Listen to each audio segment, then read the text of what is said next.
I've conquered. They started, now it's over. My power uncovered. Now I begin. Fates are mortals, only the brave know. Fighting the unknown, siding with bravery. I will prevail. I cannot fail. I will prevail. I cannot fail.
knows no mercy.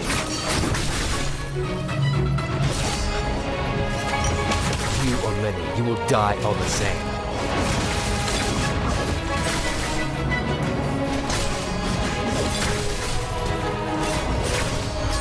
Tired of living. Leave it to me.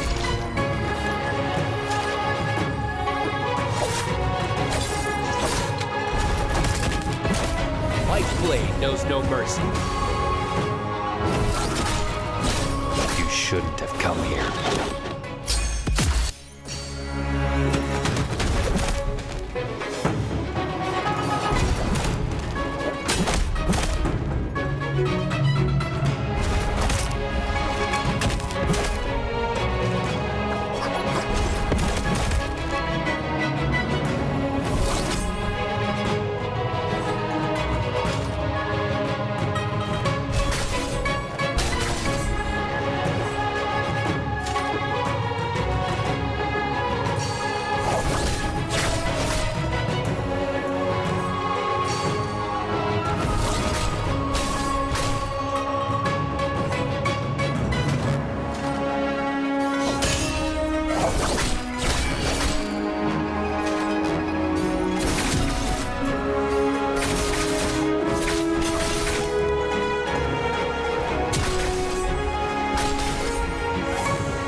conquered.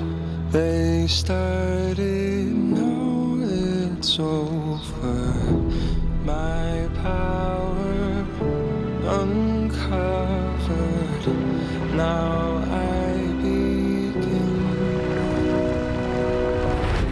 Fate's immortals, only the brave know. Fighting the unknown, siding with bravery. I will prevail. I cannot fail.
What's going on, ladies and gentlemen, rock fans? Welcome back to our BIWEEK3. I'm going to be your host and your caster this evening, the Runekeeper. Joining me is my main man, Dobby, as we head into day 2 of solos. And man, what a week it's already been, and it's promising to be another good one. I'm excited today, Dobby. I don't know about you. Pace didn't play in day 1 of solos, but he's playing today, and he's the man who came in and upset it all last week, walked out on top. There weren't even no talk of OUG's Mike or WBG Spider. It all came up. Pace last week, T225, all the boys sitting at the top of the leaderboard. We completely changed things up, and that always gets me tickled, Dobby. So I can definitely tell you, as of what happened in our day 1, I will say Spider woke up. He came alive. He started to actually cause some problems, and he started to go back to the Spider that we once knew. Now, for Fong, very similar. Fong started to go a little crazy too, but let's go back to what's really important here, and that's making sure that y'all get y'all drops and you make sure y'all get y'all equipment, so that way y'all can continue to get all the goodies here for the summer drops. Make sure to have your Twitch and your NARAKA linked to your profile, so that way you can get all of these good special drops just by watching the stream. And then on top of that, make sure to be here during the bi-weekly final, so that way you can get those bigger drops when it happens, because when they do drop, they do matter. And just like how they matter, you also matter. Make sure to love yourself, okay? Get yourself in the mirror. Tell yourself, hey, you look nice today. You smell good. You look good. And be phenomenal, like every other day. But like I said, back to it again. As I was talking about from last week, right? So not yesterday, but our day 1 was a pretty phenomenal surprise, right? So we had a really solid set of games with some really surprising games, if I'm being honest with you, just in terms of how some of these players we're really able to maneuver here. And we're going to go into the standings just to show you kind of like what's happening right now as we go into this. Sadly, Wolves, KB, and Fat Milk down at the bottom with 6 points and 2 points. So it was really, really tough for them. But Frosty with those 14 points here had a rough start in the beginning, but he popped off with that 5.5 here. That put them in that 14 points in ninth position. Now, going up to AIS, he had some pretty solid games overall, not dropping barely a single game except for game 1 and game 6, which was his lowest, with a 21.5. So it kind of gives you a margin for error on kind of how the rest of the pack was going through, right? Now get this. Now watch this. Watch this. You ready? You ready for this? You ready, bro? You ready for this? Ready, boom! DRG up top, 31.5 points here. Drops 2 games worth of 9s. Nothing but 9s. And you know how we like our women. We like our women with 9s. Anyway, and look at this, though. Wufong with a 10.2 in second place, starting it off with a strong first game and putting himself in that second position with 27.2. But look at this. Look who's trailing. Yuan with the 26 points. Spider with 25 and Mike with a 23. They did start to pop off. They did drop some games. For Spider, they dropped in a game 3 with a 0.5. And then Mike had a really rough start to his first game. But both of them locked in. Both of them made some magic happen. So it's going to be interesting to see what some of these other players that haven't gotten a chance to really get into the action really make do with what's going on here, as we do see the list of people. And like I said before, listen, Spider is here to stay. He is going to keep going. So it's going to be good to see where he ends up if he keeps the same momentum from how he started in our day 1. Same for Wufong. Same for Arano, another player. I think this is the one you were talking about specifically. Arano has been really, really in depth, able to get himself a dub from our day 1, and he put in some work to show it up. But we do have some other people here. Like I said before, we're talking about Pace, the player that you were talking about earlier, and then we have T225 finally getting into the mix here. Oh, yeah, absolutely. I mean, if we're going to talk about Arano, we've got to talk about Valdez Action as well. These two particular players right now are players I've got my eyes on. You know me, Dobby. When we get to the end of the year, I always have got to award most improved player to somebody. Last year, it was Panda Man. This year, I'm looking at Valdez Action and EWG's Arano. These are two players that came in. You know, Arano in season 1, didn't really pop off all that hard towards the end. He started having some better games, but he came in this season and he just took off. The same with Bowdaz Action. These are two players who have typically been at the bottom of the barrel, and now they're coming in every single day and they're performing really well almost every single game. So I've got my eyes on these two players potentially for most improved player for the year. These guys are absolutely incredible. I can't wait to see what they're going to bring. But like you said, we've got the likes of Paste playing today. We've got T225 playing today. And Deargee's Fong, who had a really good day one. This is something I talk about with Fong when I went back and watched our day one, right? Deargee's Fong just played his game in every one of these games. When Fong looks to go out and grief players, he griefs himself, right? He makes the game that much more difficult for himself. But when he comes in and has days like he had on day one, where he focuses on his game and plays, Fong is a absolute powerhouse. This guy needs to come in. He needs to stop caring about what these other players are doing and just play his NARAKA, man, because when he does, we see him absolutely pop off. But today, going to be a very, very interesting day. Spider in the mix, Action in the mix, Paste in the mix, T225, Arano, all of these guys. Wufeng as well, another player who's come in brand new to the scene and has been popping off a lot. Spider right now locked in, by the way, sitting here. He's got those glasses on, his coach, watching his gameplay here. This why is a guy why is head cocked back like that? He's just big chilling, Dobby. But look, he's got it to do. WBG Spider-Man, this is a guy who came in, he missed taking that championship by just a sliver, right? It was our boy OG's Mike who's able to slide it out from underneath T225, because it was T225, if you remember, in the final game that eliminates Spider. That elimination brought T225 up above Spider and made him be in that first place position. And it was Mike who then follows that up, because Mike was the one who was there griefing Spider when he was fighting T225 and let T225 knock him out. And then all of a sudden Mike comes in, cleans up T225, cleans up the rest of the lobby, and walks away your champion. Spider since then has kind of been in a lull. The first season, him and Mike back and forth, but here in season 2, something's been very different with these two players. Now Spider's back in the mix. He's got to make something happen today. He had a decent day one. He's in the top 6. He needs to guarantee that he qualifies going into that bi-weekly final so he can come back and make a statement this week, Dobby. Statements obviously are getting made here as we're about to get ready to lock in for our round number 1, as we're already seeing some of the bands start to come through. It looks like we're going to see 2 hotties immediately from Arano and T225. I think one of the biggest issues we've really seen is one of the newest heroes, and obviously Hottie. Hottie has really been a strong pick for some of these players here in terms of just the adaptability and the getaway, that free getaway card. But I will say, a lot of people, and especially these players, are not letting Hottie get away that easily. The grapples, they're air surfing, just trying to nab some of those eliminations. And if it is the new player, if it is the new hero as well into this, oh yeah, they are diving deep, making sure that that player, they're like, yeah, you're not having fun. You're not getting away from this that easy. No, absolutely not. We're gonna make sure that you have an issue by the time you're done healing, and I'm still right here in your face, ready for round 2.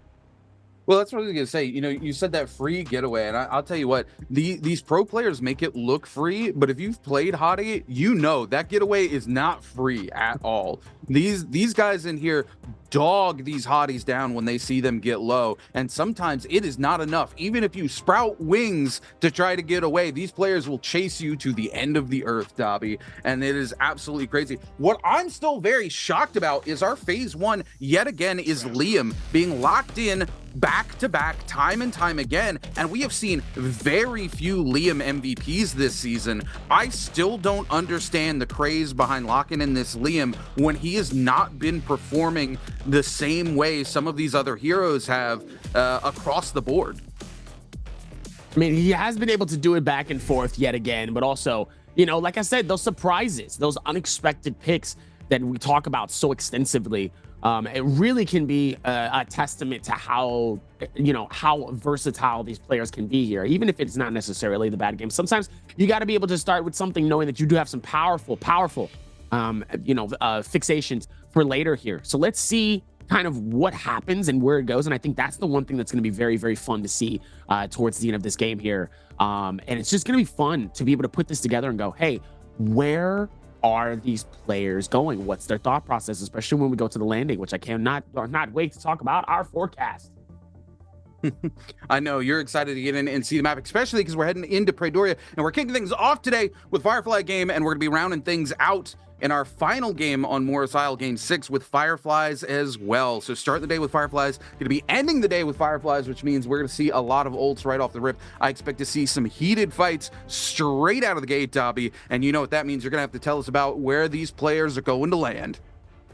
Yes, looks like it's going to be an absolute far space for a lot of these different players here, as we're going to see 5-2-1, and one of the other players heading straight towards Sky Gaze Cove. Can I tell you, say Sky Gaze Cove 5 times fast. You can. Guess what? You can. You can't. You currently can't. So even as that, we're going to be able to go back towards it here and then look back at what we're going to do as we see back in the far back section, Moongaze Terrace, Guardian's Rest is going to be a fair space, especially Springs Enclave, but nobody really heading into Arcadia. Meanwhile, everybody else is going to be towards the middle section where Heaven's Watch is, and at least, let me see, that looks like it's going to be Division's Gate, as Tranquil Square is going to be another space where BBE and JL is going to be landing too, but nobody in Verdant Chaser, which is kind of in that very center section between Arcadia and Tranquil, where it looks like there's going to be some fairly decent loot here too, as well as Flame Court. Meanwhile, Spider finding the first player here, as it is going to be JDG, who's on the chopping block. Tough spot to land in, especially with a very hungry Spider wanting to start strong here. And obviously that first elimination is going to be very vital for the mental, but also the rest of the points coming into this game here, as we look like the fight going into Verse as well. XXN trying to see if they can fundle it over us here with the dual halberds on both sides here. Oh, Verse was just trying to wait for the pick, seeing if maybe they're going to dive in for it, but sadly he wasn't able to do that, as he was waiting for it yet again, almost misses out on that shot. And now here goes the chase, as XXN is going to try to see if he can close this gap in a little bit more. And Verse trying to see if he can not get caught up in a tough situation here. Almost gets caught here. Beautiful shield swap here towards the gray, but ends up finding the blue as well. And now catches XXN in a juggle here. Not looking good for him. You definitely do not want to get caught in that combo, especially with how much shield he has. And it looks like he's going to be able to find it with the shield. Oh, beautiful dodge tap strafe just to be able to get away from that one, though. But sadly, finds the next one. Verse is able to capture the finish and keep that momentum going. That musket swap at the end of that was absolutely nasty. Verse, well deserved here as we pop over to S1's Paste here versus KLA's T225, going head to head here. Paste in the back foot here, but able to pick up a clean combo into T225, clutching this back out, tying things up here. Question is, who will take control of neutral next and lock it down? T225 looking to break away here, possibly looking for the armor swap. Paste going to take the opportunity to just go ahead and reset here, so he doesn't have to worry about finding himself into the armor swap. T225 with the reset. Paste here knows he's got the blue, so he's got the advantage no matter what. Now he also has a white armor to fall back onto if things don't go his way. We're seeing the scale rush coming in. T225 immediately taking control of this fight. Pace going to back up to that armor like I talked about there. He knows where it is. The F2 going to be invested here by T225. Now the ult coming in. Pace, though, with the ult in the back pocket as well, has just got to play careful here. He's got to try to break away from this. T225, though, going to land that V2 on. Now we're going to see the ult being invested by Pace here. Pace going to use that ult just to break away. Locks up the scale rush to get down and create more space yet again. T225 trying to come in. Pace able to just barely avoid that by the skin of his teeth. There we go. T225 is going to de-ult here, and Pace is going to take the time to go ahead and reset here with the armor swap back into the blue that he scale rushed past there just a moment ago. The ult's still online. He's not going to catch T225 with it as the fight continues here. Pace, though, going to come in, catch some huge damage there. Double R&Bs there off of the halberds. Going to do a lot of damage. T225 into the armor swap of his own. Around the corner, the parry from T225. The F going to save Pace here, but the question is, for how long? Oh my goodness, Pace, 1 HP in a dream. Ah, the F2 comes through. T225 on the chase. Pace gets caught out. T225 finds his first elimination on our champion from last week as Pace heads back to the Soul Altar. That was such a random switch, too, because to be honest with you, Pace looked like Clays looks like he was on the wrong side of the chopping block here. You know, his damage was low. He wasn't looking good. And then all of a sudden, it just switched. It took a few hits. And just like that, all of a sudden, the entire game has changed. And that's the beauty when it comes to NARAKA. And how insanely fast it can go from being your advantage to now you are the disadvantage. Meanwhile, Spider trying to see if he can conjugate this one with Verse here. As Verse looks like he's struggling to really be able to get some connection here. Spider's just dodging every single R&B that comes his way from Verse here, as Spider wants to be able to keep this fight going here. He wants to keep that same momentum, as it looks like Verse is just desperately looking for a shield swap here, and it looks like he's able to find one with the blue. Both of them waiting for the time strike here, gets the stun, and Spider's going to be able to go for that Arctic here, trying to see if he can get some, maybe some potential heals. Oh, but misses out on the drop here. It's Verse. Absolutely does him in with that blue R&B. It's not going to be able to follow through with it here. It looks like Spider's going to be waiting for it here. Almost was surprisingly here, but was able to find the great shield swap, at least to be able to keep the same momentum going. Wow. The fact he was able to catch it with that far of a reach is very surprising. Oh no, Spider gets caught with that parry here, and now it's a fight for him to be able to capture and get back to having that weapon here. He's going to be able to pop the ulti with Justina. Can he get the finish though? He is able to get the freeze, but not the finish, unfortunately. Verse dangerously low. Now he has to strike it down. Nice and steady. As now he's going to try to see if he can capture it with the pistol, but sadly was unable to here. Looks like he was able to find at least a great shield swap here, and he just needs to stall just a little bit more time for him to pop just a little bit of some heals. All he needs is one just to be able to get back into this game and have a better advantage here, and it looks like he was able to, but now that he's able to run towards it, as he still is able to find the stun here, waiting for the blue R&B to be able to connect on both sides here. Both of them waiting with the parry, trying to see if who's going to be able to dive in first and be able to capture it, but sadly wasn't able to do it on both sides here. Spider trying to time it little by little here, but I'm obviously not able to find it here. But look in the feed, Arano getting elimination on BBE's Fat Milk, unfortunately, inside of this fight. As we look back here, oh, good connection on both sides here. Beautiful turnaround, the dive, step back, and the bow shot to connect it, as Verse is able to eliminate Spider, at least in this round one. Yeah, absolutely huge elimination there for Versus. Third elimination of the game as he takes the lead here in game number one. Arano here with the purple staff onto JL's AIS. AIS trying to take control of the neutral, get something going, but Arano's just giving him the business as we're going to see him pop the ult here. He wants to pressure this advantage as much as possible. The armor swap comes through, but Arano's going to land that V2 and get a ton of damage, plus that flame tick off. He lands it again. Oh my goodness, he's so low here. The Wisp misses, and Arano clutches up his elimination here. That's going to be his second elimination of the game as we see those first Realms of Yang getting ready to come through. These players going to start heading there very shortly. Arano going to do a little bit of shopping as we cut back to WBG Spider, who's going to find himself back in from the soul altar here. Needs to start looting up very quickly as we cut back to the replay.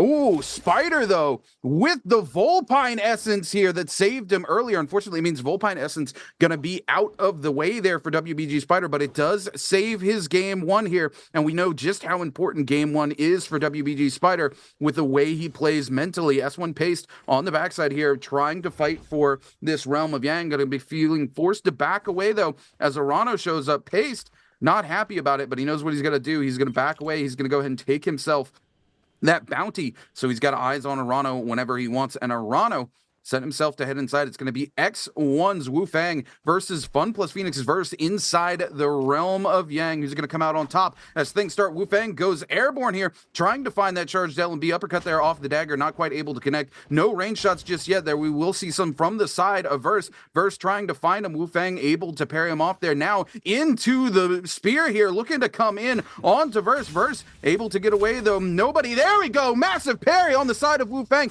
Luckily, the F on the side Verse is going to keep him from falling into that Dragon's Rush with the follow-up. Nezha's Might. Wu Fang, though, trying to keep it alive here. Verse now on the run. Wu Fang with the ult active here. He's going to come topside. Catches one. Catches two. Can he find the third one? Verse, there we go. Going to pop the ultimate. He's not going to wait too much longer. Another one coming in there from Wu Fang. The ult going to come in on the side of Verse. Wu Fang yet again connects a little bit of damage there. Needs to find another one. Will connect onto it. The ult up there on the side of Verse, but if Wu Fang lands this, that could be all he needs. There it is, ladies and gentlemen. X1's Wu Fang comes out on top inside the Realm of Yang. Absolute finish here. And a gorgeous spin towards that, too, on the very final strike here, as it looks like Arano back in it again with X-Gen inside of the Realm of Yang here. Oh, nice strike to connect that, just to be able to get a little bit of a pump fake mid-air. X-Gen is trying to see if maybe he can capture recovery with this one here. And it looks like he's able to, as he's able to capture the juggle with those, what are we calling these again? The fist blades, Dobby. Fist blades. You know what I want to call them? I want to call them blade gloves. I want to call them blade gloves. Slow bad. Like, I just keep saying to myself, no, that's not the name of him. Meanwhile, Arano now goes airborne here. You see the difference, though. I know that you say that sometimes when it comes to Hottie, you know, he is both the getaway, the get out of jail free card, but also, you know, he really is that unprecedented, unreadable hero when it comes to being in flight and sometimes having a really tough time and really being able to connect, especially here with those blue RMBs, trying to see if they can continue the connection here. But sometimes it's hard when some of these players are just trying to dictate that timing. Certain players have gotten really good at finding that timing, though, I will say, but it's still hard for the overall amount of players here in this lobby in trying to capture that time during the ulti of the Hottie. Meanwhile, Arano, both of them low in some way, shape, or form. No shield. Both beautiful connection coming in from Arano, though. Oh, and here comes the parry, the strike. The blue RMB turns it around and says, I don't even have to look at you to capture the finish. See you later, buddy. Oh my goodness, Wow. EWG's Arano on fire this game here as we cut back over to S1's Pace. Our champion from last week, unfortunately struggling here in game number 1. He's down to half health here, no eliminations to his name whatsoever, and far behind GG Shaw right now. Shaw, though, coming in trying to clutch this up for himself. Pace needs to find an open, and unfortunately it's Shaw who finds the next control of neutral. Pace, no F available for himself, and Shaw is going to send Pace back to the lobby, ladies and gentlemen, as we cut over here to Fun Plus Phoenix's verse.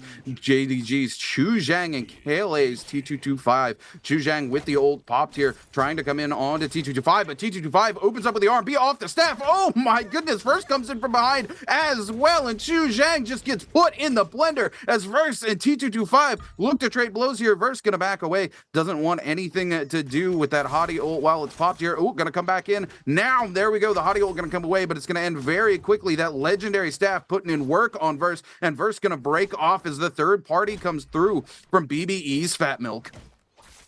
Even towards that here, Fat Milk still trying to see if they can keep that same composure here, especially with T225 is absolutely hitting for all of the combos here. Meanwhile, Verse right behind him here, trying to see if he can screw up and maybe try to steal it away, but sadly was unable to here, as now they're just going to try to see if they can close in this gap little by little, but he's going to have to close in a little bit more faster.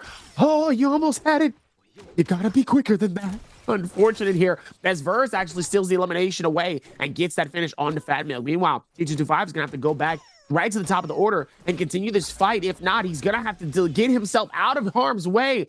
But Verse steals that elimination, captures 2 freebies, and is able to deplete the Vermilion's Bird Mine away from T225. Unfortunately, wasn't able to use that to get himself anything decent that was going to help him here towards this fight. As we look back at Arano here, Arano trying to close in this gap a little bit with GG Shaw.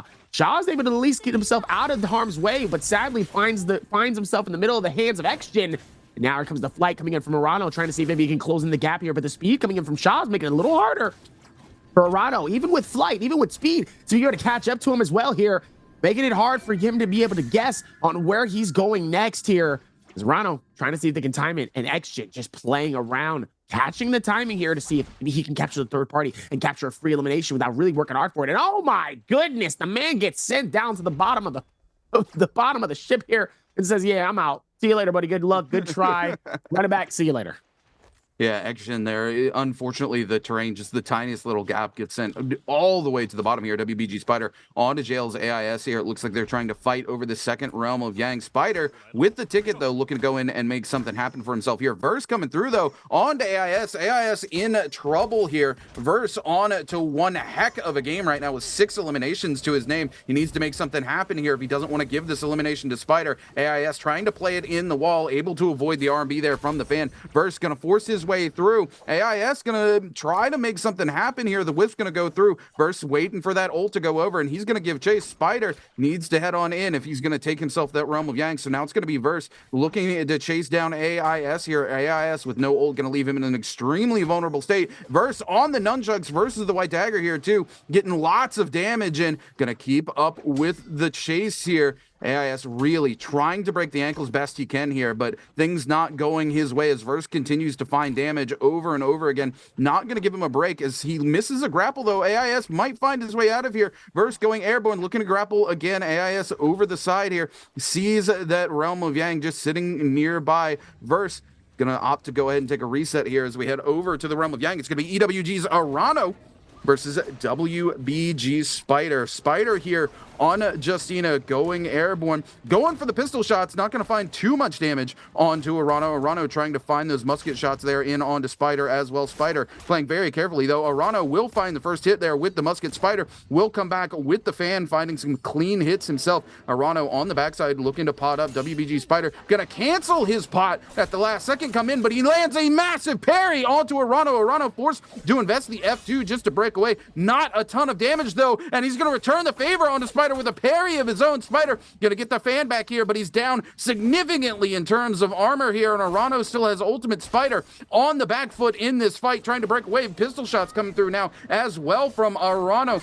Spider just trying to break the ankles a little bit, look for that opportunity to make something happen, but Arano with another clean parry. He knows Spider has no place to go. He goes ahead and gets the riposte. Spider is so low now, he's forced to burn the ultimate here. Arano still with the ult in the back pocket. Spider some clean damage off of the freeze, but Arano keeps the pressure up into the musket swap at point blank range. EWG's Arano is on fire today. He read Spider so well throughout those moves. He was able to see kind of where certain moments were really going to be absolutely important for him here, and just was able to see the pattern of him and the expectation of where he knew he was going to go here, and that was really unfortunate. And now, sadly, Spider is on the clock. 5 minutes left, or else that Yang depletion, you know, listen, debts always get settled. You either take a soul or you are the soul. You know, it's one of those things, and that's the tough part about it. So now he's got about 5 solid minutes to see if he can conjugate, see if maybe he can nab himself a soul essence himself. That way he can keep the game alive as well towards this, and see if maybe something's going to be very, very helpful for him here, as we're going to be able to come down towards this is a little bit more. T225 finally finds himself a gold. Now he's on the chase here with Verse. Definitely a rough place to be here if you're trying to run. I don't really know what's the best spot for this one here, but it looks like he's going to be able to pop the ulti here. Gives him the quick disappearing act, and we're going to head back towards it. T225 is going to scale rush this in. He's going to be able to find him as well towards this. Captures the shield swap just for enough time for him to garner right back into it, and we're right back where we started here. Meanwhile, Spider senses the fight happening nearby here. Dangerously low. Someone loses out on some of their shield. That's going to be Verse. And it looks like Spider's in on the fight. Maybe captures a third-party steal. Could potentially. Maybe he slows down the movement of T as well, potentially. Or no, he garners. He captures. He captures them inside of the web. The question is it going to be enough for him to capture some free food to eat and consume?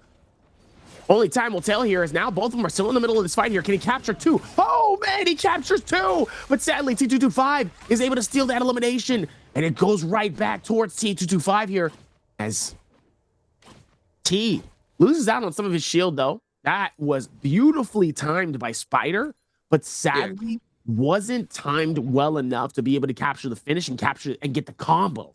Well, crucially, what Spider got there was the Soul Bloom. He didn't need the elimination. He just needed the Soul Bloom from the elimination. So, yeah, he feeds the elimination to T225, who goes to 3 here, but it keeps WBG Spider alive into this game. He's in the top 6 now. He's looking to try to make the most of the game. He needs to get some of those participation points for being in the top 3 if he really wants to play for a consistency game here. He's got that 1 elimination under his belt. He needs to head towards the end. I don't know if he can take the MVP unless he kind of cleans up the rest of the lobby, but he can make the most of this game as possible as we move over to JL's AIS. He's trying to clutch up the spirit well for himself here. That's going to be a set of legendary armor he can keep in the back pocket. Again, if he captures this, nobody else is going to be able to come in and take anything away from him here. See if he does what he did last week where he leaves the armor behind. This early it's going to be purple armor, but still spare purple armor in the back pocket here you can come back to when things start to turn sideways. We are zone 3 collapsing onto zone 4 here.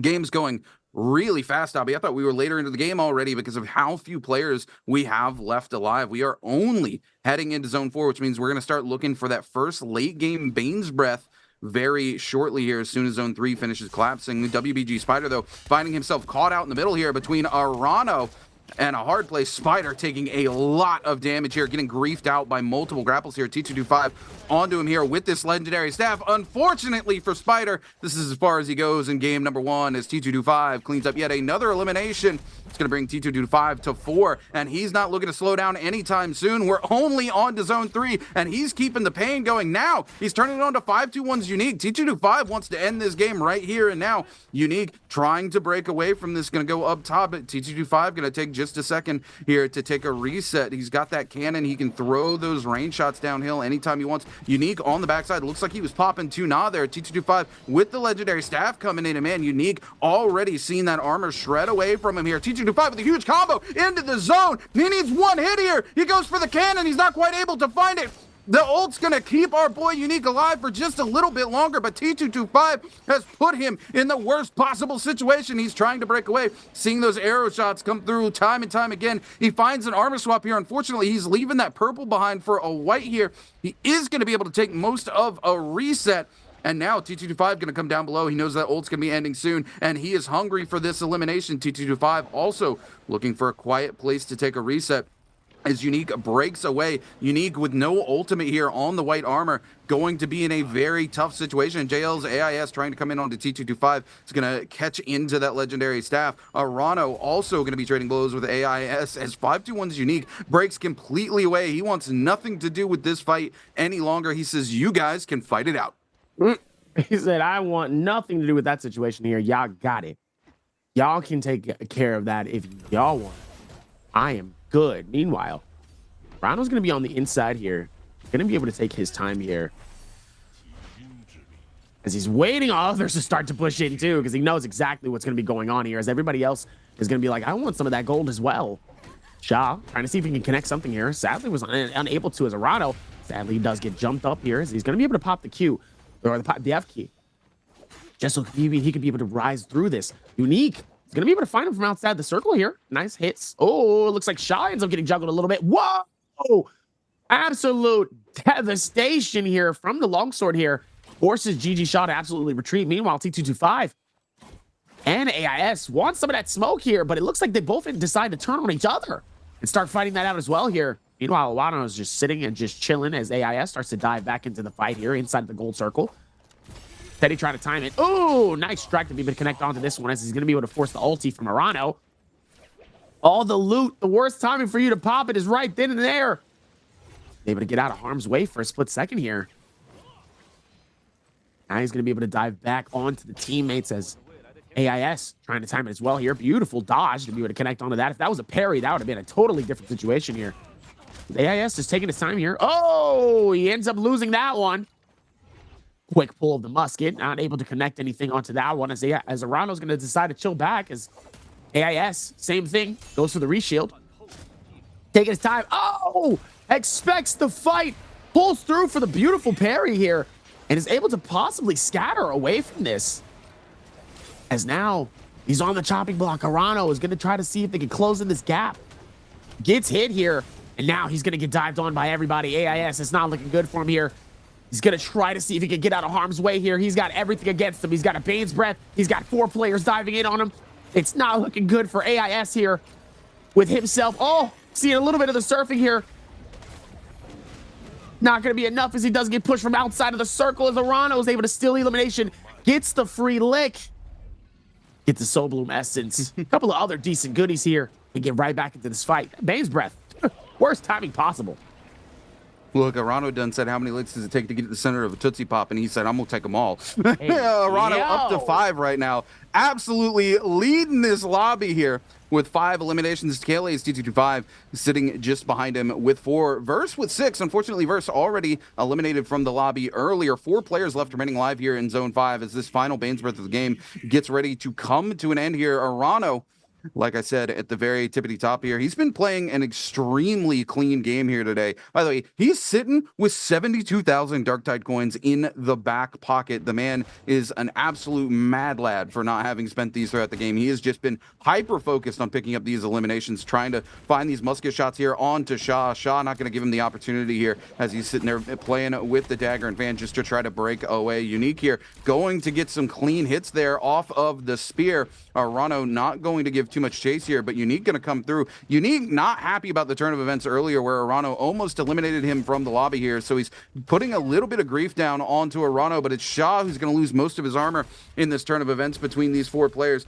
On the fist blades here, just trying to keep his game alive. There we go. We're going to see that teleport dash come through, do a little bit of damage there to T225. Shaw knocked out to the zone here. There's cannon shots coming through. The musket shot. Oh my goodness. I do believe that was armor pierce coming in there from Arano. Goes straight to the HP of GG Shaw. Shaw goes very low here. Shaw trying to get behind there with the teleport. Arano just looking for the parry. Oh my goodness, the R&B off the staff. Another musket shot. He needs 1 HP and a dream. Just one hit. Can he find it? The teleport coming up. Arano gonna give chase here. He's trying to find that range shot, but it's gonna be T225 who cleans it up and ties things up with EWG's Arano going to 5 here. 521's Unique coming in onto T25. Gonna give Arano the time he needs to take a reset here.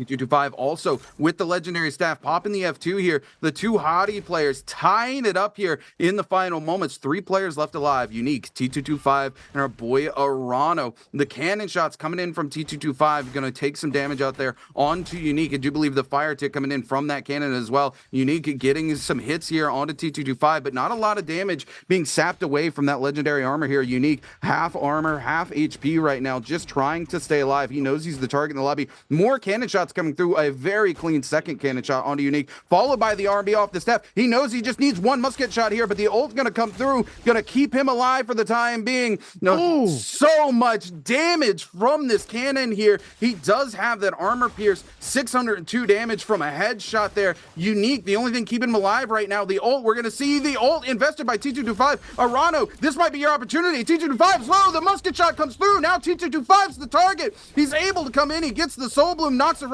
away. Arano, it's time to pop that ult and go ult for ult here, my guy. Looks for it, gonna pop the F2 to avoid it. He knows he's gonna wait for the timeout here. There it is. He knows T225 is gonna be without ult very shortly. He just needs to find some connections, and that'll be it for Arano. He's already up to 6. If he clutches this up, he will be walking away your MVP, ladies and gentlemen. Another huge one on to T225. T225 taking that burn damage so low right now, trying to find the cannon shots. Arano catches another one, but it's not quite enough. T225 able to avoid yet again. No ult remaining, and now Arano's got it to do, ladies and gentlemen. T225 extremely low here. Arano walks into the staff. The cannon shot coming through. Not going to do too much damage, though. Arano going to find most of a reset here. There it is, ladies and gentlemen. That advanced heal putting in work for him. Now needs to break up onto T225, but T225 with the full reset comes in. They're going to clank there yet again, looking for those musket shots. He knows the zone's about to collapse here. 17 seconds before it comes down to the zone tick. If he can get some clean damage through with the musket, that could be all Arano needs to win. Oh my God, the parry from T225. The F going to be invested here on the side of Arano. He's got to break him away so he can get that staff back. He does. He finds a musket shot onto T225. This could be what he needs to win the game here. That staff, though, the R&B, going to do a lot of damage onto Arano's shield. Arano just trying to find anything in. The uppercut combo. The F2 going to be invested. The ult going to come back in from T225. Oh my goodness, huge damage coming in from Arano. Arano nowhere near that ultimate right now. He's in a bad place, ladies and gentlemen. T225 being able to get that soul bloom earlier on the kill from Unique. Coming in clutch for him here. Arano's got to figure out a way to cut through some of that HP. Can he find the musket shot, or is it going to be T225? They're going to go at it here, ladies and gentlemen, but it looks like it might come up. T225, who finds a 6 elimination, the first place finish, and MVP for game number 1. Talk about being so calm in a very hectic situation where you are on the wrong side of the tracks here. I mean, he's burning, he's low, he has no shield, he's halfway done towards this. Able to keep the defense up long enough so that way some of that damage he can inflict onto Arano, and that timing in being able to force him to back off, for him to be able to reshield, and for them to both reset was so vital for him to keep the game alive for himself. Was a phenomenal play coming through for him to be able to shut that down and go, listen, I might be on the chopping block here for this, but I'm going to put you also on that same chop, and let's see who's going to end up getting blocked by the end of this game. What a timing, what a finish, what an insane finish for T225. I know that's got to be a big confidence booster, because I know, like I said, last week, he had some tough games. He still was able to come through with some decent hits, though, especially towards the end, but to start off this strong, definitely is going to be good to see how he's able to handle it for the rest of the day.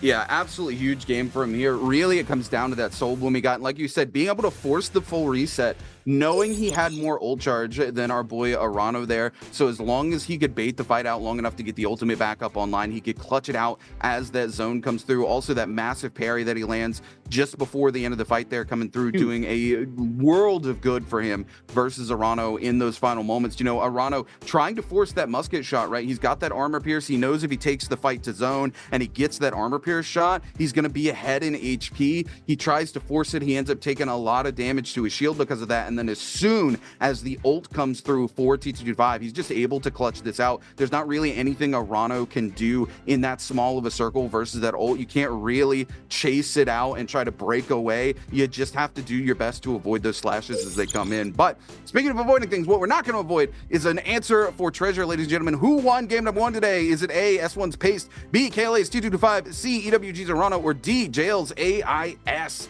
This is a freebie. You guys know what that is. Game number 1 here. You guys get the easy question.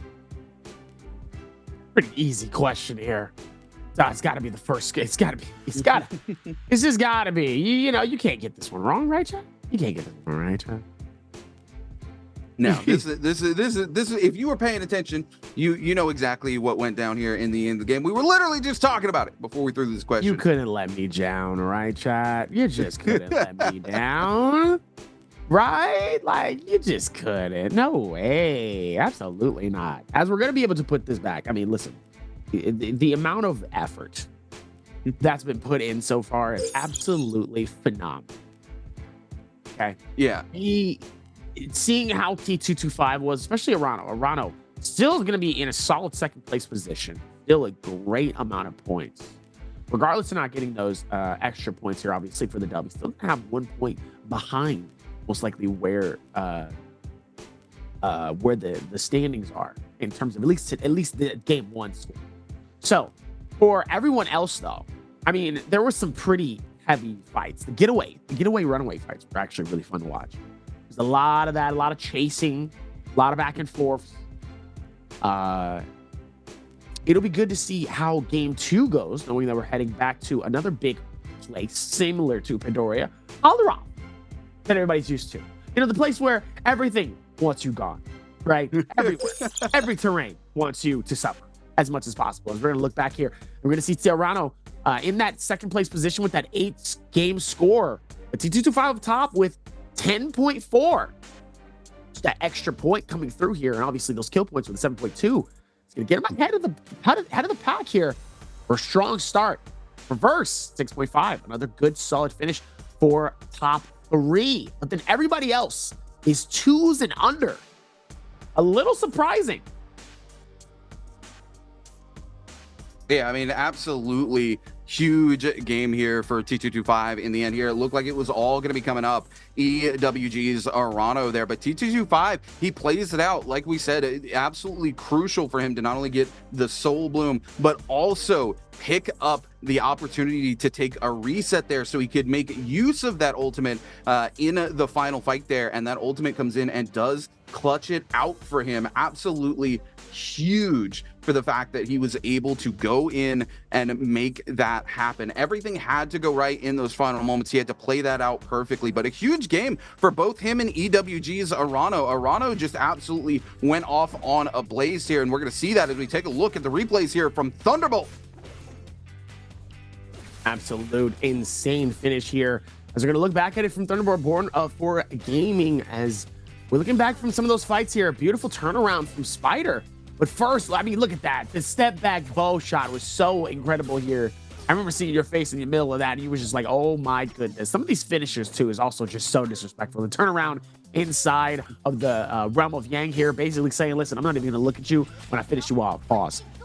Meanwhile, the point blank musket shot that Arano got earlier was absolutely insane. And they ran on to Spider here. Look at this. He's literally inside him when he pulls the trigger, and it says, nah, pause. Man. That musket. That's how close he was, Dobby. Let's just take a look. T225 here with some really clean eliminations. Arano, yet again, look at this. I want to talk about this. Arano, at the end of this, had 72,000 Darktide coins in the back pocket here. He had that Soul Jade there with the musket as well. Man was absolutely so hungry for fights. He just never spent Soul Jades. Unfortunately, in the very end here, it does come up T225, who's able to clutch the game out and make it happen for himself. But again, huge games for both of them. T225 at 10.2 and EWG's Arano with a game score of 8. But it's going to be Hottie coming up for your MVP screen for game number 1 here.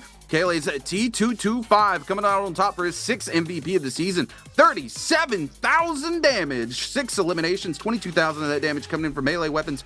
15,000 coming in from the staff. He's got Skyforce, Starfall, Aerial Rend, Blistering Edge, Rupture Gale Orb, and Fire Arrows. That Rupture Gale and, of course, that burn for the cannon, doing a lot of work for him in these final moments in the final zone. He was able to pump out so much damage there. You can see he did 6,200 with the cannon alone. T225 off to a blazing start to get things kicked off here for day number 2, Dobby. What a strong start here, as even with all of that here, he had 2 of them too as well. Skyforce with the Starfall and the staff with 15k damage is insane. These numbers are massive for T225. I feel like this is like nothing new to him though. I feel like we've seen this. I feel like that momentum, he knows what he's doing and he knows how well he can do it. With all of this, with all the momentum coming into it, is now we're going to be able to lock back in. We're heading back to Holleroth for our game number 2. So expectations coming into this next game, what do you expect out of this game number 2 for everyone? Look, coming into this next game, of course, we're heading over to Holleroth. I expect to see a lot of the same hero picks. Things haven't changed a lot. I would like to see some different hero picks taking priority over that Liam in slot number 1. This is something I've been talking about all season thus far.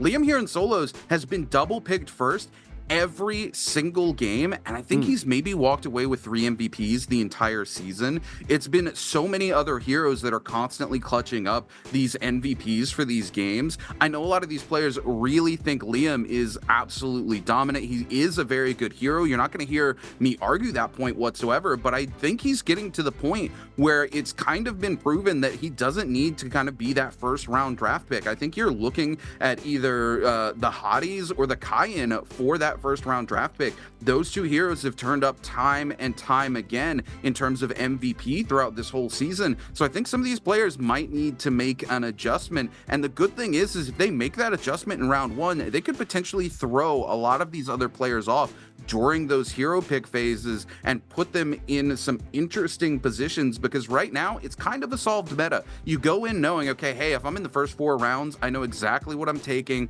I know where I'm going to be in the pick throughout the day, so I know what order I can pick the heroes in. But if somebody comes in and changes that up, it could very well put a damper on somebody's plans for the rest of the day and make them have to change things up on the fly, and that could be a huge momentum shift for those players and put things in your favor. So I would like to see during our round 1 selection, somebody change it up, lock something else in, maybe get that Hottie banned out in round number 1, Dobby. Do you think that the new hero should be more of a later pick? Do you think it should be more of a game like a, game 4 to game 6? I think Kylan's, or sorry, not Kylan, I think Liam is very, very good, right? I just don't think he's first round draft material right now. Again, just because of how many MVPs he's put up on the board throughout the season, he's not really performed as well as you would expect from a hero that's first round draft pick every single game. I think I could see him being in that 2nd or 3rd round draft pick every single game. I think he's definitely still one of the best heroes in terms of solo, but I don't see him being the best right now. Right.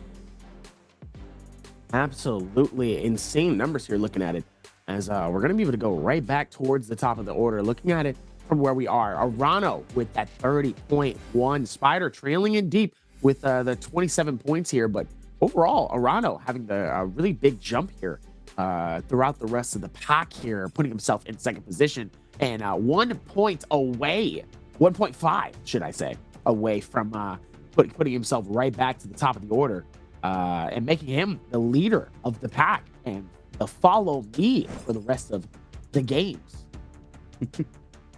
Look at T225 stats here with the 2.7 average kills and a 14k damage. That first game put him up top. Definitely that confidence booster here, as you see a little bit of a smile, a little bit of a smirk. Look, T225, known as the Smirk King, for a reason. This man, no matter whether he's winning or losing, he's always having a good time. He really does enjoy NARAKA BLADEPOINT. He comes out and he puts on a show for us always, and that's something you got to appreciate in a player. BBE's Fat Milk here, a lot to prove. He's consistently been at the bottom of the pack this season and last. He's one of those teams coming on over from the SEA region that had a lot of promise just this last year at Worlds. Unfortunately, their performance during the Nbpl season has not been that strong. I'd like to see some of these SEA teams 521 BBE really start to perform a little bit better as these days go on. Now, that said, they've been doing extremely well in trios. It would be nice to see them pull some weight here in solos as well, Dobby. Absolutely. Meanwhile, for GG Shaw, got to open up that book, get back to the next chapter. 10k damage. Put himself in a decent position here, but he's got to put a little bit of work. He's still down at the bottom 7. SS1 though, he doesn't have to worry about too much. He's got to put in a little bit more time, a little bit more effort. Wolfong doing well. He's in that top 5, so he knows what he needs to do. He's got a lot of time. He's got a lot of pressure. But for him though, he's in a good position. Meanwhile, Action and AIS is going to be our next first round selection picks for our game number 2. What are you expecting out of game number 2 in terms of picks? Unfortunately, I expect to see the same thing. I very much expect to see Liam be double picked during phase 1, either Hottie or Kylan during phase 2, vice versa in phase 3, and from there, maybe the picks start to change up a little bit. No surprises here. Yet again, double Liam being picked during first round selection here. Again, Liam not a bad hero selection choice whatsoever. I just don't think he's first round draft material right now. And of course, Kylan coming in that round 2. There we go. It's going to be Hottie coming in during the round 3. Exactly what I predicted coming through here for our first 3 phases of selection. Hottie going to be banned out as well as we head into round 4. It's going to be Justina and Matari. EWG's Arano looking to lock in that Matari. Arano having an extremely good game 1, not quite coming out on top as T225 kicks him out at the very end, but still an incredible game 1 for him as well. 521's Unique looking to lock in the Akos as well as the X1's Wufang. Would see the double Akos pick coming through, and it is going to be a ban every single phase as we head into the last phase here. It is going to be Verse on to that Justina, and S1's paced on to the Matari as we get ready to head in for game number 2. And of course, we have paddled on over. We've left Braydoria behind, and we're heading into Holoroth. Going to be a good game here, especially knowing how Holoroth has been. Holoroth's been treating us so well here, I think, in terms of both the terrain, how good it's been, the expectation coming into these games. It's just been all around a really solid set of games that we've been able to see coming into our game number 2 for Holoroth. I think Holoroth has been just so much fun to see how these players have been able to maneuver, especially with how well versed all of these players are. So let's see how they're able to conjure it up going into our game number 2. We're about to get ready to get started here. And so far, the lock-in has been so well versed as the pace coming in with a massive yacht here. Like, you're getting a nice little bit of stretch. Who's got their morning coffee, huh? Everybody got the mocha? What's going on here? Look, everybody locking in for this game number 2. And again, we're heading on over to Holoroth, Dobby. And I know one of your favorite maps. Like you said, everything on this map wants to kill you, from the thorny rollers to the traps to literally everything wants you to fail. Everything. The plants trying to pop on you, send you flying, hit you with the blind, and you can never forget the ballistas because they're always good for one. No surprises. We take a look here at the hero skills, by the way, pretty much exactly what we expect to see from these players on these particular heroes. Though we do take a look at Wufang here. He's going to be taking that F2 actually instead of the F1 there on Akko. So a little different from him here, but I think we've seen this before where he opts to take the roar over the slam, and it's very, very interesting to see how that's going to play out for him. Akko's, of course, being a little underfavored here in terms of hero select. A lot of players saying he is on the way out the door, but still plenty of players locking him in. I personally prefer Temi to the Akko's pick. I think Temi is going to be good into every single meta ever, and we have seen a ton of Tumulch MVPs coming through. But Dobby, tell me about this map, buddy, because it's looking hot.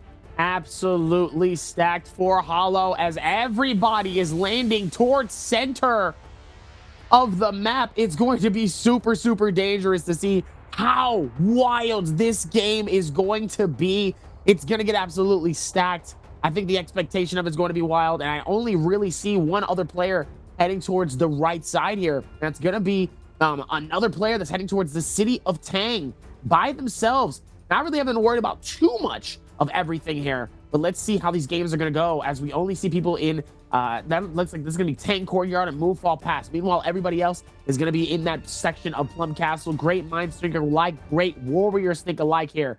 This is going to be a very, very hectic fight, but we know it's going to come with some amazing, amazing finishes.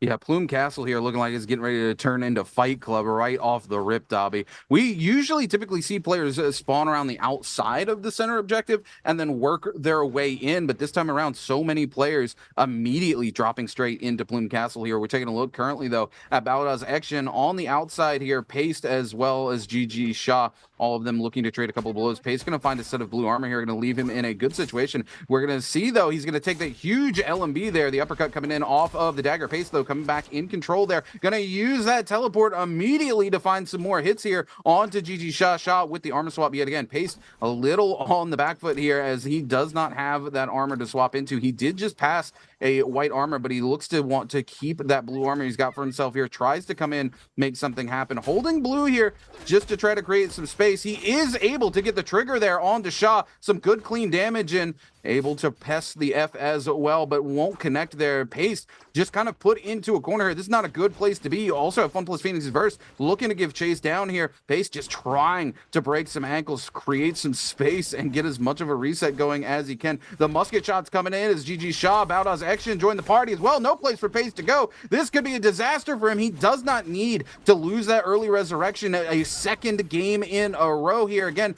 our defending champion from last week, unfortunately, he does get sent back to the Soul Altar, this time by Balda's action. Absolutely unfortunate here. It looks like GG Shaw is trying to see if he can get away from Verse here. Is action trying to see if he can capture Shaw on the foils of the wrong side here. The rotations trying to see if he can come through as Shaw also as well trying to capture onto this fourth party here. He wants to be able to join in on the party, have a little bit of fun himself. Here the opportunity comes to well as Shojing fighting this out with BBE's Fat Milk here. As we come through, beautiful shoulder check to be able to capture him as well. Oh, nice strike on the BB's Fat Milk, forcing BB to be able to conjure up and get out of harm's way here. Not looking good for him here because all he needs is one solid strike. And Shazing is able to capture the first elimination for his game. Yeah, absolutely huge there for JDG's Chu Zhang as we cut it over to KLA's T225. Give a chase to WBG's Spider. Spider without shields here, just trying to break away. Look for that opportunity to find a reset. Those purple nunnies, a huge weapon advantage over T225, but Spider trying to play it safe here. He doesn't want to give away his early resurrection. If possible, he's going to come over and find an armor swap into a blue set of armor. I do believe T225 is going to back away as he sees that set of blue armor. Does not want to pressure it at a huge disadvantage here. GG Shaw getting put in the blender here by Balda's action as he finds that charged LMB off of the dagger there in the corner. Shaw trying to use this ult to break away. Lots of bow shots coming in from left and right here. Shaw just trying to use these wings and this mobility to get himself back in the game, but he's going to find himself extremely vulnerable as soon as that ult ends. He does end it just a little early there to hold on to some of that ult charge, but a massive jump parry coming in from Balda's action. Shaw already on the back foot here. He loses the weapon. All he has is this single longsword in the back pocket. If he finds himself getting parried again, it is going to be an absolute disaster for him as he doesn't have any way to fight it out. Ladies and gentlemen, we are here on Tower Watch 2024. GG Shaw, Balda's action, EWG's Arano, and 521's Unique trading blows here. Unique trying to back away just a little bit. Doesn't look like he wants to be a part of this, but Arano trading blows here with GG Shaw coming in, doing quite a bit of damage though. Shaw gonna take him around the world here on the roller coaster, ladies and gentlemen, with the longsword carousel combo, juggling him downhill. Now it's EWG's Arano who's quite literally on the back foot here as both of these players continue to pressure. EWG's Arano needs to make something happen here. He still has his resurrection, but Zone 1 is collapsing quick. There we go. The second time we've seen a player die in this exact same spot. This time it was EWG's Arano to Bauda's Action. Action picking up both eliminations that we saw here earlier in this game and cleaning things up for himself. Bauda really taking control of this area. GG Shaw down below, extremely low as well. The bell going to get popped as Action continues on the hunt here. You see Shaw, he's going to back away, though. He's not quite sure where everybody is and wants to take this opportunity to get some repairs in and start to head towards that first set of Yang that is getting ready to come through. We're going to see BBE's Fat Milk and X1's Wu Fang towards one. EWG's Arana Chu Zhang towards another. GG Sha, Unique Action towards one. WBG Spider sitting around one, as well as S1's Paste. Able to do such a good job of that, too. We're about 30 seconds away from our first Realm of Yang as well. Kind of closing in that next section here. It looks like we see GG Sean Unique in one. We got Wolfung and Fat Milk in one. Spider and T225. It looks like S1 and S1's Pace and Verse might potentially have won themselves here, as JDG Shuzeng and Arano. Looks like they might be heading towards their next one as well here. But JDG Shuzeng has one very, very open. Doesn't have to worry about too much here, as he's ready to foil through for the Realm of Yang. As the bird call comes through. Ever actually lean out. Meanwhile, Pace, AIS, and Verse nearby as well here. But it looks like Pace decides to go against it. Goes towards the next one here. It looks like it's going to be a race to get to the next one. It looks like it's going to be T225. He's going to have to fight T225. He wants to get himself inside of that Realm of Yang here. And here we go. T225. Nice strike to be able to connect towards it. And then Pace sides. No, I'm good. And he backs out. Doesn't want to fight that. You know what? Honestly, good call. Honestly, that's a very fair assessment. I get it. Here we go. Pace, though, not off to a great start for himself today. He was eliminated early in game number one. He's got to find some momentum here if he wants to have a performance like he did last week. Fat Milk here tries to go for the F2. He's not going to find it, though, unfortunately. And Wu Fang is going to stay here in control of the Realm of Yang. He's got 8 seconds before he goes in. And we're going to see Fat Milk trying to come in and clutch it out here. He's just going to pop a pot to buy himself a little bit of space. Fat Milk, though, clean there. Wu Fang just going to pop the ult, so he's got the ability to go in. He knows once he heads into that Realm of Yang, he's going to get the full reset there. If you're new here and you don't know how the Realm of Yang works here inside Immortal War, of course, you have to fight for those tickets. The first person to touch the portal gets the ticket. If you are unable to get them out of the area and reclaim the ticket for yourself, unfortunately, you do not get to go inside the Realm of Yang. But once you do go in, you reset to full health. You get your ult and your abilities back. S1 Paste here, looking to trade blows with Fun Plus Phoenix's Verse. Pace going to back away, though. He was able to get some much-needed loot from that area. As we head over, it's going to be JDG's Chu Zhang versus JL's AIS inside the Realm of Yang. Chu Zhang with those legendary nunchucks here. Do believe he got those from Podium earlier this game here. Rocking the chicken skin that we see so many of the pro players like to use here. Oh, he tried to crouch underneath and get the read there on the longsword. He unfortunately does not. Forced to pop the ult, but the carousel is going to keep him going here. The only thing keeping Chu Zhang alive is that ultimate there. And AIS has just got him in the rejuggle, stuck on the wall. He just doesn't get to play the game.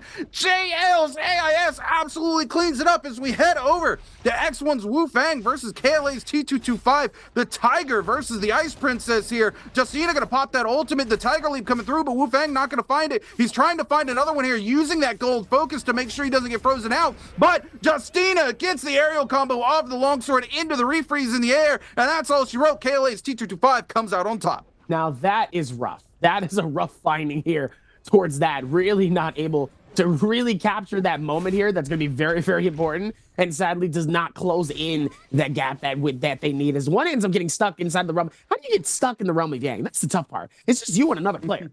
You end up getting stuck. That's the rough part. Meanwhile, back at it again with Pace. Pace trying to see if he can capture some nice RMB blooms onto Verse here, as Verse ends up popping his ulti here. A nice little bit of a warning here, but not able to do too much, as is able to find him, catches Verse unbeknownst, actually misses out on the Ice Throne as well, and is able to land right back towards Verse here, capturing the timing. Pace actually reads verse like a book and deletes him from out of the game. And out of this game number 2 here. What a solid finish. What a solid find here as Arano trying to do the same thing for AIS here, but it looks like here comes a third party coming in from XGen. XGen has to be careful here. Oh, nice stun to be able to capture it as well here. He's going to try to see if he can do it one more time, but he doesn't want to feed it onto XGen. It looks like he's going to try to hit him with the bow, but it looks like Pace is going to steal another elimination out of this game.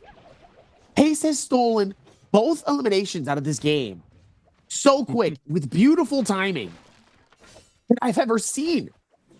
Meanwhile, Pace needs it here, right? He had a rough game 1. He was the champion last week. He's got to start finding that momentum. And sure enough, if you can third-party those eliminations, you absolutely take it. You see him here trying to do it yet again onto EWG's Arano. Arano had a great game last game with an 8-point score, but now finding himself caught out here by so many players inside. No ultimate, no F available. Balda gonna pop the ult as well. Heidi gonna go for the ult. Arano just trying to get away. Spider in the mix now as well. It is just ult central inside here. WBG Spider cleans it up, and Balda's action cleans up Paste as well. Oh my goodness, T225 gonna go down to Spider, but he does have that Vermilion Bird, so he's going to still be in the game. Action here, able to pick up his 3rd elimination, but now GG Shah looking to knock him out of the lobby. Action, no ultimate available, no F available for himself, just trying to break the ankles here, get away from Shah, try to find a reset, but Shah does not want to let that happen here. So many players burn their ultimate inside that fight there, looking to pick up eliminations. We saw 2 players very quickly eliminated. Action was able to get one of those eliminations, but now the whole lobby on the run. He's forced to invest the F here. Spider gets some huge damage there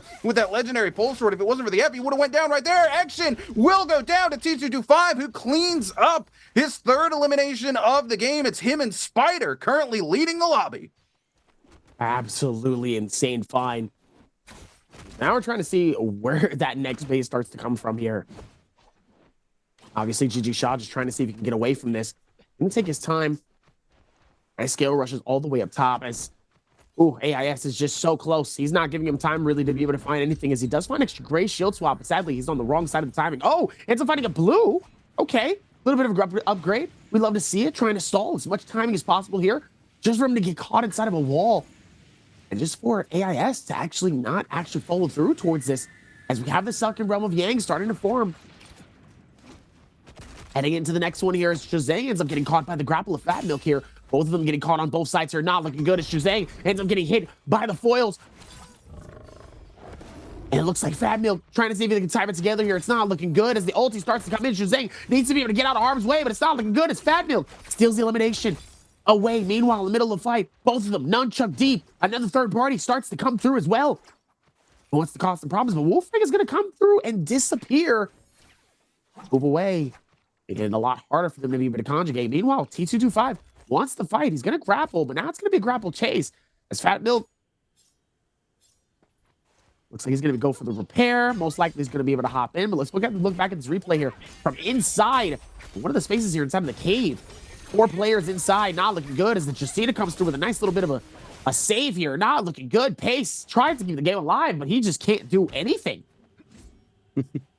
As we go, we're going to get ready to head into this next set of Realms of Yang here. Spider going to be heading in very shortly here. He's got this ticket, and the time is already down. He can head in anytime you want. He might get a free Realm of Yang here just because of how many fights going on the map currently. He could use this for himself here with those 3 eliminations to help him scale into the game. But it looks like Wu Fang going to head inside one himself. It's going to be 2-2-2-5 versus X1's Wu Fang. But Wu Fang, unfortunately, having to armor swap for the 2nd time into a set of white armor here. He's going to be at a huge armor disadvantage here versus KLA's T225. Wu Fang, though, with the legendary nunchucks here, one of his favorite weapons. T225 airborne here as we see some shots coming in from Wu Fang. T225 trying to get through. We're going to see the F2 invested on the side of Wu Fang, but it does not connect. He does find a quick uppercut. T225, though, on the Justina with the F, going to get the freeze into the nunchuck uppercut combo here. The tech chase off of the MB there coming in. Now, the ult going to be invested as he's got the advantage. He needs to find it now. Oh, my goodness.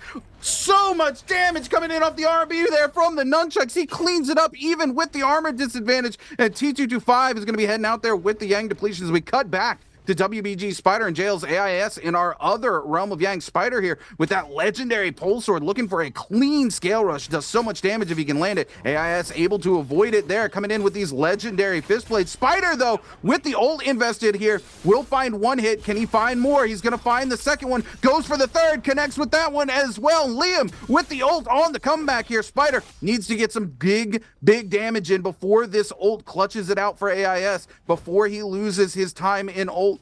We're seeing Spider here take the opportunity to find a reset. Unfortunately, just before the ult end, he finds a connect. He needs one hit here. Even a clean clank could be it for him, but no! AIS off the top rope. He gets the clank, goes above, and comes in from behind. Spider catches the edge of the pillar. He's unable to react, and Spider will be heading out here with the Yang depletion.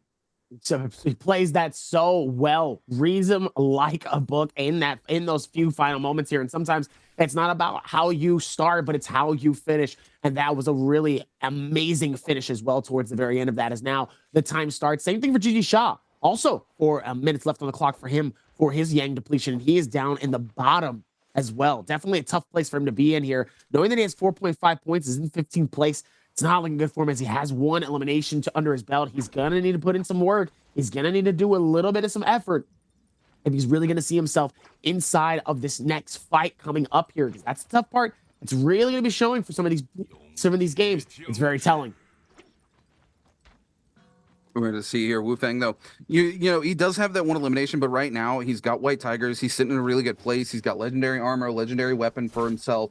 Going into those final moments of the game, lots of opportunities for him to clutch up some eliminations. Spider here trying to trade blows with GG Shaw, though, knowing he needs to go ahead and get himself a soul bloom to keep his game alive here, and he desperately wants to do that. He's got 3 eliminations here and does not want to go out early for a second time. Some huge hits there with the nunnies onto Shaw, but Shaw returning the favor with some massive hits there off the dagger.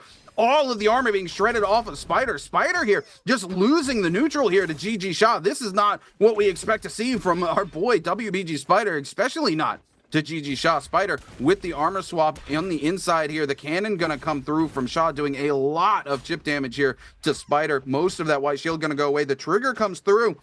Still lots of damage, though, there from Shaw off of that hit. You do get damage reduction on the trigger, but not a lot. As we see Shaw, though, going to have his armor completely ripped off. It puts Spider in a good place. He needs to find control. The F2 invested here. He goes for the uppercut. It doesn't quite land here. And the ult going to be coming in from the side of GG Shaw. Spider, though, keeping the pressure up, coming in with the bow shots, forcing Shaw away. He wants to keep Shaw on the move away from him as long as he has that ultimate. He does not want to be on the receiving end of that V2. Shaw, sure enough, forced to pressure away here. Spider knows he doesn't have long on the ult. Shaw gonna get the reset, but Spider clearly doesn't care. And while we watch this fight, JL's AIS actually picks up the elimination onto KLA's T225. Unfortunate for a boy T225 who had a strong game 1. He goes out with 3 eliminations here. IIS takes control of the lobby with 4. Spider with a scale rush out of the corner here onto GG Shaw. Shaw already investing the F2 here. Spider with the ultimate as well. This could be clean. There it is, ladies and gentlemen. He's going to pop the ult. All he has to do is find some good, clean hits here onto Shaw. He goes for 1. He goes for 2. He just needs the 3rd. He finds the armor swap, but I don't think it's going to be enough for him. Shaw on the outside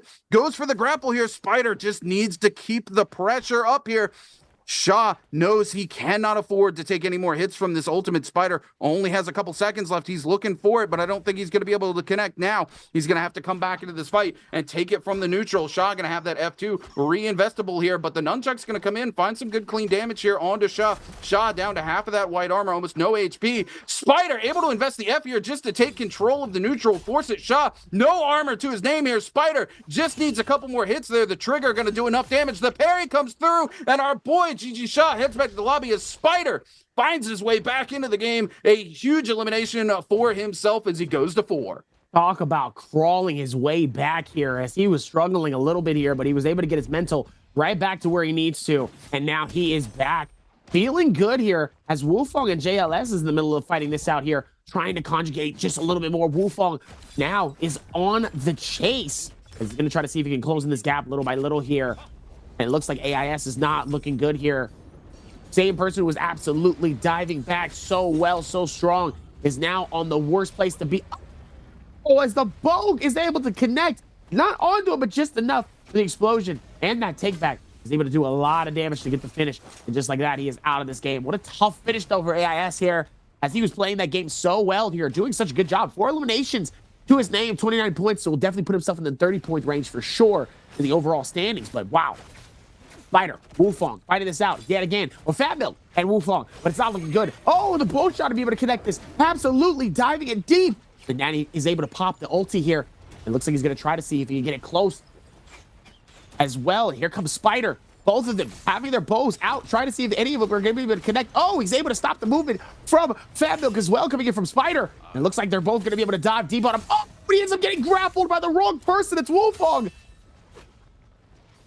Oh, massive parry here coming in from WBG. Spider trying to clean this up. Fat Milk, no place to go. Spider with the super quick scale rush there to clean it up. And now it's Spider versus Wufong. Spider with 5 eliminations. I don't think there's any way Wufong can clean up and to take it away from Spider here. The V2 comes in, but he doesn't land it. And Spider gets huge damage there off of the charge LMB there from the fist plates here. These legendary fist plates put in first. Wufang, no place to go. He has to land a V2 to have any hope of making anything happen here. I don't think he's got it in the back pocket anymore, though. Spider just giving chase here. He knows this is his opportunity to clutch the game out, find his first MVP here. Comes in, huge damage. Spider able to get some more on him. He's get the pot, but it doesn't matter. Spider wants it so much. He comes in with 6 eliminations. The first place finish is going to come out on top. Your MVP.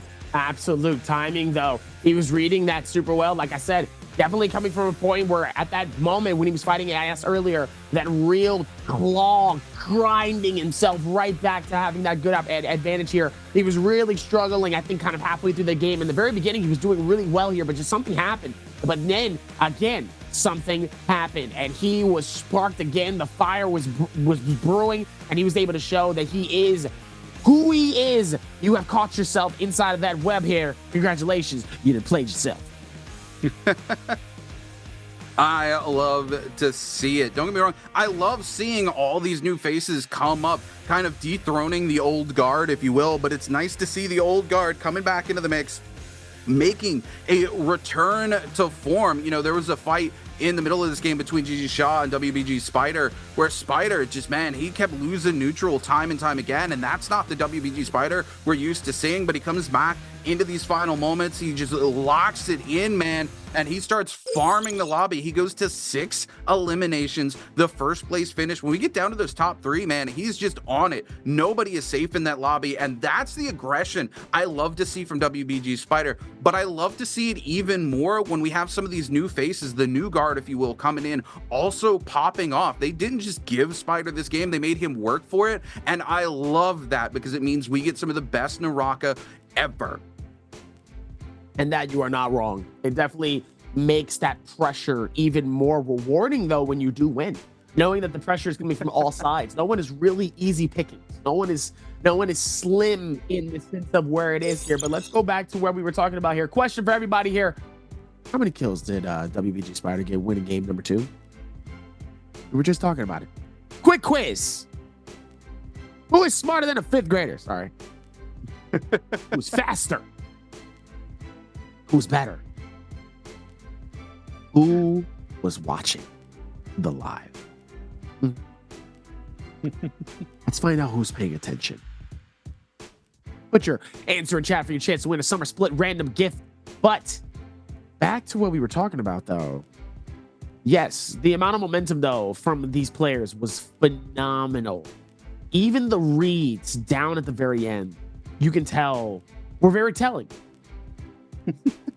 Look, I mean, Spider there with the minute scale rush, right? He gets a huge hit out onto Wu Wang, and then you see him literally just like the tiniest gap you could potentially grab onto to get a scale rush out, and he is instantly on it. He says, no, I put in too much work to get this elimination. I'm not going to lose it. I'm going to pixel perfect frame this scale rush and immediately pick it up. It's just like super short. It's like, bop. Like, it comes out of nowhere. Spider cleans up his elimination, and then he just goes down into that next elimination. He doesn't slow down for a second. There was a chance there where he could have let the other player get away. He could have taken a reset. He could have been in a really good position. He still had ult. He still had F. The other player had just burned through their ultimate. He didn't have the armor advantage. He didn't have the weapon advantage that Spider did. Spider could have slow rolled the rest of that fight, and Spider just said, no, I'm ready to go next. I'm ready to go bonkers. And that's, pretty much in those moments, though, it's one of those things where you have to say, whether or not are you going to be the one that's been going insane, or is, some of the other players going to be able to take that lead here. And obviously Spider made sure that wasn't going to happen here with a 5-point difference between first and second place. 10.2 for Spider, and AIS with that 5.5. And rounding out the top three was T225 with that 4-point game score. What do you think, outside of Spider, who do you think had a really solid game, though?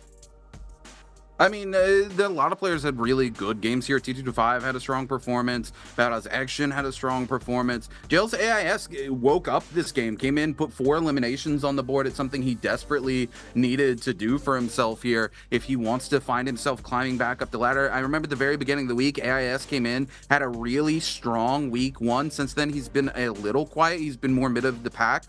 Better than usual. We're used to seeing him down at the bottom. He's also one of those players that's drastically improved, but I think he needs to keep coming in, putting in that work, making himself climb to the top of the lobby if he wants to continue to improve. So nice to see him come in, lock in 4 eliminations this game, but unfortunately for him, this was just the classic Spider lobby, if you will, where Spider got those early eliminations, and I think the Realm of Yang really turned things around for him, right?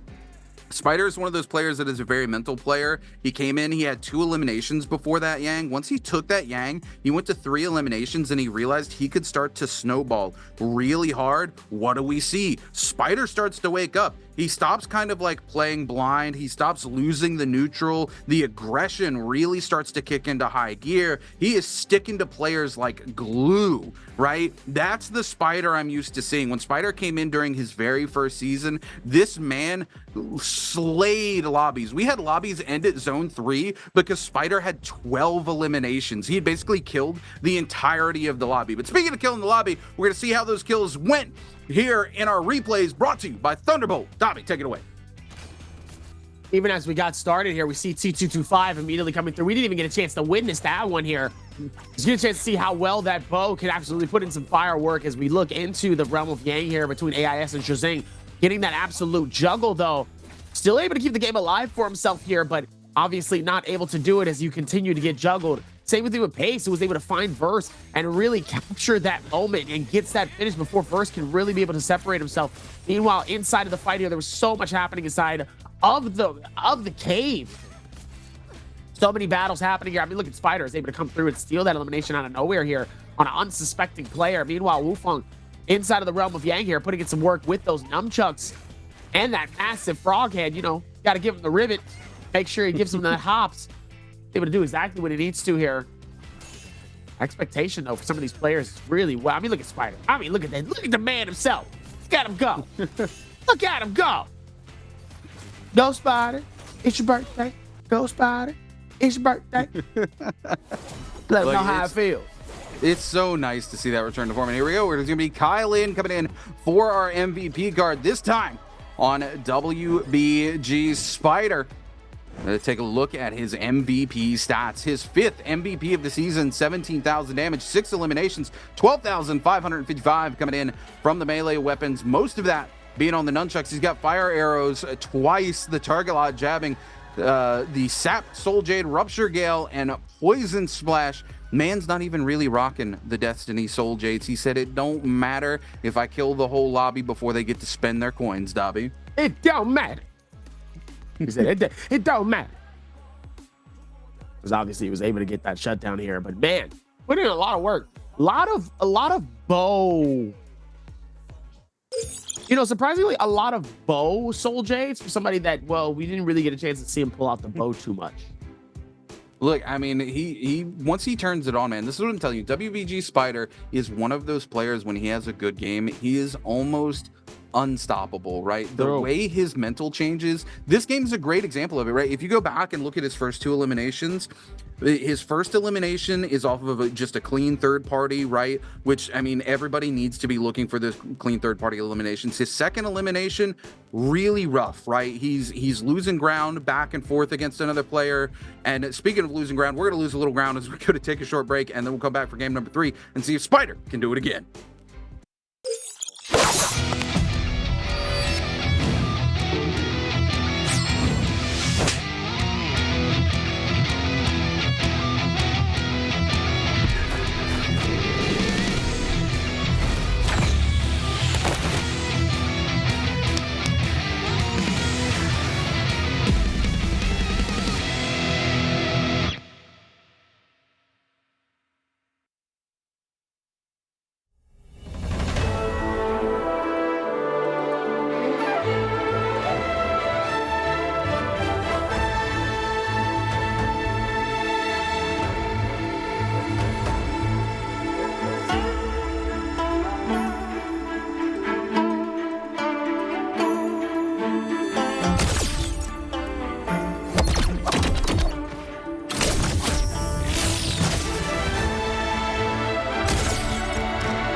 Ladies and gentlemen, welcome back to NARAKA BLADEPOINT Pro League Summer 2024. And as of right now, Spider's feeling himself a little bit here with a solid dub coming in from our game number 2. And as we're about to get ready to come into our third and halfway point of our games for tonight, so far these solo games have been feeling pretty good for some of these players. Arano absolutely trying to dazzle and razzle some of these players. Same thing with AIS. AIS trying to dive back into some games as well. But T225 starts us so strong with the dub. And Spider taking it into game number 2. It almost feels like last year when that's all we heard about was Mike, T225, and Spider as we see them at the top of the leaderboards here. But now let's see if some of these young guns like Pace and AIS can also put themselves on that number 1 chopping block for some of these plays. But overall, though, still a strong standing for some of these players here. I'm curious to see what the overall standings look like after game number 2, because I know there has to be at least a little bit of a switch up in the momentum, knowing that when we first started the first game, the only player that had the shot was Arano in second place, and he was only a point behind. So at this point, we definitely have a new leader. So it'd be interesting to see what the standings look like currently. Yeah, it's a very, very good day. Again, like you said, Spider having a really good momentum shift here. And this is what he needs. We talk about this all the time with WBG Spider, right? He is a mental player. Look at the difference on his face right now compared to the beginning of the day. Relaxed. This is a man who is riding the high. He's absolutely relaxed. He just had a pop-off game, and I expect to see more of that because this is a player, when he has a good game, comes back and consistently puts points on the board. It's wild to think we're in week 3, day 2 for Spider, and that last game was his 5th MVP of the season. That's crazy. We're used to seeing Spider in double digits at this point in terms of MVPs up on the board. That's how crazy of a player he is. So it's nice to see him coming in, making some changes. But again, really, you can see the shift in his mental this season, man. The start of this game, those first 2 games, those first 2 kills were a little for Spider. Things were a little rocky. He managed to come out on top in those fights, but it just wasn't the Spider we're used to seeing. Post that, man, once he picks up that 3rd elimination, he just goes ham. He is on fire. It is all gas, no brakes. Hammy, yammy, yam. And yam, yam, yams. As we're going to be seeing the first round selector for Fat Milk. I don't know why that made me laugh. I don't know why that made me laugh. Yammy, yam, yams. Gimme, gimme, damn jams. Dobby hungry over here. He thinks about Thanksgiving already. Pam. Anyway, let's see how we're going to be able to knock this one out, though, as well as we're going to be locking in for our halfway mark here. Game number 3, as we're going to see the first round selection come through. And are we surprised? Absolutely not. Whoa. Fat Milk locking in Kylan for this first round. Holy Christmas, Dobby. It's a little bit of my birthday, but here we go. Everybody's still locking in Liam. I disagree with prioritizing this pick so hard. They're like, oh, we can all run Liam. Let's run Liam. Again, have not seen that many Liam MVPs this season. Do not understand the love for this hero in that first round selection slot. He is very strong. Don't get me wrong. I think he's easily top 3 heroes. I just don't think he's top 1. We're going to see 3 hotties in the lobby as well because of the way these pick bands run out. Unique 521 locking in Kylan, but then Wu Bang locking in Hottie opens it up. 3 hotties, 3 Liams is going to make for a very interesting lobby, Dobby. See how good these dives are really going to be for some of these players here. Oh, wait. Oh. No. What? Spider trolling me over here. Don't do this to me, Spider. I'm watching you. We're seeing this last minute changes. No way. He locks in Farius Shen. Let's go, ladies and gentlemen. That is a Farius Shen on the board as we head on over to Morris Isle. WBG Spider says, hey, let's lock it in. A Farius Shen on solos? Look, it used to be meta last season. I don't see why it couldn't be right now. This is something we kind of been internally talking about a little bit. Farius Shen, still kind of a viable hero in terms of solos. Not an absolutely crazy, we're going to dominate every single game, she's the best hero in the meta, but she's still 100% viable right now. I know some people over in chat who are really excited about this. Sky, I'm looking at you. Feria coming in, and it's on WBG Spider. I'm excited to see how this game goes, Dobby, man. Look at this. Let's take a look here at the variation. It's going to be F1v3. No surprises there. The pillar going to be coming in, as well as the escape on the F1. Realistically, the only way to play Feria in its meta. Unique 521 here, going to be running his second Kylan already, and we are only in game number 3. So Unique going to be out the ability to play a hero twice already here after game number 3. Oh boy, am I excited for this game. The question is can Spider climb that 1% wall? You know how it is when you are the only person playing a hero in a lobby, you get targeted so quickly. It is a massive wall to climb, but if anybody can climb it, it's WBG Spider. When he's riding that high, when he's coming in from a really clean game and playing aggressive, I think Spider is going to show out this game, Dobby. It's going to be a solid look there for some of these players here in terms of how it's going to look. But let's look at the main map itself here and how juicy this map's landing is going to be. Is we're going to see a different little bit of a split here, right? So we're going to see this nice split of a juicy steak that's going to go left to right.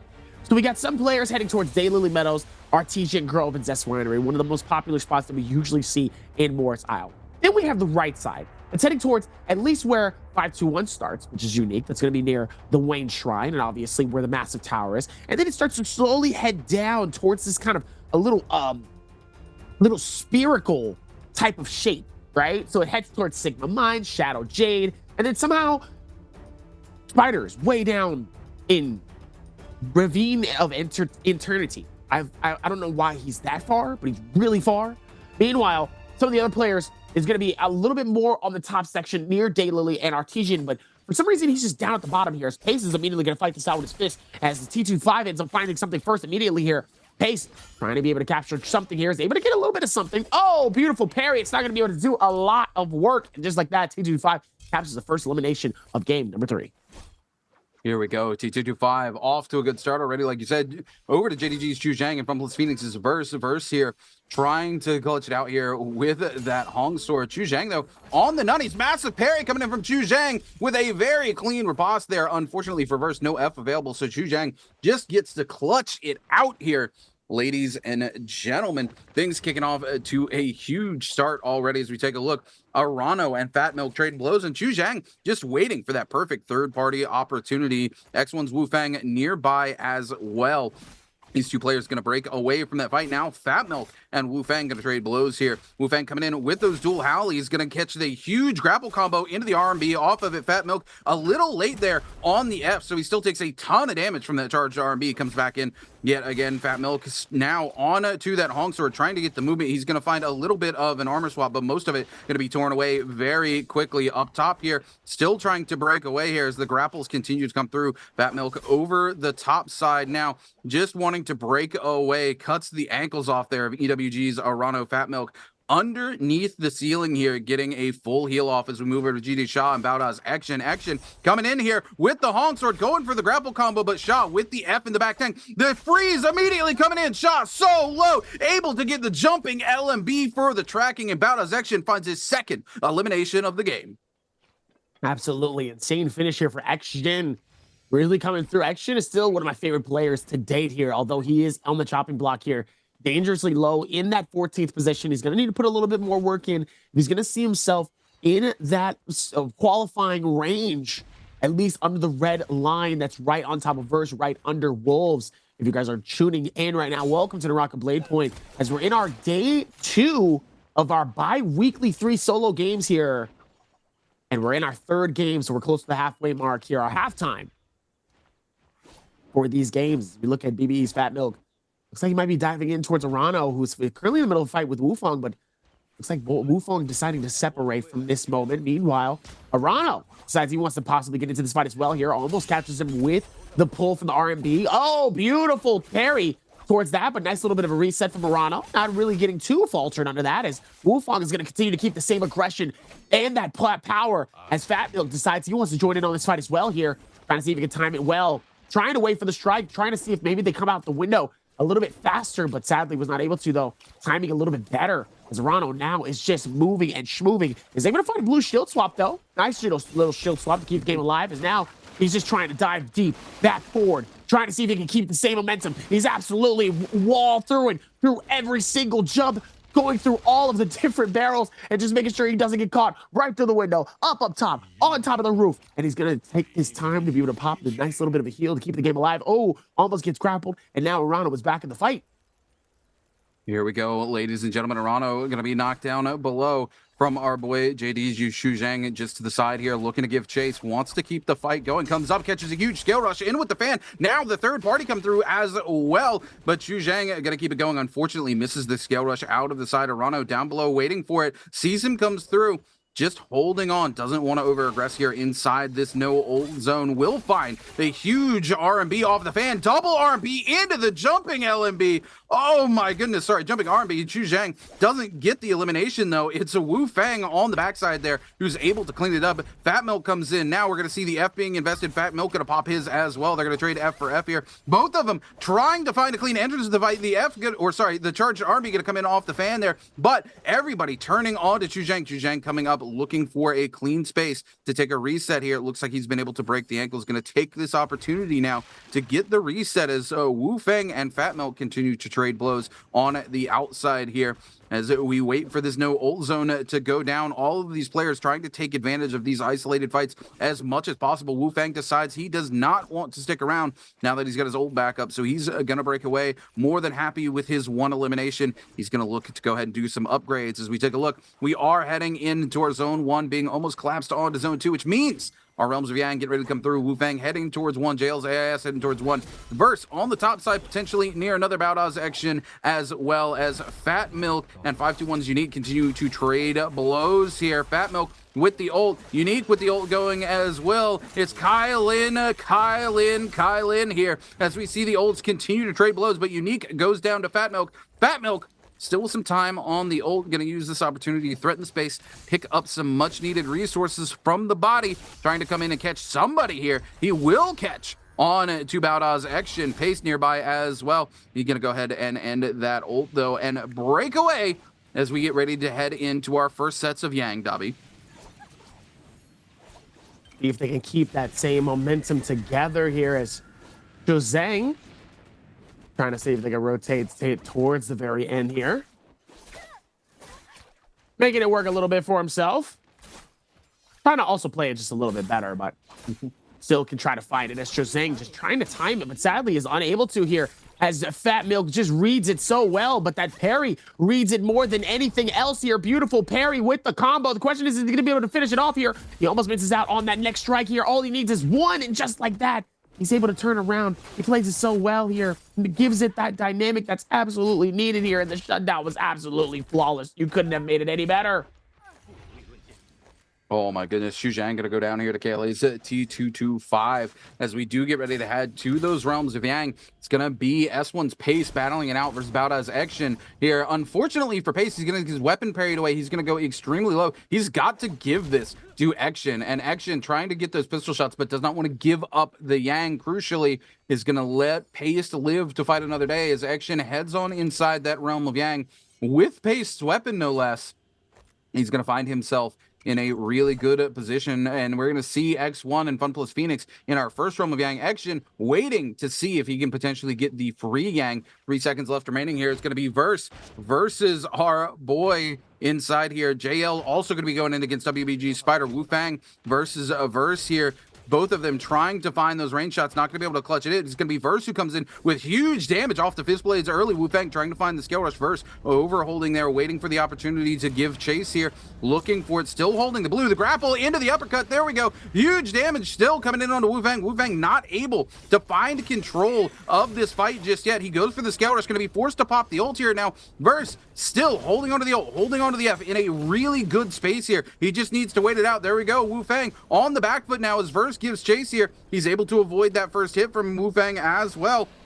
Verse just holding that V2. Who's gonna let it go first? It's a game of chicken, ladies and gentlemen. Hottie chicken going in. Verse tries to go in for it, doesn't find it, but now he still has some of that ult charge. Crucially, he needs to find a good hit. There it is, and he catches him off of the F2 here. Absolutely huge for Verse as he takes control yet again of this Realm of Yang. 45 seconds, though, to clutch it up. The other hottie just trying to keep the game going here. He's going to walk into that R&B there from the dual Hallies. He's going to walk into it again after popping the F2. Now, Verse a little on the back foot. He needs to find control of the fight yet again. Wu Feng on the backside. Both of them waiting for the scale rush opportunity. Verse goes in. He waits for the parry. He's able to clean it in.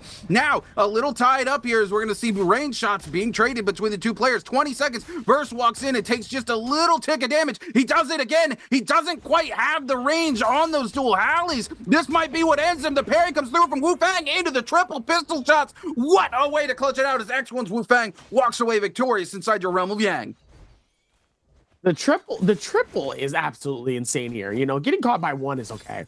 Fool me once, shame on you. Fool me twice, shame on me. Fool me 3 times, I'm just crazy. You know the definition of insanity is being able to do it 3 different times. Meanwhile, Fat Milk and BBE trying to see if they can figure this out here towards this pace. He's going to be able to go airborne. This is what I mean by that get out of jail free card here. Now he's going to dive back, go back for the heals here, and now he's going to try to see if he can time it right. Just with the strikes here, making it a little harder. Oh, look at Fat Milk getting aggressive here on the airborne strike coming in as well. Is he going to pop the heals here? And now with the depletion of that one, here comes action. Here comes action for that third party. He could potentially steal this. Let's go, action. Let's see what he can do. Ooh. Love to see that amount of momentum here and see where that's going to be able to thunder up here. Actually, could read that. Ooh, going into another group of fighting here. Wasn't looking good for AIS here as he was dangerously low, but it looks like he was able to find some heals.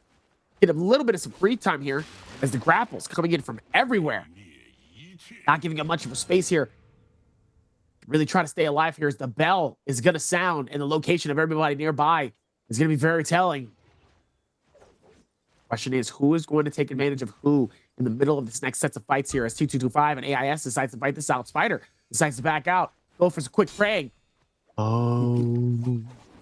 Little two knot never hurt Dobby. AIS stuck on the inside yet again. That no old zone has gone to that safety net for AIS removed, but AIS does still have the ult in the back pocket here as they find yet another reset. Spider, though, into the double fan Soul Jade. Oh my goodness, he gets torn through by the rest of this lobby. These legendary fist blades not putting in a lot of work for him here as the staff comes through. Everybody turns to Spider. Spider, the only thing potentially keeping him alive is the damage reduction coming in from that 2-Nah buff right now. The Liam coming in trying to make it happen, and there it is.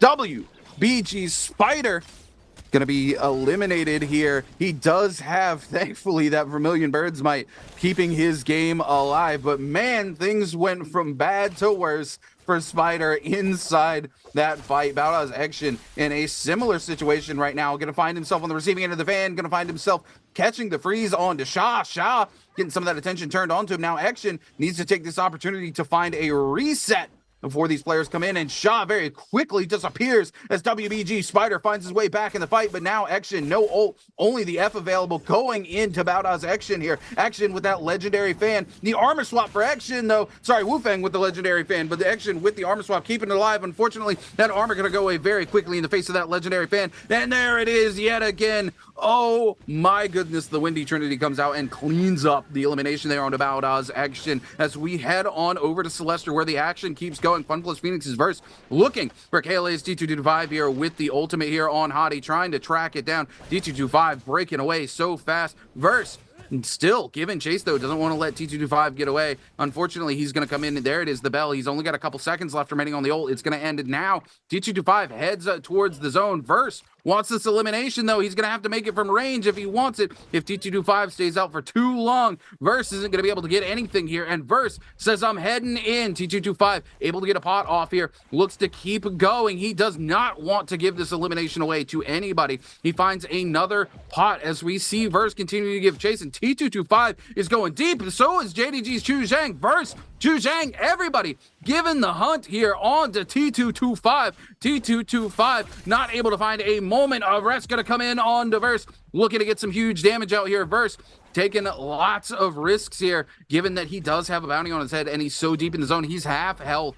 playing outside here in the zone. T225 trying to get a pot off, but that heal cut gonna come through. The cannon damage gonna come through, do quite a bit of damage there to Verse. Now everybody looks to turn on to Verse here as he goes extremely low. No ult available for himself, trying to come in on a T225, but it's Xu Zhang who gets the kill. He will find himself a Soul Bloom here, but Xu Zhang tries to clean it up. Verse potentially looking for the second, but he needs to be careful. That HP's ticking down so low, so fast. Xu Zhang comes in and cleans up the elimination. Ladies and gentlemen, I thought we were in China, not in the EU region. These players playing like mad lads. Xu Zhang gonna go out to the storm as well. Goodbye, sir.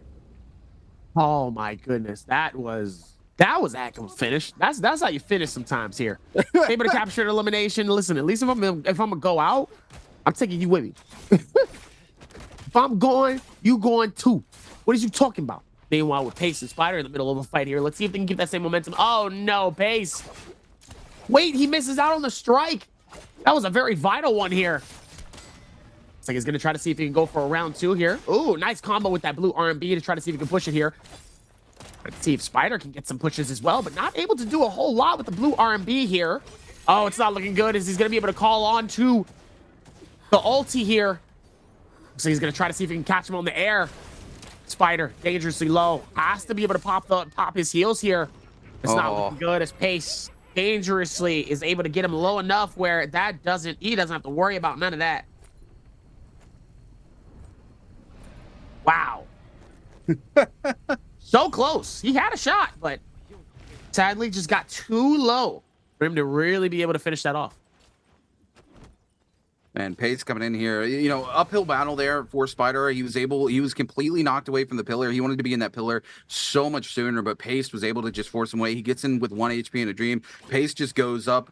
So easy for him to avoid those shots there by Spider once he max up, and Pace just got to wait for those cannon shots to go out so he can slide in with that V2 and just take a single hit there, and that's exactly what we see him do. Once those cannon shots are used up by Spider, he cleans up the elimination, and now Spider, with 2 eliminations under his belt, has got 5 minutes here to find himself a soul to keep his game alive, and he's going to lock here onto X1's Wu Fang. Wu Fang, though, not going to make it easy for himself. We're going to see that Marshall Soul Jade coming in there off of the spear, catching players off guard here, but Wu Fang easily going to back away there with the F2, as we also have Pace coming in now. Spider's got to be very careful. If Pace decides to turn on to him, this could be an easy elimination for him. Pace there with that White Tiger's prowess, trying to lock it in, knows where Spider is, knows that he's the only fairy in the lobby, so knows he's got that Yang depletion, and now both the players turning on to Spider as we see our boy Wu Fang come in, catch the huge RMB there off of the legendary fan. Spider going in with the Marshall Jade, catching huge damage on the Wu Fang.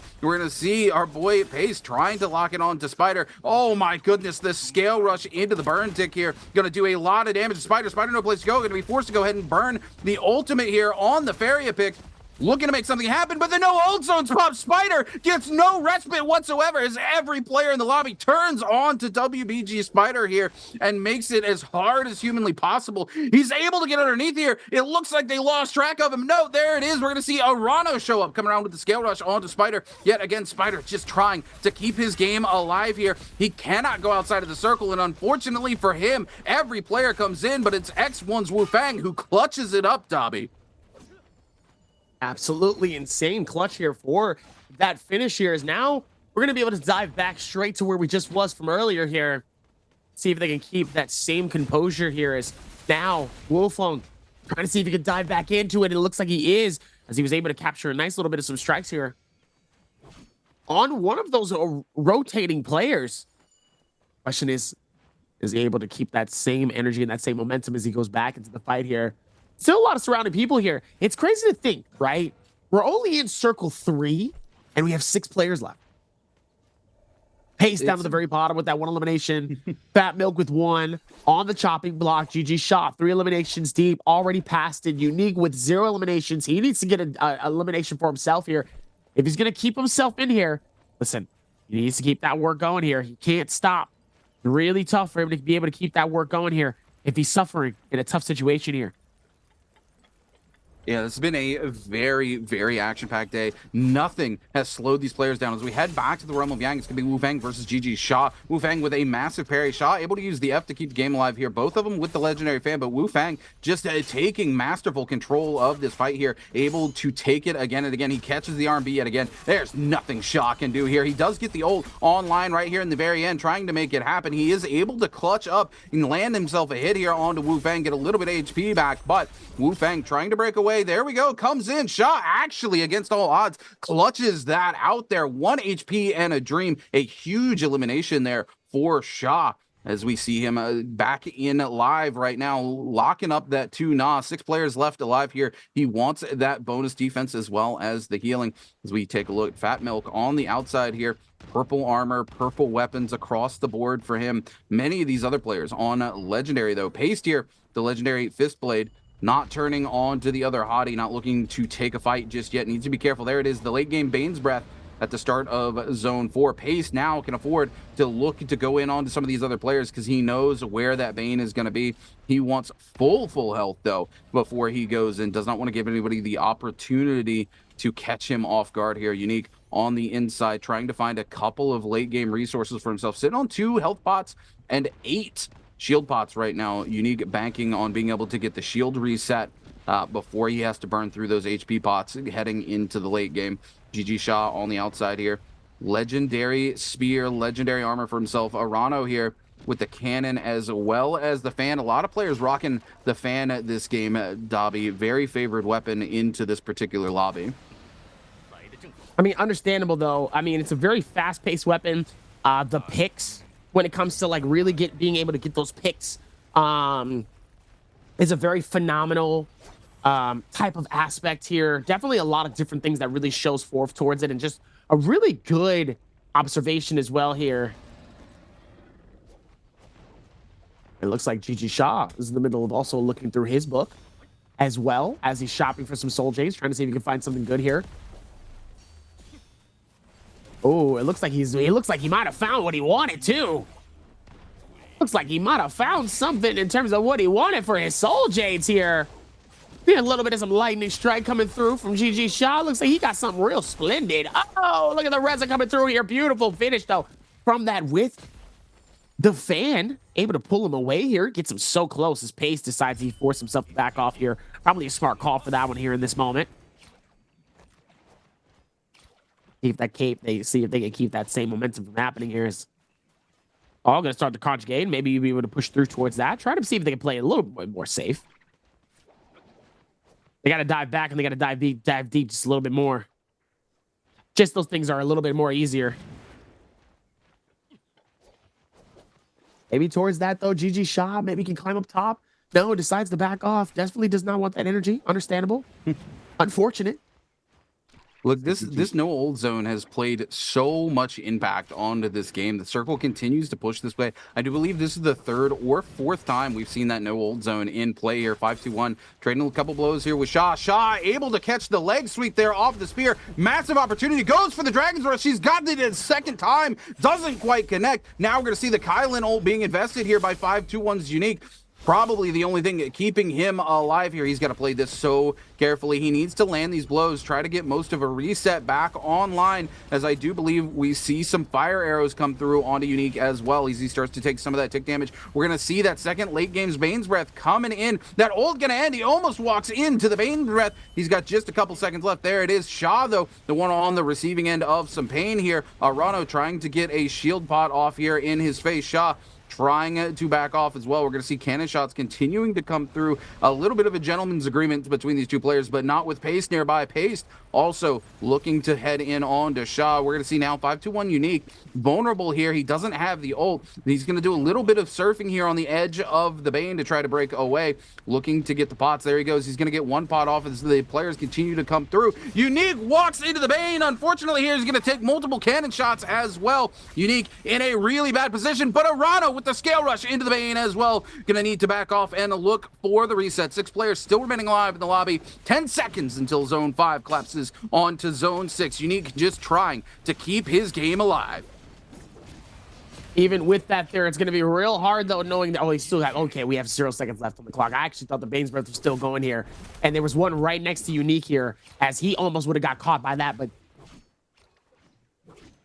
sadly, he's looking like he's going to get caught by all of the different players that's absolutely hungry, as Unique actually has a fair and free opportunity for him to be able to shield up. Same with Fat Milk here. He's going to take the advantage to at least be able to get some type of shield onto him as well here. And it looks like he was able to time it just well enough. For now, he holds it. Oh, was able to hit two, both Unique and Fat Milk is, oh my goodness. That was absolutely a gorgeous strike from the outside here. Trying not to get caught on the dive as well. Question is he going to be able to charge another right click as well here, or is he going to go back to trying to see if he can go back for the chase? But it's not looking good as he ends up getting pulled, yanked, shoulder check from another player. And Fat Milk sadly does get eliminated just under the qualification mark here with one elimination under his belt. Unfortunate. Yeah, absolutely a huge elimination here for GG Shaw as we go to 5 players here, and Fat Milk sacrificing him a little bit for himself, if you will. He ends up keeping our boy 521 in the game. Unfortunately for him, though, that does mean he's out of the lobbies. We cut over to GG Shaw, taking some huge hits there as he continues the fight. Pace trying to come in here. Hottie being the one to beat here. The only one left remaining in the lobby is going to be Pace. Right now we have 2 Liams still available as well, and Unique are going to be our last Kylin in the lobby with these 5 players still up and keeping things rolling. Arano here with the cannon, looking to get some of those shots and using that explosive rounds to put damage onto Unique. Unique going to see half his shields ripped away here. He can't stay inside the hut either because of the cannon shots coming through. He's going to take another shot, another one as well. Arano just putting the pressure onto Unique. Unique going to see most of his shield gone. That fire tick continuing to take his HP away. There's just no place for him to go. He's forced to pop the ult just to stay alive here. He's got to land these hits, but no, it's not going to be enough as Arano comes in and cleans up 521's Unique here. Absolutely huge for Arano. His second elimination this game. He put so much work in with that cannon, and he was able to clutch up the elimination in the end. Paced on the backside now being forced to pop the ultimate here on Hottie as well. Paced having a rough game here. Only one elimination. Now he's skyward, just looking to take a reset. It's going to leave him without his ult here for these final moments of the game. Zone 6 is collapsing onto Zone 7. There's going to be no place for Pace to go. Once this ult burns out, he needs to get some damage onto somebody and try to turn the attention away. He does get a clean hit here onto Arano, but it's going to be Shaw coming in there with the spear to get some huge damage on him. Shaw going to see most of his armor ripped away here, though, as Pace turns around. A massive parry from Pace. If it wasn't for the F there on the Liam, Shaw can find himself in a really bad situation. Pace keeping it moving here, trying to get the full reset as he's turned the attention away from himself. Shaw now the one on the way out here. No armor. He's just able to get a single pot off the reset, but it's Arano turning on to Pace instead of the attention staying on to Shaw. Shaw going to be able to get a full reset here. Pace has got to play this careful. He does not have that ult in the back pocket. Shaw ended the ult early here. He's getting some of that charge back here, but he's got to be careful. Pace trying to continue the attention there. He's able to get the parry, but Pace can use the F2 to break away there. The legendary dagger in the back pocket here for Pace, but those cannon shots coming through, ringing onto Pace, absolutely shredding him away. GG Shaw going to take some of those cannon shots as well. Pace with the legendary the legendary fan in the back there off the R&B, going to send him out of this lobby. GG Shaw picks up another one. He goes to 5. Who's going to take it? Is it going to be GG Shaw or X1's Wufang? Wufang on the backside there almost gets locked up in the Nezha's Might. The fence, though, stopping it from locking him down, and that's all he needs to stay alive here. He's not able to get in and get the bloom. Unfortunately, he's holding on to that legendary Soul Jade. Zone 7 collapsing now, though. All the attention on to Wufang. He does have ult. He's got to go airborne here, looking to go for the reset. These other 2 players, though, trying to come in. He's trying to clutch anything out here. He needs to get some big damage down. He needs to get that fire tick onto these players. I don't think he can look to heal this out and try to clutch it out without his ult. He needs to make something happen. Wufang going high here. That ult gonna end. He's just trying to stay alive for as long as possible. Let Shaw fight it out here, but the other Hottie gonna pop the ult. Oh my goodness, the Liam with a massive ult for himself here. Arano coming in with a cannon, trying to get that fire tick on to Shaw. Gonna pop the ult, return the favor as well. Sure enough, that's gonna be enough for Arano to clutch it out there onto GG Shaw. EWG's Arano cleans it up, but is it enough to make him walk away the MVP? I think it might be here with those extra points, though, as well towards that. I mean, I feel like it's definitely the next thing towards that here, just to be able to rotate that in. And that was a solid pull for him to be able to see that and know that timing was effortlessly and pretty flawless overall here. Really solid look towards the end of it here, as he was able to do it so many more times before here. I mean, Arano able to put it together towards that top section, and then obviously was able to dive deep towards it. I mean, he was able to eat that up very, very well. What a solid finish from Arano here towards the end of that game. Yeah, he played that so well. You know, he's got the Soul J that gives him the fire tick on those cannon shells. He knows that damage to the HP is what's most important in those final moments. We see Arano putting that cannon to good use the entirety of the final circle. As soon as we get to that fight, he knows he's got to get that fire tick out onto Shaw if he wants to have any chance of coming out on top and winning it there. And in the end, he's able to pick up, I do believe, both the final kills because of that fire tick. You can see Arano just throwing those cannon shots left, right, and center onto Wu Fang, keeping Wu Fang down. Even when he's up in the air there on the ult, forced to burn the ultimate just to keep his game alive. Arano really doing a great job of just dominating the final moments of this lobby against all odds, man. And again, just making it work. He knows what tools he's got, and he's not afraid to use them, Dobby. Point blank, hot swap into the cannon, getting those cannon shots out onto Shaw, and says, it's cool, man. You can keep hitting me and take my armor away, but I'm going to put that fire tick on your HP, and the zone is just going to keep ticking away. Not him hitting with the hands up and said, hey, it's out of my hands. Out of my hands. I can't do it. Sorry. Nothing against you, brother. But it's time for me to get the dub. It's time for me to win. Show you how we really get down. And look, I feel like whatever it takes to get that paycheck, right, Dobby? Absolutely. And I feel like at that same time too, I feel like, you know, even towards that last dive, that really could have been a really tough situation for both players, though, especially for, you know, the Hottie, who really dove all the way up top here, just trying not to get caught up in a bad situation. And sadly still, you know, found himself, you know, on the end of the chopping block, you know, which was kind of unfortunate at that ending. But with everything else, though, I mean, solid fight, though, to end it towards that end. And now it's like, hey, we're 3 games deep. We still have 3 more to go. We're back to Padoria. I love Padoria. I love Padoria and how it looks. I love how that's looking. So it'd be good to see, how do we go back to Padoria after all of that momentum? I mean, look, the games are going to keep going high flying here. And I think it's going to come down to WBG Spider, right? Spider likes to play high octane NARAKA. He likes to keep fights going. He's not worried about like rotating and not giving chase. As soon as he locks into a fight, he wants to finish it and go next. And because of that, he sets the pace for the rest of the lobby. That's why we see things slow down when Spider's eliminated from this lobby, because he's no longer setting that tempo, that pace. But there it is, EWG's Arano with 4 eliminations, just barely squeaking by with the MVP for this game, with the game score 7.8. GG Shaw with 5 eliminations, takes the 5 kill points, only gets 2 ranking points, and that's why he goes out in second place there with a 7-point game score, but still a huge game for GG Shaw. X1's Wu Fang going out at a 5.5, JDG's Chu Zhang with a 4.5, and trailing them in 5th place is WBG Spider with a 2.5 as we get ready to head into game number 4. And like you said, we're going to be heading back to Praedoria. Back to Praedoria.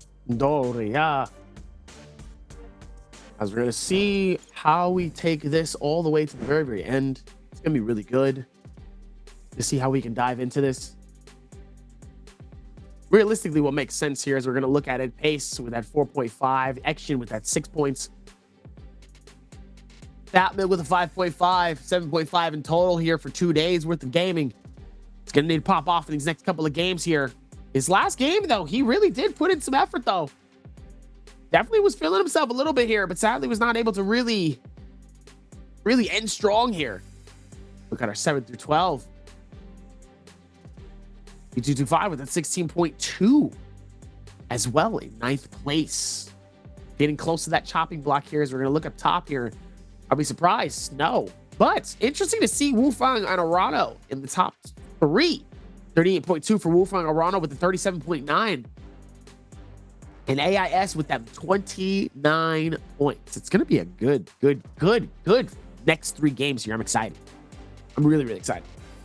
Yeah, look, Arano already on pace to beat his day one here with a 15.8. If he keeps it up, he could easily have a 30-point day. Likewise for WBG Spider here, you know, he had that explosive game number 2, very good for him. He was still able to have a consistency game and put some points up this game. As we go back and take a look at these replays brought to you by Thunderbolt, this early parry here by Chuzhang when Verse doesn't have the F, so he just gets the clean elimination there. The freeze coming in from Action into the pistol swap for that clean elimination with the follow-up freeze back again here. Same fight there as he picks up double eliminations. Arano getting picked up there by Wu Fang Spider inside the realm of Yang here versus Jail's AIS. Spider, though, with a clean elimination here as he comes in with the spear. He just needs a single hit into the musket shot, and there it is. Spider yet again on the musket. Cleans up a one onto GG shot early on as well. Wu Fang here with the fan, that legendary fans putting in so much work here. This was just wild, man. There was no reason for this. I felt like I was watching EU region go at it again. And poor Chuzhang here, man. What a way for your game to end when you have 4 eliminations under your belt. Chuzhang throwing it a little bit here. He had no business chasing that deep into zone, just looking for 1 elimination as we cut over. This is GG Sha versus Wu Fang. And, you know, I really thought Sha was out here. He was 1 HP in a dream, but he's able to clutch it up. He catches the RMB into the re-ult there for the elimination. Yet again, catches another one there off the fan. And then the end here, there it is. This is where Arano just sticks to the fan. He throws one down. Look at that. Catches Wu Fang all the way from range while he's got GG Sha in his face. And then just clank, clank, clank, because he knows he's got the fire tick down onto Sha as well. Arano just clean it up, and here we go. We finally get a Liam MVP for the day, Dobby. Is going to come in. It's going to be EWG's Arano locking it in, and it's going to be his 11th MVP of the season. This man is going absolutely ham-bone, Dobby. 24,800 damage, 4,500 coming in from melee weapons. The rest of it coming in from cannon. Look at this, 19,000 damage from cannon, Dobby. He's got Meteor, Rupture Gale Orb, Burn, Repair Roll. The man was set up. He literally has the Infinity Stones for the cannon. This man knew what his job was, and it was to put shells down range. I mean, push shells down range and then be able to put them shells right back up and be able to put them exactly where they need to be on the shelves, because everybody, you know, too small. He got to put them up because they all small. And they, you know, they're all way up here. So you got to be able to put them and be like, hi, you look real nice. Put you right there on the shelf. Right there. You know, and, you know, some of these players, you know, had to get put on the right shelf. You know, some people were at the bottom shelf. Some people were at the top. Some people deserve to be at the top. Some people deserve to be in the middle. Eye line. Right there. Tough situation for some players. Anyway, you know, as we go back and head towards Midoriya here, obviously, we also have another amazing interview that's going to be starting somewhat fairly soon here. But for all of the other pretenses purposes, there's still a lot that's happening. And I think towards, you know, these next few games here, the aggression is going to get a lot stronger, but I feel like the defense is also going to become a lot more prominent as well. But until that space, we got an interview for you guys, and we'll be right back for our halfway part. Game 4, Game 5, Game 6. Take it away. See you guys. Hi everyone, welcome to the post-game interview. I'm Leah. So this time we have Paste from the team SS1 come to our interview. So please say hello to our audience first. 有请老屁给我们打个招呼吧。大家好，我是 SS1 的 Paste。 Okay, welcome. So actually, I really want to say congratulations to you for being the last BIWEEK3 solo champion. But what's wrong for today? 其实首先还是肯定很想跟老 P 说恭喜上一周拿到了这个周冠吧，但是这周怎么回事啊？运气不好。 Oh, okay. I think it's just unlucky. Well, for the game number 2, why? So you're play Batari for the game number 2, but why you choose to fight with another Batari out of the cave at that time? Because I think if you maybe keep him until the last circle is good for you. 那其实在第2把的时候是玩的迦南嘛，对吧？当时在宝库外面的时候，为什么会选择打另外一个迦南？当时那么多英雄，其实留到最后决赛圈会不会对自己更有益呢？没有，因为迦南他没大了，我肯定选择先杀他们。然后迦南的话，一个人在决赛圈其实也可以隐身的，无所谓。Oh, so actually for that time, I think that Matari didn't have have her ultimate, so I choose to fight with her. And I think if I, as the only Matari in the final circle, I can use my skill and ultimate to keep myself safe in the final circle. It's not a big deal. Okay, please move on to our answer for treasure. Well, so this time our question is, which hero did SS1 Paste use in the game 3? So A. Feria, B. Hadi, C. Liam, D. Akos。那这一次我们的问题是第3把，老 P 用了哪个英雄呢 ？A 是沈庙 ，B 是哈迪 ，C 是刘恋 ，D 是胡为。So please count down time for us。也是请老 P 给我们倒计时一下吧。3, 2, 1。Okay, screenshot everyone. So what's the answer? 答案是什么 B 哈迪。Yes, the answer is B. Well, by the way, I really want to know how do you think like Feria for the solo game now? 那也是想问一下老 P 觉得沈庙对于现在的单排是一个什么样的情况呢？沈庙就是很尴尬，就是没有那种爆发秒人的那种技能，然后决赛圈也没有同英雄，所以说决赛圈太强了，所以会被点，所以说很难活到决赛圈，1v1也没有特别出彩的地方。Okay, so I think Feria is a kind of embarrassed because for her, like she didn't have the high damage skill to use in the game, and she is quite strong in the final circle. So all the players won't let Feria alive until the final circle. So it's quite hard to play in the game. Well, the last question will be your points now is a little bit dangerous. So what's your plan for the following games? 其实最后一个问题也是要问一下老 P， 因为现在这个分数其实还是有一点危险的，可能对于本周的这个来说，那之后的计划是什么样的呢？计划就下一周四爆发吧。啊？下周四爆发。Okay, so my plan is to maybe play better in the following games. Maybe for the next week, I will like do my best. Okay, thanks for coming to our interview, and that's all for the interview. Bye bye, everyone. 拜拜。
knows no mercy. You or many, you will die all the same.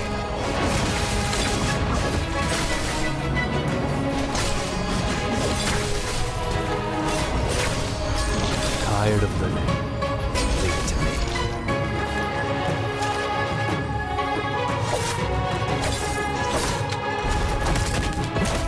White blade knows no mercy.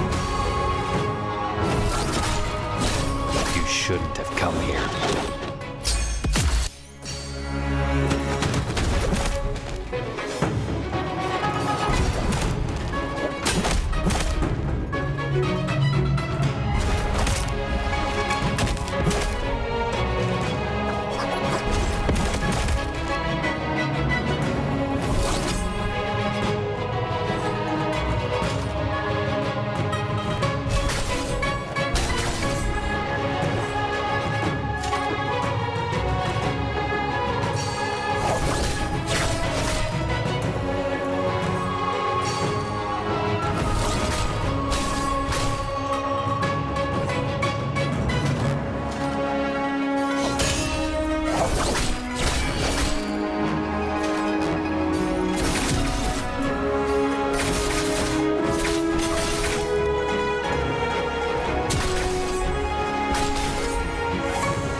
What's going on, NARAKA fans? Welcome back to day 2 of solos for a third bi-weekly here in the Nbpl Summer Split. I'm your host, Senior Caster, the Runekeeper. Joining me today is my boy, my main man, my right-hand man that's been here with me since the very beginning. Dobby, how we feeling, baby?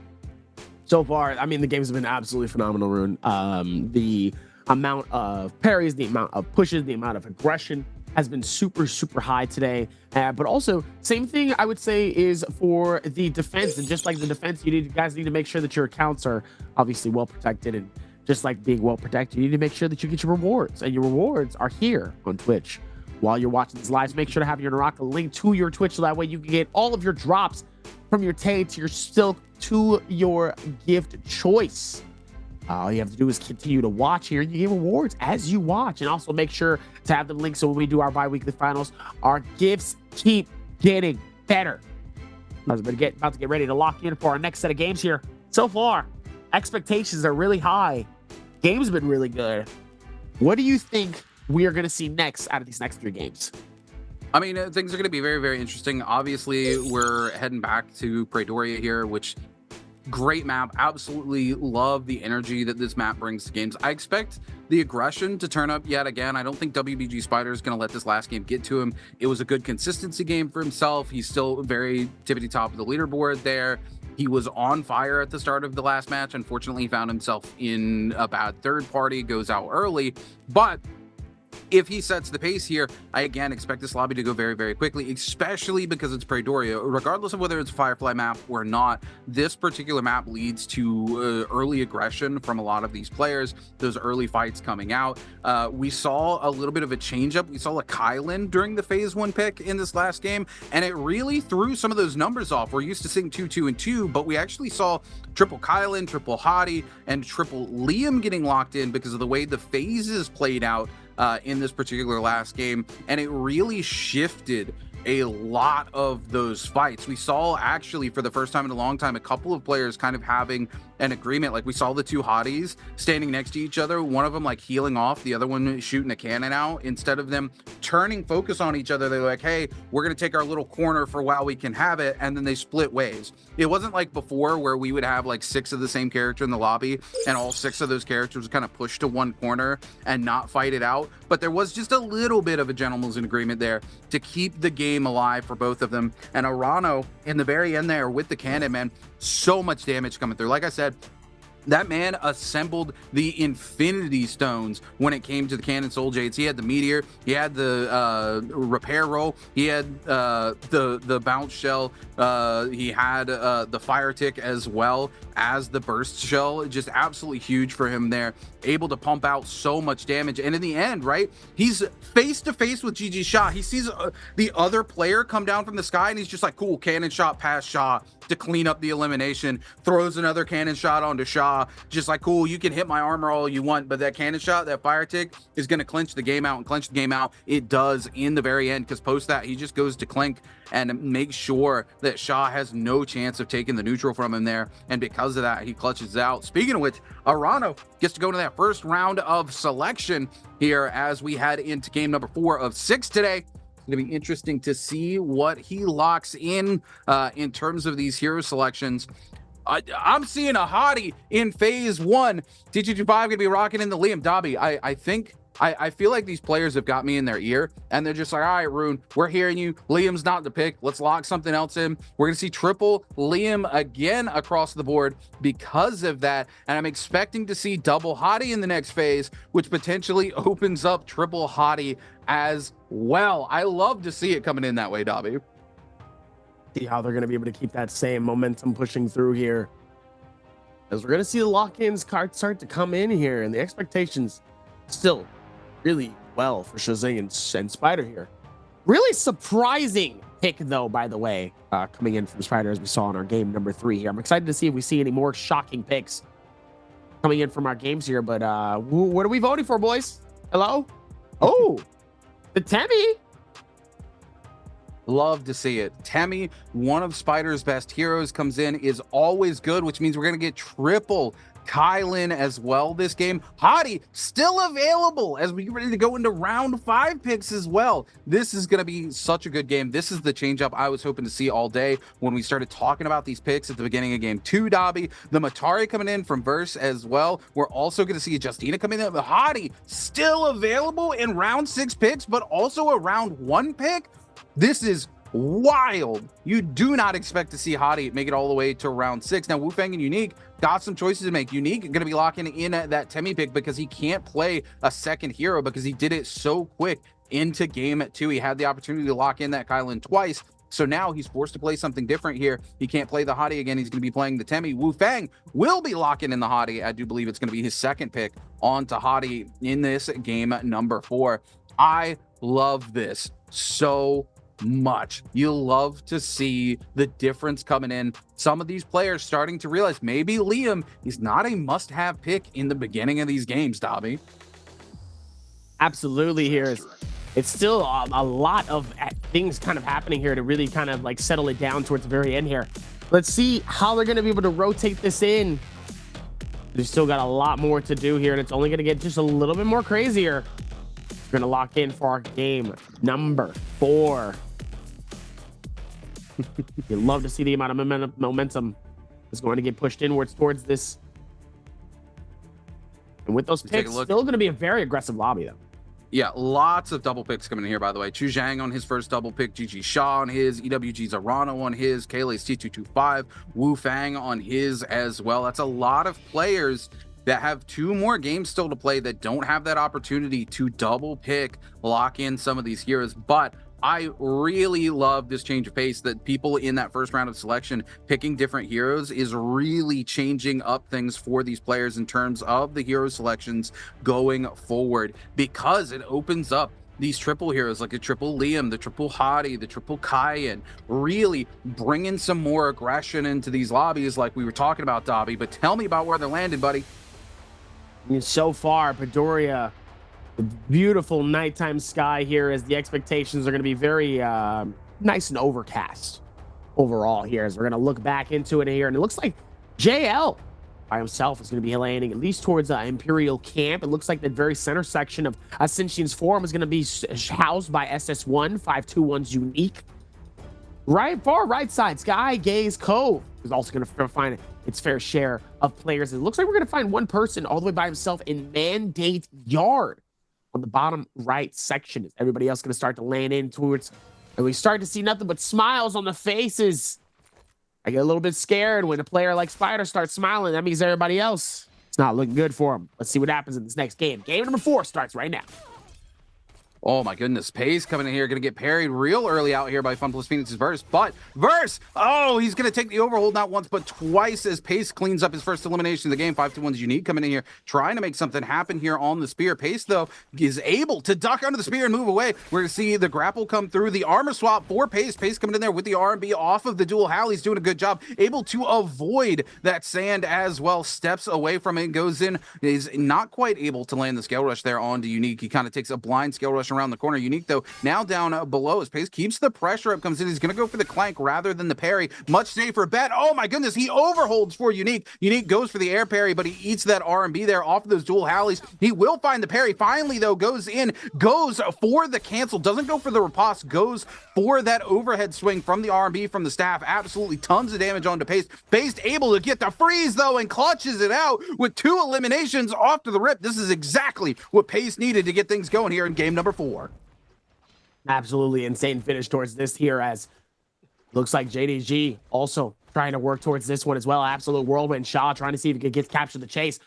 Zing needs to be able to get away. Ooh, nice kick. Nice kick to the front of the forehead here. A little disrespectful, but we understand it. We respect it. Oh, nice hit with the blade as well with the dagger. Even hit the blue R&B here. Zing is able to find a great shield swap here. Could actually be the deciding factor between life and or getting eliminated here, but the timing could also be just as important. But here we go with that parry. Able to do a lot here in that moment here. GG Shaw trying to fight it out. Waiting for the ulti to pick off on both sides here. Tries to land it. See if maybe he can get some heals from it as well here within the timing he's able to here. Ooh, nice strike takedown on both sides here, as Shazing is going to take that same advantage. Is not going to bait it. Finds the R&B here, but it looks like he's going to use that moment. Both of them are going to use that moment to go for the reset here on both their shields and their heals. And right back at it. Here we go.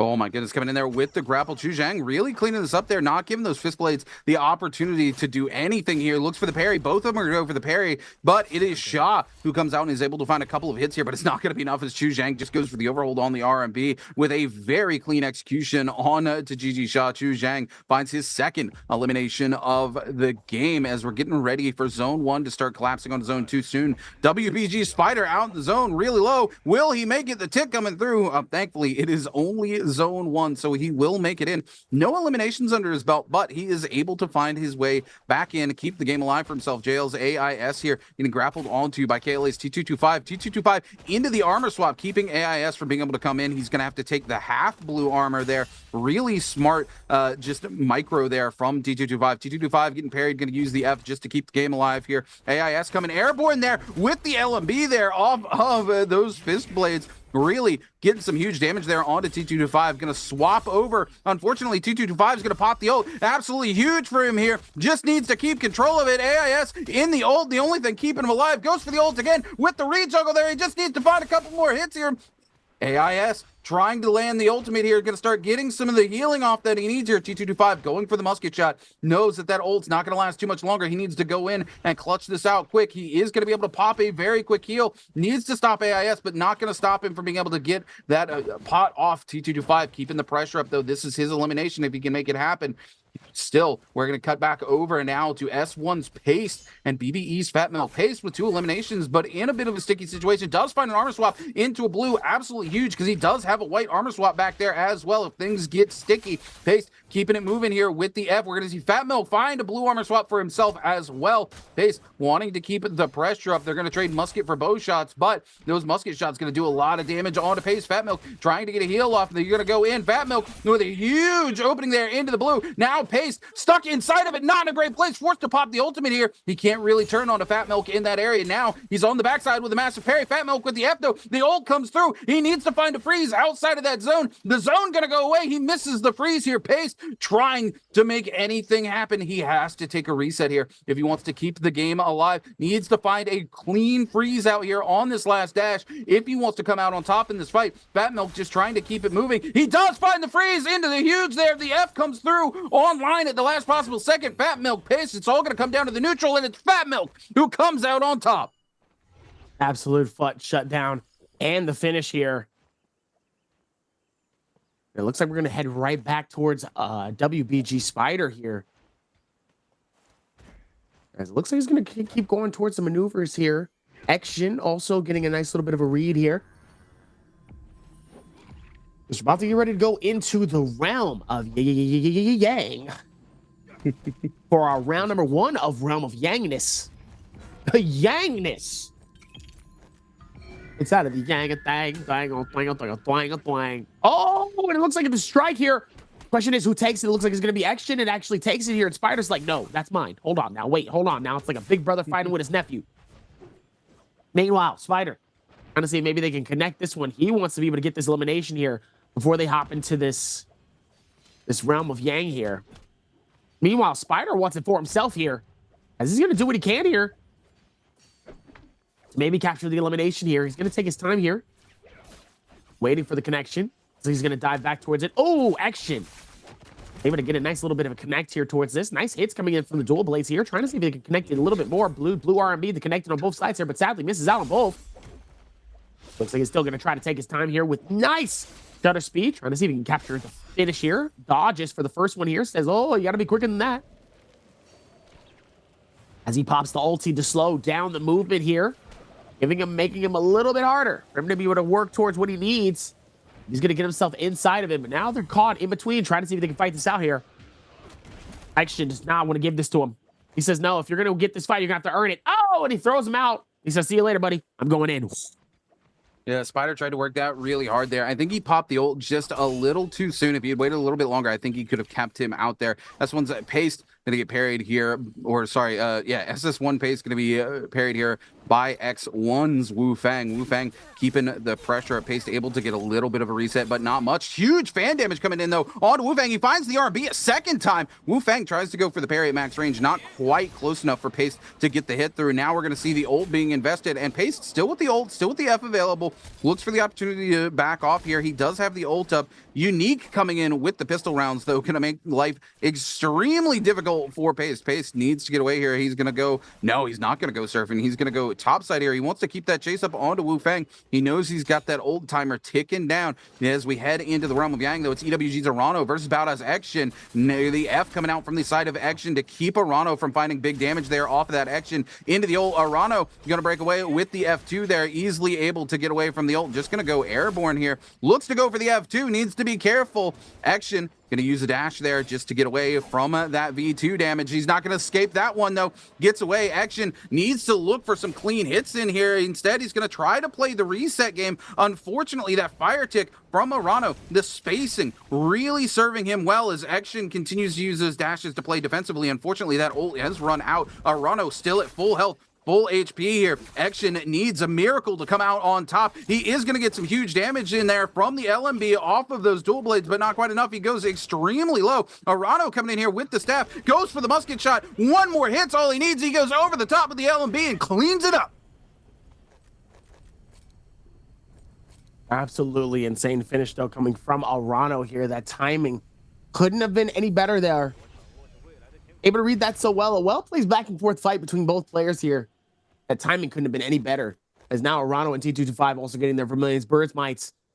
Nice little bit of a successor. Meanwhile, on the other side here, timer starts for some of the other players here that did get eliminated. Meanwhile, Verse and Pace fighting this out. Pace really struggling here at the very, very, very, very bottom of the leaderboard here. Oh, Verse with a beautiful parry to connect it. Beautiful returning strike here to keep the same momentum going here. Is now Pace forced to pop the ulti here, and now both in the middle of the chase here. As he used up the entirety of his ulti there that fast. Not looking good, though. Was able to pop a shield just to be able to keep the game alive for himself here. But now Pace is not looking good as he does get cornered. He gets shuttered. Oh, nice strikes. But who strikes first? It's going to be Wufeng, who's going to be able to capture the elimination onto him. Keeps the game going. Wufeng able to do exactly what he needs to, though, towards that moment. But man, oh man. What a strike to do exactly what he needs to. Is Unique ends up getting caught in the worst place. Pops the ulti to slow down the movement. Here's Verse. Now getting caught in a tough situation here. Dodges on both of those. Verse is able to do a beautiful parry on this connected. Oh, does another parry back to back on Wufeng here. He says, you thought you were going to be nice enough to get into my circle, but not today here. As Unique, sadly, is going to try to see if he can juggle him. He's going to get close. Oh, my goodness. Wait a minute. Verse is able to find that nice and swell. It's not looking good, though, as he doesn't end up getting juggled in the midst of all of that, though. Twice. Oh, 3 times. I'm sorry. 3rd time is just, listen, 3 times is crazy. Okay. At that point, I just turn around and start fighting. I ain't gonna lie. Verse in a really strong position, though. He's got that ult back up online. We see, unfortunately, Fat Milk going to be heading back out of the lobby again here. JL's AIS picks up that elimination, but Verse still holding on the ultimate here. Action, his ult ran out here. It means he's got no safety net. He's out in the zone here. Verse has a great opportunity to pick up another elimination here. There it is on the backside here coming in. Chu Zhang also trying to play gatekeeper here. All of them. There it is. Verse comes in with the TP from the ultimate to clean up the elimination. He's super happy about it. Chu Zhang with the ult. Verse just going to get away here. He takes 2 eliminations. This is cool. Thanks, guys. I'm going to go to 3. I'm going to reset, let you guys fight it out there in the zone. Perfect for him because Chu Zhang has no choice but to keep this fight going, given where his ultimate is here. Now we're going to see our boy Wufeng break away from the ult as well, and you could not ask for a better situation for Verse here, because now neither of these players can look to give chase to Verse here, because both of them invested their ultimate in that fight just to get away. So Verse takes 2, walks it away, and is looking towards a good endgame. We got 7 players left remaining alive as Zone 2 gets ready to collapse onto Zone 3. WBG Spider with 1 elimination under his belt here on the outskirts, looking to finally get himself into one of these realms of Yang. He missed the opportunity earlier in this game, and Spider needs to catch some of those eliminations to get that momentum. Here he is. He's going to be able to get the ticket. Spider's got to hold on to it, but it doesn't look like anybody is going to be anywhere near him to be able to contest it. So Spider going to be heading into this realm of Yang. Looks like T225, AIS also going for 1. GG Shaw looks like he wants to come contest AIS for that realm of Yang, and Spider just hanging out on the other side of the map here. Again, nobody in range to really contest him. And if you look, we just take a look, a sneak peek, if you will, at Spider's inventory there, and he's holding on to that Volpine essence, that same essence he had in game number 1. Unfortunately, he lost it really early on in game 1. Now he's holding on to it. Let's see if he can do what Arano did last week and take it all the way to late game. If he can have it in those final moments, it could spell disaster for somebody. Spider just going to play this slow here. He knows he's got a couple seconds to go ahead and get inside there. He's going to pop the ult. Just wants to play safe. 2 seconds before you can go ahead and head in here. Does not have to stick around and take this abuse from Verse. There it is. Spider gonna head in. He is gonna throw the wisp, head right on in. There we go. Spider with the full reset. Did not lose the Volpine essence, crucially. So it's gonna be him versus Wufeng inside the realm of Yang, Dobby. Inside of the realm of Yang is going to be absolutely proper for a lot of different things here. Let's see if they can keep that same momentum here as we're going to go right back into another realm of Yang between Wufeng. And we're going to be heading into it with Spider. I'm not going to lie. As much as I would love for Spider to win this, I think I got my money on Wufeng right now. Not going to lie. The parry. I mean, almost trying to see if they can maybe connect it here. Spider's got that Volpine essence in the back pocket. That's a full 3 reset. I don't think there's a world where Spider can potentially lose this unless something goes terribly wrong, Dobby. Well, let's see how terribly wrong it can absolutely go here with that amount of timing, as both of them not really diving deep to really expect for anything to truly happen here. Definitely doesn't want to give him anything too free right now here. It is he does force to pop the ulti here. Nice find on both sides here. Although the other thing that could happen is Wufang could intentionally stall this game out as much as possible here, giving it to where they both end up losing this, which actually would not be pretty bad for both situations here, as Wufang trying to time it, both of them holding the RMB, blue RMB, waiting for the parry to strike here on both sides here. It looks like Spider's going to be able to connect that one onto the first one here. Spider able to read this very, very well here. Ooh, nice strike. Finally going to be able to get some type of connectivity here onto Spider. Almost catches it a second time here, but Spider's able to go through with the reset. Throws the tornado towards the side here as both of them end up going through with a quick shield swap. 30 seconds left on the clock here. Ends up catching the juggle here. Spider gets juggled towards this as well. Is able to capture it a few times here. He's able to read it super well here. Spider's able to back off this just long enough here. Ooh, nice reset though. Now back with full heals, just like how you said here with that Soul Jade here. And now it's time for him to be able to run it back. Both of them waiting for the RMB here. 11 seconds left on the clock here. Both of them dangerously low here. Could have the opportunity as both of them are going to be able to strike it. Take some airborne. Waiting for the strike. 4, 3, 2, 1. Oh my goodness! With just enough time on his hands, Spider able to clutch it up just in the nick of time, so that way he ends up victorious and he sends him back outside with 5 minutes left to see if he can capture another. Absolutely clutch coming in there from Spider. That Vulpine Essence really saving the day for him there. He, you know, Wufang just played that fight wrong the entire time, and then all of a sudden he wakes up in the middle of the fight, almost cost Spider that Realm of Yang, but luckily for him, he did have that Vulpine Essence in the back pocket that we talked about, was able to get that reset and then find the RMB off of the staff to clean things up. T225 on the outskirts here, just looking to break away from this fight here, just on the outside of this no ult zone now.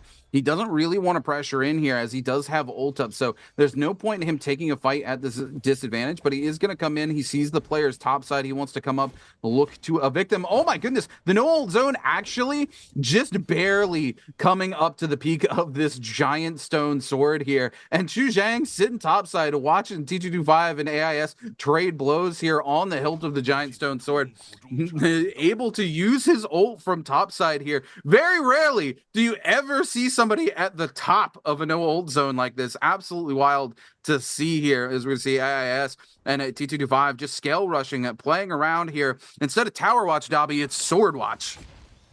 It is sword watch here. Even with all of that momentum to be able to push forward with it, you love to see it in terms of its timing. Let's see if they can keep that same momentum running smoothly here as T225 is able to duke it out here, takes his time, is able to turn around on Spider here for that very same second here. Not looking good for him though, as he does end up catching the blue RMB. Oh, beautiful reset to be able to capture it, and gets right back to getting his dual Howl Blades just in the nick of time here before it really got bad. Knowing that they were diving in 2 seconds later. I mean, the amount of momentum that they have in order for them to be able to push onward, to be able to do these swaps so fast here, just goes to show you why these people deserve to be in the Pro League for NARAKA BLADEPOINT here. As the ulti comes to pop out here. Ooh, Spider ends up getting sent here from a slam coming through here as KLA-C225 ends up getting caught in the worst situation. And just like that, Spider is able to capture another elimination, leading to his third, putting himself at the top of the leaderboard with a 43.2 currently in this game. There's a C now. 7 players still alive in the lobby. Zone 3 collapsing on to Zone 4, which means we're going to see that first Bane's Breath late game getting ready to come through for some of these players. So a lot of players here don't want to take too many fights too aggressively here or overcommit while they wait for that to come through. But Wufang not caring. He is just on the chase here, grapples on to Verse left, right, and center here. Verse, though, still in a good spot, still has the ultimate. He was here earlier this game and was able to secure 2 eliminations and then very quietly sneak away from a fight with Wufang, no less. But Wufang here, unfortunately, he does have that Yang depletion, so he has to keep the hunt up here. He cannot let it go. Even once that Bane's Breath comes through, he's got to keep the aggression going. And Verse, man, trying to hunt down a Matari, the only thing worse is trying to hunt down a Zipping when you're sitting here and you're in desperate need of that Soul Bloom to get your game back together here. And Verse, just keeping it moving here. He does not want anything to do with this fight. He says, Wufang, if you want it, you're going to have to work for it. He knows all he has to do is play keep away if he wants to see Wufang head on out of this lobby.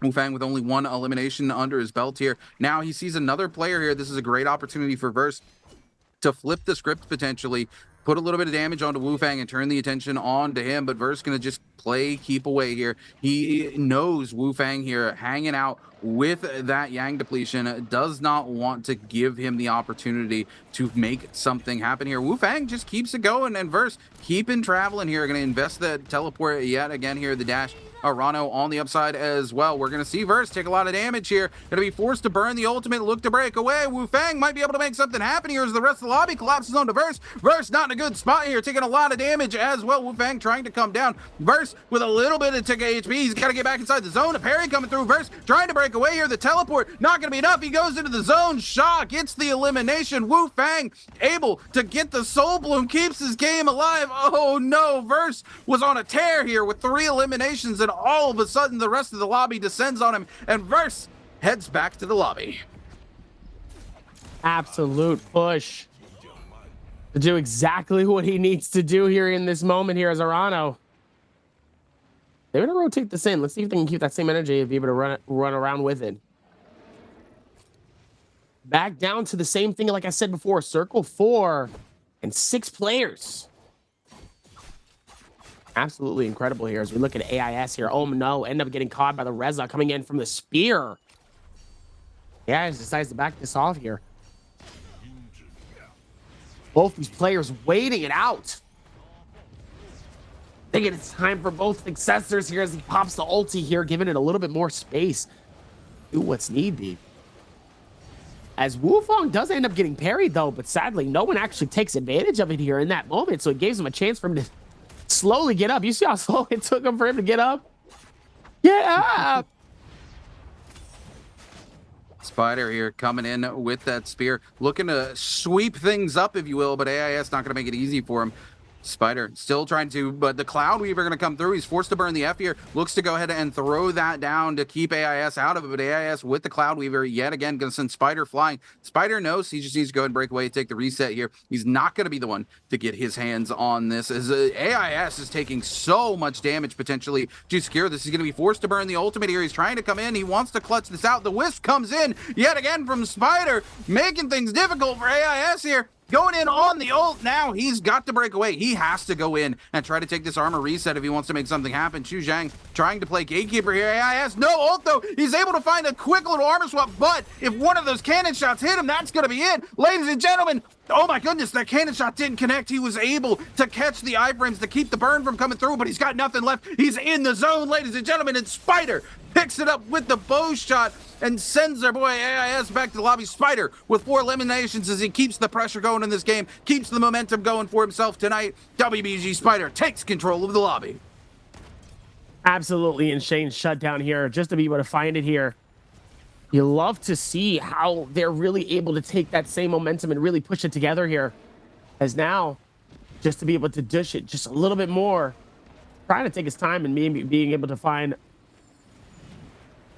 more. See if they can find the time for it here.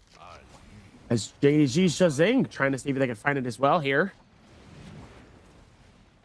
And now overtime, still trying to find where the area is going to be able to show up here is WBG Spider roaming around here, not really forcing too many fights here. It looks like it's definitely going to be one of those where I think a lot of the players plan to wait towards the end. Not really anybody diving unless it's just an absolutely free pick in general, or unless someone gets absolutely doused by the Banes, but apparently nothing like that has been happening.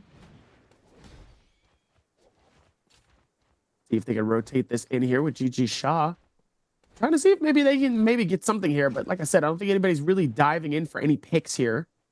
Any expectations? Question, what are your expectations for this ending match? Who do you think has got it? You think Spider's got enough momentum right now in terms of what he's got in order for him to clutch this game up, or you think somebody else might steal it from under him? Look, Spider is on a tear right now, and we talk about it all the time, right? When Spider gets this way, it's very hard to stop the momentum. He's 4 eliminations. He's just keeping the pressure going nonstop. We're down to 5 players here. He is double the eliminations of everybody else in the lobby. My eyes are on WBG Spider to clutch it out, go ahead and get himself another MVP here in game number 4. But time will tell, because EWG's Arano is still in here. Arano's on 2, and Arano has been hungry all day. He's been in the top of every single lobby, and I don't think you can count him out in any game, Dobby. Well, even with that as well here, still doing a really fantastic job of it here. And sadly, I've not been able to see a little bit of too much here. See if they can rotate this one in here and do exactly what's need be. Still taking his time here to be able to capture the credit in terms of what is done. JDG Shazang able to find a moment with a little bit more momentum that's going to be a lot more helpful than need be. Even with that, that timing could be very, very lethal. Just to do what is needed, but everybody else is very much spread out. GG Sean, Spider in the furthest. Meanwhile, Arano's on top of the hill here, but both Arano and Wu Fang is going to have to move away from it as well. Because it looks like the circle is going to be heading at least towards this center, or it might be a vertical play as well here. You know, those vertical plays are going to be very interesting to see how these players are going to be able to rotate this out. But Zhizing needs 2 eliminations at least if he's going to see himself get out of the red line. The circle and the pressure starts to kick up a little bit longer here. See if they can conjugate just a little bit longer and make this a little bit harder for people to be able to rotate towards. Shaw just being an absolute menace here with that Cloud Weaver. Yeah. Wu Fang's not having any of it, though. He's swapping to the cannon. He says, Shaw, you can sit there and Cloud Weaver all you want. I'm throwing these cannon shots downrange at you. I'm not playing this game. Arano in a similar situation with the cannon as well. Shaw on the other side by Spider now, trying to play it careful. Wants to go for the Cloud Weaver, but knows it's very parryable. Spider going to back away, go down below here. Shaw gives him the space to open up that Cloud Weaver, and there it is. He's just going to buy space as much as possible. We have 50 seconds until Zone 7 collapses down, and there's no space left for these players. They're going to have to take these fights. Chu Zhang going to take quite a bit of damage there. The Cloud Weaver coming down from Shaw. Going to catch Chu Zhang. Chu Zhang down below now as well. Shaw just throwing Chu Zhang to the wolves here, quite literally. Wu Fang on the backside. We're going to see the Cloud Weaver continue to come in the play and make it hard for Chu Zhang to find some space. He catches a little bit of that LMB there on to Spider. He's able to get back topside here, but Shaw with the Cloud Weaver needs to be careful here as he continues to throw it time and time again. Catches Chu Zhang with more damage. Chu Zhang, no armor here, no place for him to find a reset. Going to be forced to pop the ultimate as he stands topside here trying to take a reset.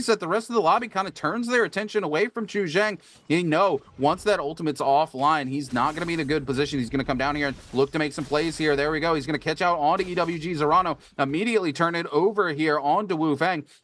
Keeps the pressure up, knows he's got these charges, he's going to use them to the best of his ability. Shaw over there, he's got to be careful, he's got to wait out that Cloud Weaver, but the ult timing is going to end. So Chu Zhang now just needs to go airborne here and try to play the waiting game. Zone 7 collapsing down, no place for him to go here as we see Grapple City coming through from Chu Zhang as he just tries to stay airborne. WBG Spider going to pop the ultimate here, tries to get it down in the middle of the circle, not quite going to make it, but it is going to be Wisp Central here as he has plenty of space to get those resets, and he's just going to wisp.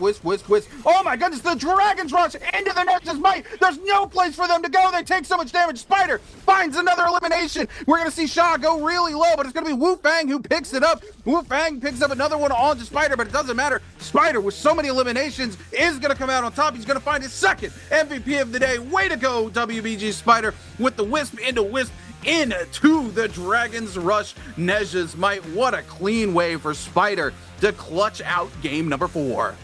We did talk about that as well here towards the end, is whether or not is he really going to be able to dive deep and really make that a very important moment for him to dive in and do what he absolutely needs to. And obviously the answer for that is a astounding yes. Yiggity yes. Is now, I mean, he's able to work towards that and does exactly what he needs to here. The shutdown was absolutely phenomenal here. And you love to see it though, from this moment here. And just, that was incredible. Does it yet again. The boy is back. He was struggling a little bit. He was definitely struggling. I think that timing, I think all of that space that he had towards that, it was really, really rough for him. He absolutely needed that moment. And I think this is one of those where I feel like he can definitely sit there and go, he's back. He might get another one just because. I mean, look, it's WBG Spider. The 3-piece is not out of the question ever, Dobby. But this is huge. No. This is what we talk about, right? We talk about Spider finding his momentum. As soon as he finds a good game, he comes online, right? We've seen it all day today. That first game, those first 2 kills in that game were a little shaky for him, but once he starts getting his game together, all of a sudden, the old WBG Spider comes back out. He starts dictating the pace of the lobby. He starts actively hunting down every elimination he can get his hands on. The next game, he starts out the game big, 2 big pop-off right off the way, and then this game comes in, does the same thing, keeps it going. But we've got a quick question for you guys, so you can pop off. How many players chose Liam in game 4? Is it A1, B2, C3, or D4? I'm gonna give you guys a hint. We talked a lot about how those phase 1 hero selections changed up our hero selections going into this game. But man, what a game for WBG Spider here. Absolutely huge for him to be able to come in and lock this down. And again, he really is just a momentum-based player, Dobby. Once he finds his footing, it is very hard to shut this man down. Oh, absolutely. Once we get into that space and that pace here, we've been talking about that so consistently here. It's been really amazing to see towards that very end here. And looking towards that only can make it even better.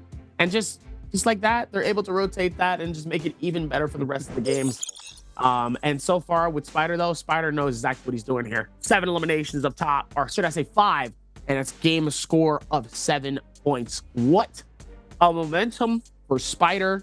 He's feeling it. Everybody else, be careful. I mean, look, EWG Arano, though, a game score of 5.4, consistently in the top. This is why he is one of those players that I am watching for the potential to be the most improved player this season. He has absolutely been putting in the work, and it shows in his gameplay this season. He has really come through and made leaps and bounds. That off season between season 1, the spring split, and the summer split this season have been insane for him. I don't know what he was doing. Man was doing some crazy training. He was, Mr. Miyagi, wax on, wax off, whatever he was doing, it is paying off, Dobby. Well, absolutely. It's only going to get better, and it's only going to get crazier towards the very end here. Knowing how everybody is starting to play this, especially towards the end here, definitely could be some griefing. I could definitely see some griefing starting to happen towards the end as well. Let's see how we can, let's see what type of desperation we really start to see towards the end of this there. Taking a look at these scoreboards, 521's unique, just barely in that 12th position. As we take a look at our players who have had 2 days each, JL's AIS sitting at 33, X1's Wu Fang at 42.7, EWG's Arano at a very happy 43.3. Still 2 games for him to play today as well, and he has already surpassed his day 1 performance. And WBG Spider on a 21.7. very easily on the way for surpassing his day 1 performance as he currently holds on to first place. It has been a really good day for Spider, a true return to form as we take a look back at some of our replays brought to you by Thunderbolt, Dobby. We're going to look back here at the replays here, seeing where Pace was at first here. I think he's getting that first elimination here. I think that was the only elimination we sadly get a chance to see throughout this game here, as he's still very downwards down at the bottom here. As we see Fat Milk getting chased here, that was that first elimination onto Pace from Fat Milk. KLAC225 able to read this super well here with him and Shazang here. Both of them having the same ones here. Beautiful time strike for that. And he was able to absolutely decimate him with the rest of that here, sadly, depleting him away from what he had. And look at this finish, though. Wolfung, at the very end, snatches that away with the bow to connect it as well. You see the frustration in the face as well of one of our players. As we're seeing Verse taking the time here, reading through all of this beautiful strike towards the end here. And the same thing inside of the realm of Yang here for Spider. Spider, 1 second left on the clock inside of the realm of Yang to capture that finish. Was so low. I mean, I'm honestly really surprised by that one myself in terms of how he was able to read that. And then towards the end, the double Reza, close to getting at least a double finish, but he only gets 1. And sometimes all you need is just 1.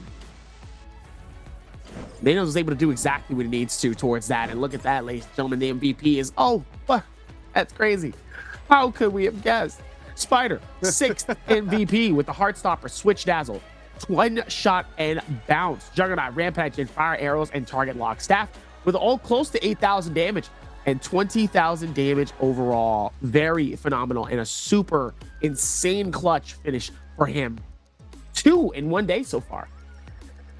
Yeah, absolutely huge for Spider. Again, he needed this, right? It's been a rough start to the season for him. So him coming in here, finding his 6th MVP, absolutely huge. And I mean, man, those whiffs coming in the end there, we was able to re-whiff multiple times off of the ultimate. He was able to get that ultimate, so it was inside the zone, so he could find those resets, able to guarantee that Dragon's Rush into an Edge's Might on not one, but 2 different players. Huge for our boy WBG Spider. Love to see it coming through. Love to see the momentum shift for him. And again, it really just proves all the things we talk about with Spider all of the time, right? It's not necessarily a bad thing to be an emotional player, right? For Spider, that means when he starts to have a good game, he goes insane, Dobby. And sometimes that insanity leads to massive games back to back to back. And again, he's already put up 2 MVPs today. That's 2 more extra bags in his paycheck at the end of the year. We've seen him do the 3P before, and he's still got 2 games to go. He's sitting at the top of the leaderboard right now. You love to see it from WBG Spider, Dobby. Absolutely. For the sake of WBG as well here, really timed in terms of how he was able to just really dive into it. The defense has been really good, but the offense, just in terms of the combos, the blue focus, he absolutely put in so much work towards that fight here. So Predoria is done. We're gonna dust ourselves off, get back on the boat, headed to Holoroth, baby. Headed to another massive map, another massive amount of momentum here. So let's see what they do in Holoroth Part 2.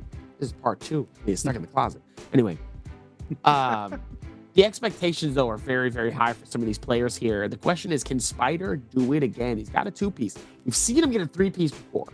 Could he potentially do it in these next 2 games?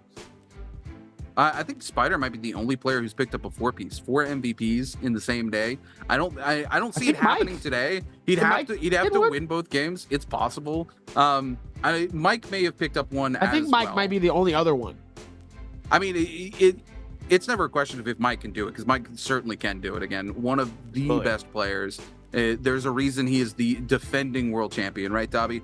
But Spider here today looking to pick up the 3-piece, off to a really good start. And again, he is an emotion-based mental player, right? So him having another big game here, him having a really good consistency game between both of his really good games, he very easily carries this momentum through into the next game. I don't see WBG Spider slowing down anytime whatsoever. And in game 6, he's going to have a Firefly map.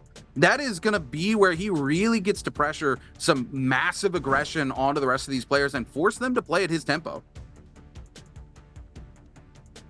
Meanwhile, everybody else got to keep up. Keep up what you keep up.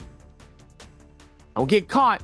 Don't get mad. Get glad. Anyway, I'm able to dive into this one a little bit better here. I'm excited. Excited to see where this last space and the space really starts to go.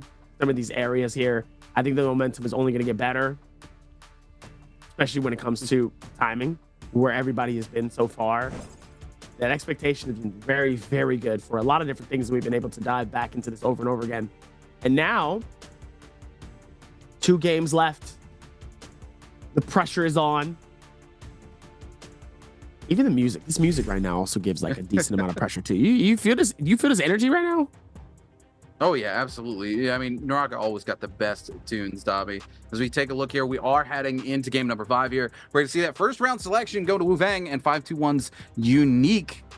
This is going to be quite interesting. Unique can't play the same hero a second time here, as he's already locked something in. So I don't think he can actually play Liam here. I'm pretty sure he has already played Liam for the day, which means we are going to see another change up for that round 1 hero selection, Dobby, and I'm excited to see it. It's going to be Hottie Liam, which opens up the door to triple Liam yet again. The potential for triple Hottie as well. Oh my goodness, we're not going to see the triple Liam though. We are going to see a Kai Lin coming in from Paste in our round 2 selection here. So Liam going to be banned out. It's going to be Wu Fang and our boy Paste on Liam. As we head in, we're going to see a Kylin Hottie being locked in. So it is going to go back to the 2-2-2, even though things get changed up with that first round of hero selection. We're going to see both Kylin and Hottie banned out after round 3 selection as we head over. Spider hovering Akos, but pops on back over to the Matari pick. JDG's Chu Zhang, though, looking to lock in that Akos. And look at Chu Zhang right now, man. Absolutely happy to be where he is as we pop over. Fat Milk, GG Shah in that next round of hero selection. It's going to be Matari and Justina. Shah, good old Justina boy, more than happy to pick him up here in this round of selection. As we move over, it's going to be Rano and T225 with the last round of hero selection. Akos still available. Rano more than happy to take it. T225 going to be going in on the Tessa. This is a pick I've talked about this season that I don't really like. Tessa just not strong enough, I think, to hang with the rest of these heroes here. We have not seen a Tessa come out on top in any of these lobbies all season long, Dobby. Absolutely. Faster. Even with that amount of momentum here, let's see if we can keep that same energy going here. Gonna get pretty hectic if we go towards the final ends of this one. And honestly, it's only going to get better from here, though. We still have 2 more games left. So let's see how game number 5 goes here. It's about to lock into Holarov. The dive-in can only be better as we look at the overall of where everyone is. We just love to see how good this stuff really gets, honestly. Taking a look here at the hero selections and the abilities as well. Action here going to be on his second selection of the day, which means after this, he's going to play all new heroes every single game. Fat Milk in that same area going to be locking in Matari for the second time here, as well as Fun Plus Phoenix's verse on Liam for the second time today. Will Verse be able to come out on top here with that Liam pick? Time is going to tell. No real surprises in terms of those hero abilities across the board, though. Very much exactly what you expect to see as we head in to our game at number 5 for the day. We're heading over to Holarov, home of the Thorny Roller. Dobby, when we get there, you're going to have to take that map away and tell me where these players are going to be heading and what it means for us, because it is going to be a good game. So the last time when we were here back in Holarov, everybody was landing in the same area, and that was right in the very center, smack dab in the middle of Plum Castle. Meanwhile, this time around, everybody decided to land a little bit differently, except for JDG and KLA. They're going to land at Salvation Podium, as we're going to see 2 players heading towards City of Tang. We have another set of players, which is going to be GG Shah and Spider, landing right in front of Salvation Podium near Emberhawk, right in between Moonfall and Into the Dunes, as EWG might be the only one that's going to be heading towards the backside of Plum. That's going to be the Altar of Tranquility, right in that southwest section here. But on the left side, we're going to see some people heading towards, it looks like that's near, oh, I actually can't tell. Oh, I see exactly where that's at. That's near Campbell's Hump, inside that far section near Pinnacle Town. As we see down at the very bottom right, though, End of Dune and Windy Stones is going to be some of the last players where some people are going to be. And this is a place that people rarely ever land. So to see 3 people land here, this is going to be fun to see how this maneuver is, because I don't think we ever really seen any gameplay or fight footage coming in from inside of where the Windy Stones and the End of Dunes is. And currently that's where we're starting off at, with SS1's Pace and AIS right inside of this dune. Well, this area is really, really good as a gold zone. The troves are pretty plentiful, as well as there is a lot of different pots and things to break here to go ahead and start your game off. Get some Darktide coins under your belt, which you absolutely need, so you pick up those Soul Jades to carry yourself into the late game here. Lots of little nooks and crannies as well here. Lots of places to get those scale rushes moving, and we see a lot of that going on right now. Balda's action looking for a good, clean opportunity into this third party. On to Paste. He is going to clank with AIS. Paste will find the armor swap into a set of white armor here. Now Action on the back foot being chased down by Paste here, but Action with the ult online already must have been able to find himself a Firefly this early into the game to have that ultimate. Double hits here on to Paste. Paste into another armor swap, though. Action needs to be careful here as he looks to go back in. That old timer going to run out. He does find an armor swap for himself. He could aggressively take this fight back in. He's going to find another armor into a blue armor, though. Going to let these two players, Paste and AIS, trade blows here before he looks to go back in. AIS 70% of the way to the ultimate here. Paste almost with the ult online, going to have it very shortly here. I do believe that hit is going to be enough to get that ult online, so Paste can afford to take this fight a little bit more aggressively here. He's got to pop that ult now, though, as he goes really low from those dual blade hits coming in. Paste needs to make something happen here. He needs to get action low so he can turn the attention on to him. Paste getting a couple of hits there off the ult, looks to go back in, will find it on to Action again. Action able to avoid the follow-up there. Paste one dash left. He needs to make the most out of it here. He's trying to hope AIS will go in and get some more damage here on to Action, but it's not going to happen. Pace throws it out. He goes way too low. The F forced to be invested here, and now Pace could be the one on the chopping block, and yes, he is. AIS just hits him with a disrespectful backhand there off the dagger, and now looks to come in on to Action, who also doesn't have the ultimate, but AIS with the ult and the F2 in the back pocket here could very easily turn this fight on his head. Goes in for the scale rush with the Nun. He's not quite going to find it. Will find the clank, though, on to Action. Finds the parry, though, as he's able to get around the backside and clean things up. AIS off to a tear with 2 eliminations to his name, Dobby. AIS able to do so much here. Meanwhile, the Tiger Strike was able to put in some effort onto Spider here as he's getting put pressure onto him from JDG Shazang.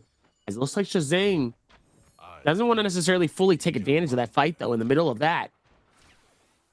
Because now we're going to take our time trying to see if we can rush towards this. And is able to see where the rest of that momentum starts to come through, as well as Spider is able to take his time and find it. Going to put forth a lot of that momentum here as he's able to read that super well right into the strike here. And he's going to absolutely juggle Spider for all it's worth here. Not giving him too much of an opportunity here as JDZ Shazang might actually finish off Spider, and it looks like he does with all that momentum in the combos, making it so much harder for him to be able to adapt and get out of harm's way here. And sadly, he is able to successfully capture the elimination. Meanwhile, back onto Verse here, as Verse is just struggling to try to capture a nice hit onto Wufeng. Wufeng able to dive deep just a little bit more longer. Nice swipes to be able to connect onto it with the long sword. Stun is going to be able to back off towards this. Both of them pop the ulti. Not going to be able to do a lot as the stun is able to get a lot of damage onto Wufeng here. But Verse is able to capture the elimination onto Wufeng before Pace can come through and steal that elimination away during this. Verse now 2 eliminations deep into this game. Yeah, though, Paste able to get the Soul Bloom, absolutely huge from with that 80% of the way to the ult charge here. Verse has got to be very careful. If Paste is able to get that online, it is going to spell disaster for Verse. There it is. Paste with the ultimate. He's coming in. We're going to hear the respawn coming in from behind, and I do believe that might be WBG Spider, or no, it's going to be Wufeng coming in, looking to run it back here onto both of these players who are extremely low. Paste, though, will pick up the elimination there on to Verse. Now looking to come in onto Wufeng. Wufeng with the ult in the back pocket here, though, trying to keep the game alive. Pace getting some huge damage in with these dual Hallies. He needs to be careful, though. The HP running a little dry for himself here. All he has is that white armor to keep the game alive. Wufeng able to connect a huge hit there off of that white pole sword. Luckily for Pace, it is only a white pole sword. Pace trying to get a pot off as we see the grapples come through. Goes for the cannon swap. Will stop the pot, though. Unfortunately for him, he does not find that reset that he's looking for. Wufeng with the ult, though, might clean it up. No, he's going to teleport away there. No, he doesn't get the read. He takes the clank and doesn't go for the parry. An absolutely free elimination here for Wufeng, and I do believe that's going to send Paste back to the lobby. What an unfortunate turn of events there. He doesn't read the stone form, doesn't get the parry. Verse back on the hunt as well, as he gets to keep his game alive. 2 eliminations under his belt already. He's been able to come back and get his blue armor and basically find himself back exactly where he was before, as we cut over to JDG Shuzhang inside of Plumed Castle as the first of the Realm of Yangs get ready to come through. And with that amount of timing here, let's see if they can be able to run towards that and capture the final all the way to the very end. As everybody's capturing their ticket into the Realm of Yang here. Now they're able to dive in just a little bit. Spider is going to try to see if maybe he can capture this hit right onto this player, and it looks like he's able to here, and that's going to be EWG Zarano. Able to capture the fruits of his labor, though. Meanwhile, Unique is right nearby as well here, as we're seeing Fat Milk, AIS, and T225 nearby, though. They're both trying to fight this out as well. Curious to see who has it. It looks like it's going to be KLA's T225, who has the ticket into the realm of Yang. He just has to be able to submit it inside of the realm of Yang, and he is in there. Wu Fang trying to play gatekeeper here, but Wu Fang not really doing anything to keep Chu Zhang away. Chu Zhang gonna come in, get some huge damage onto Wu Fang as well, force the F. There's no way Wu Fang can stop Chu Zhang from heading into the realm of Yang here. 3 seconds left on the clock, and all Chu Zhang's got to do is touch it. Wu Fang trying to buy the space there with the charge LMB on the dagger, and Chu Zhang just more than happy to keep the dance going here before he takes his opportunity to head on inside. Jail's AIS trying to keep T225 from it, but T225 just in such a power position to be able to head on it. It's going to be X1 versus KLA, a JL versus WBG. T225 here, getting ready to go up against Wu Fang inside the realm of Yang. Fist Blades coming up top here, looks for the aerial parry, doesn't quite find it, looks for some bow shots before he comes down on the ground. We're going to find each other with a clank here. T225 with the jumping parry. Liam forced to go ahead and invest the F there. The ult going to come online immediately from Wu Fang, and this is not good for Wu Fang. T225 in a really clean position. Wu Fang was able to clear the seduction away, stands in the ultimate there to buy himself a little bit of space, but T225 in a bad spot now as Wu Fang is able to catch not one but 2 RMBs there off of those dual Hallies, doing a ton of damage to T225. T225 with the F though still available. If he gets the ult back online and is able to land it, it could switch this whole fight around. There he goes, Wu Fang taking a lot of damage. The F coming through. T225 holding on to that ult charge for dear life here. Huge. The RB is coming in again. There we go. The ult, but he's going to tap dodge away. T225 just needs to make it happen. Unfortunately, he can't as Wu Fang lands yet another RMB. 4 RMBs coming in from those dual Hallies being too much as Wu Fang clutches up the realm of Yang for his 2nd elimination. What a finish, though, coming in from Wu Fang. Wu Fang definitely playing his odds here in terms of what he's been doing. Obviously, that shutout has been very, very good for him here as he comes out victorious on the first realm of Yang.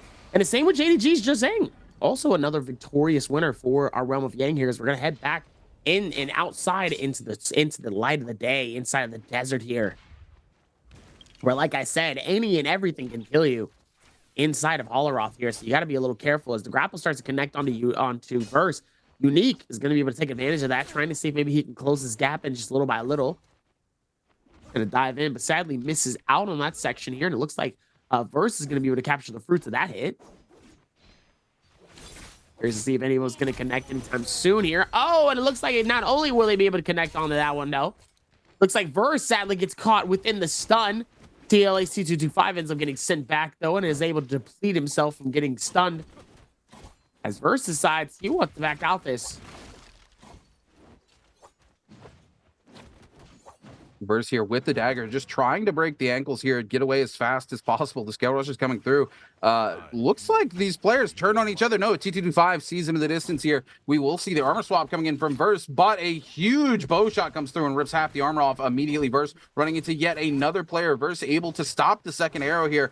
T225 with the read comes around the outside, just not quite quick enough. Verse trying to make something happen here. They're both going to parry in each other's faces. Baoda's action comes in there, trying to make something happen. T225, though, keeps the pressure up, and another armor swap for Verse. Verse just really trying to keep his game alive here. He wants nothing to do with what's popping off here between all of these players. Action and T225, though, the pressure continues to come through from these players on the chase onto Verse, and Verse trying to get where he can potentially break away here into the city where he has the opportunity to break some ankles. WBG Spider on the outside being chased here. He does have the Vermilion Bird's Might, but doesn't want to give up a free elimination here if he can't help it. Chu Zhang going to take a little bit of damage there from the scale rush. The eyes stay on Spider. Spider able to get at least one pot off as we see Liam throw the ult out there on Wu Fang. Spider able to get some good damage before the F comes through, but now Chu Zhang on it as well. There it is. The Tiger's Roar into the recombo. Spider will get eliminated here, but again, he does have that Vermilion Bird's Might. His game is still alive, and Wu Fang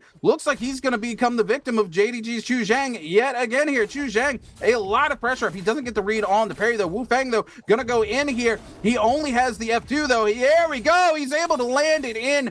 Wu Fang will stay in the game because he's got the Vermilion Bird's Might, but our boy JDG's Chu Zhang goes to 5 elimination as he takes control of the lobby, Dobby. Yeah, he just wasn't able to find that moment here of success. I mean, he did have the oddball out here of having the lesser of the shield and the heals, which really did kind of catch him slipping here. And it's really unfortunate that he hasn't been able to do what he needs to towards that.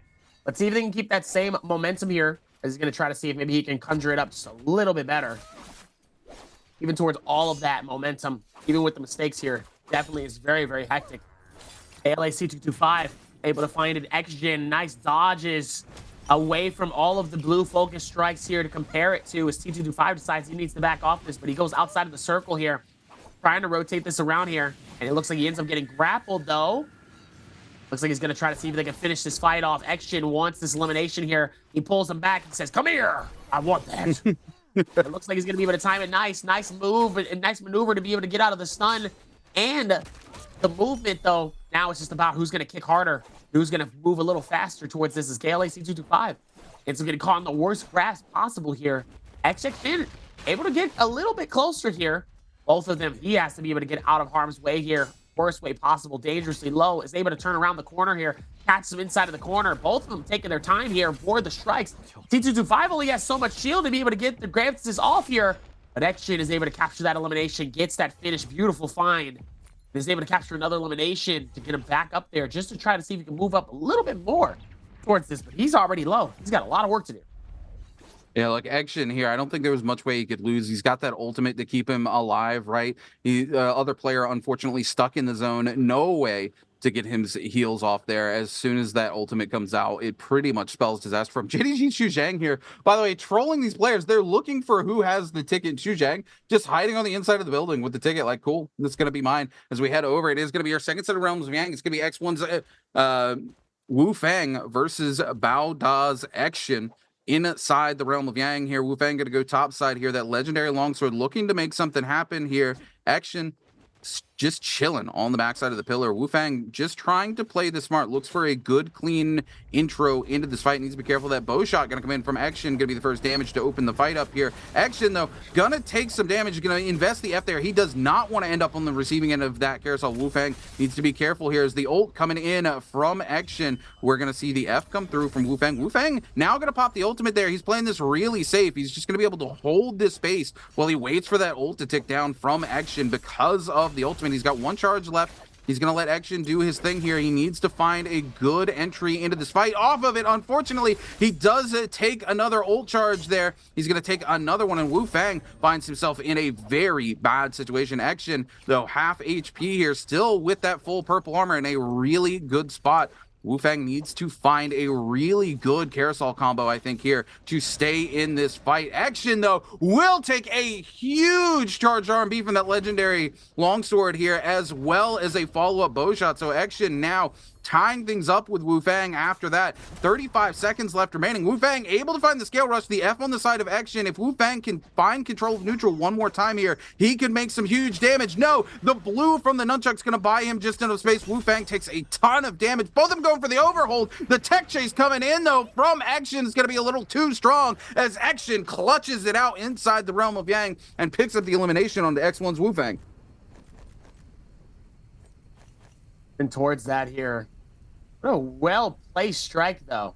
Action. Able to read that. Finds it. I'm telling you, he is one of the better players here. He's just, you know, it's like an old car, you know. You got to give it time for it to, like, really rev up. You know, it's unfortunate to be the apt position for Action, because I really don't want it to be him, because I want him to be at least in the top. But, you know, he's kind of struggling a little bit. 2 eliminations. 9th. Or 15th place, but 9 eliminations. Now rotating towards Spider here is Spider's trying to see if they can get some connectivity from somewhere. White Tiger's Prowess is out in the field. Let's see if we can keep that same momentum as Wolfong. Also, Wolfong has been playing a heck of a game, too.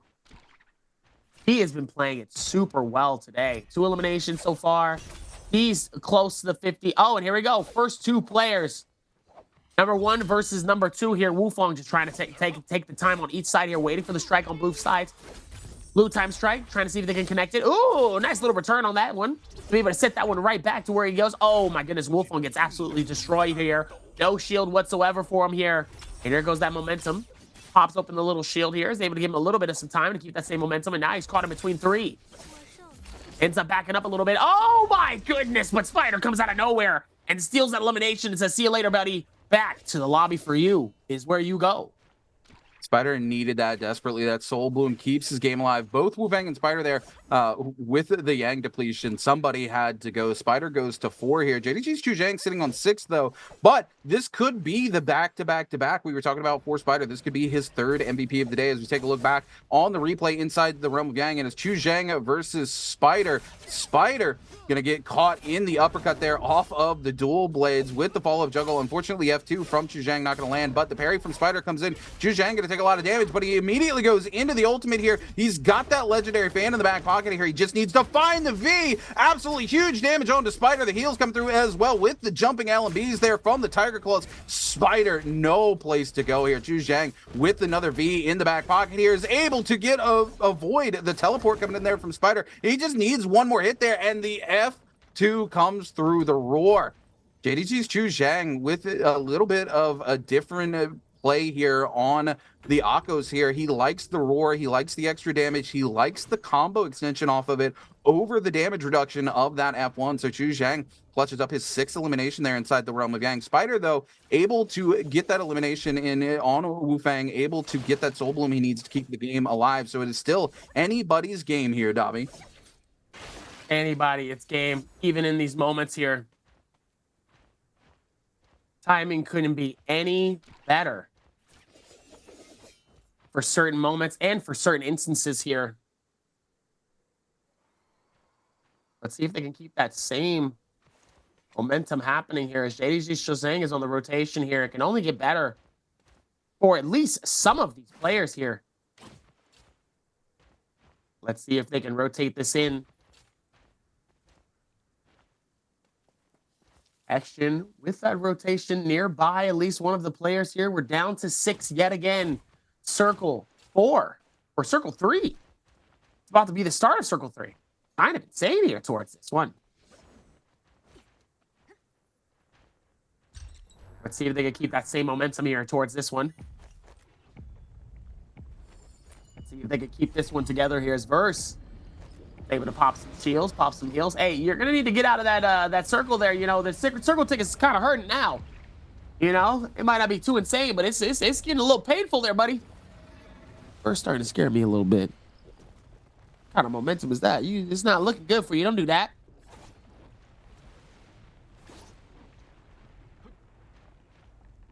Verse here. Worked. Ooh, he goes trying to see if maybe he can find him towards that final ending block. But Action still able to rotate this in. So far, definitely seeing some surprise moments here as Spider still at the top of the leaderboard here and obviously still alive in this game here. I mean, this really could be another dub for him here. Like I said before, could we see 3? With the way that these players are right now, we might be seeing a 3P coming in from Spider. Yeah, I mean, it's absolutely possible. He does need to go ahead and get Chu Zhang out of this lobby pretty early if he wants to make that 3rd MVP happen. And Chu Zhang sitting in a really good spot. The legendary armor, 6 eliminations. He's got those legendary dual Hallies. He's swapped things up, right? He's running that F2, and he's been getting a lot of value out of here in this particular game. So Spider going to have his work cut out if he wants to make it happen. Chu Zhang also looking to set up another set of legendary armor for himself here. It's Zone 4 getting ready to collapse on to Zone 5, which means we still have one more late game's Bane's Breath to come in. Spider nearby. We're going to see Chu Zhang invest the ultimate for this. He says, anybody wants to come through, you make it happen. There he is. He's got a legendary set of armor just chilling in the back pocket that nobody can take away from him. He's got the ult now. He can just come in and be really aggressive here and look to find his 7th elimination of the game. Look at this coming in heavy on the Tiger Leap. They're going to do a lot of damage to Action. Action in the zone with the pistol swap. So much damage coming through. He still keeps the pressure up here. Every player in the lobby turns onto him, and Chu Zhang in such a good spot right now. Again, he has a full legendary armor in the back pocket. He can swap to at any time. He's holding on to Mystic Might right now as well. Action sitting here with the ult, the only thing keeping him alive at the moment, trying to get some pots off in the back corner here. Chu Zhang more than happy to just back away and let the rest of the lobby do the work. Action gonna take some pistol shots there from around the corner from Chu Zhang. Chu Zhang keeping the pressure up. Action gonna lose this ultimate very shortly here. is able to get the full reset online, though. Unfortunately for him, no ultimate available now, and the rest of the lobby knows it. Zhu Zhang knows it for sure, as he's the one who took it away from him. He's going to keep the pressure up here. Action with that legendary soldier, trying to make something happen. The F2 coming in there from Zhu Zhang. So much damage traded on to Action because of that F2. Again, that F2 really putting in work for JDG's Zhu Zhang here in this particular game. Action trying to break away here, goes in towards the Bane Breath, almost gets caught out by the Bane here as the entire lobby looks to clean him up here. Action's just gotta keep the pressure off here. He's trying to buy some space, but the rain shots coming through, tearing him apart here. The teleport coming in from WBG Spider. The parry comes in, though. Action gets a little bit of damage back. He's got that Sap Soul Jade, and it does him well here. Catches Zhu Zhang out, tries to get a pot back off here, but Zhu Zhang not gonna let it happen. Action just trying to keep it going here. Another parry, but it doesn't matter. So much damage comes in from behind. Another one. No, it's not gonna come in. It's not gonna be enough. So much damage. He finds another parry, finds another heal there from the Sap in time.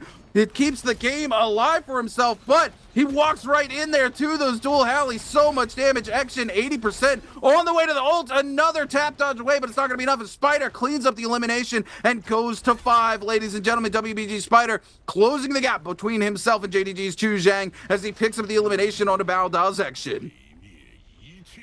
Absolutely insane here to see him get eliminated. Unfortunate here. Notice Shozang, 6 eliminations deep. Spider with 5. Are we going to see the repeat again? Yet again to see both of them alive and they're able to go back for a replay. Let's see if that momentum can be very strong here. Shazang, like you said, one of the biggest players that really has had a massive improvement since the start of this season, and how he played from last season here has been so well placed for some of these play styles here. Meanwhile, Unique and Verse currently in the middle of their fight here, both at the bottom of the leaderboard and both under the qualification line right now here. This is definitely the place that both of them do not want to be into.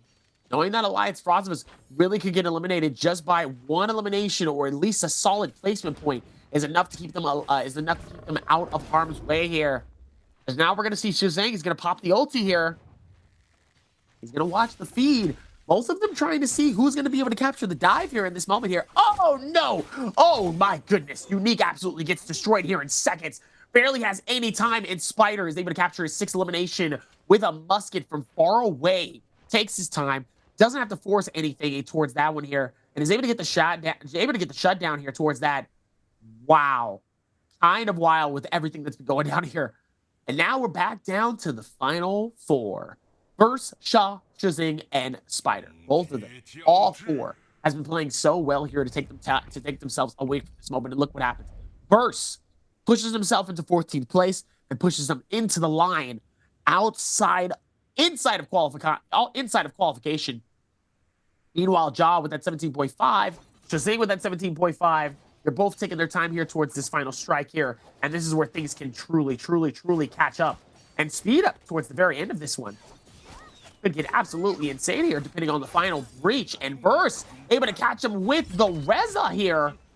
And that's how it all starts. Verse dangerously low just like that here, trying to see if he can dive in. But he's not going to be able to do enough here just to be able to rotate this in. He has no place to go. No momentum. He's able to capture the parry here. Gets away, but Shaw is able to capture that elimination here towards the final strike as Shaw now tries to time this a little bit longer here.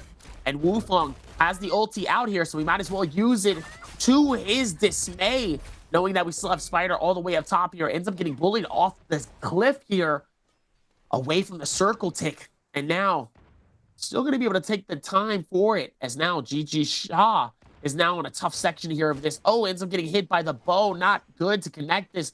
Meanwhile, Shazay has a free moment here, maybe for the repair. Not able to do a whole lot, as Shaw able to run towards it and maybe define the moment. Let's see if he's going to be able to find it towards this very end of this fight here. It's looking real tight and real hasty here. Just to watch as Shazang is just throwing out those needles, saying, here, come through. I want you to come by. It's going to be real nice. Meanwhile, Spider is able to capture the first juggle outside. Oh, man, dangerously low from out of his shield here. Here we go. Trying to see if they can capture the Conjure. Oh, is able to push him at least outside of the circle here. The Reza is going to be able to take the rest of the way for GG Shaw. GG Shaw captures the parry, is able to capture the freeze frame from the ice here, and is able to continue the same progression the way he does. Spider able to reach Shaw like a book. He's read his book a million times. Here comes the ulti, maybe to be able to capture him in the freeze, but not able to though, as he is able to pop the ulti. Captures the dive twice, not twice, but 3 different times. Shaw's nowhere to go. Shaw can't do anything whatsoever by the grass. You're caught in the web of lies. You're caught deep within the web. Do not capture him because he is going to get you, ladies and gentlemen. Spider does it yet again. The 3-piece, the web. He's got some grub, he's got some food, and he's going to be hibernating for the winter.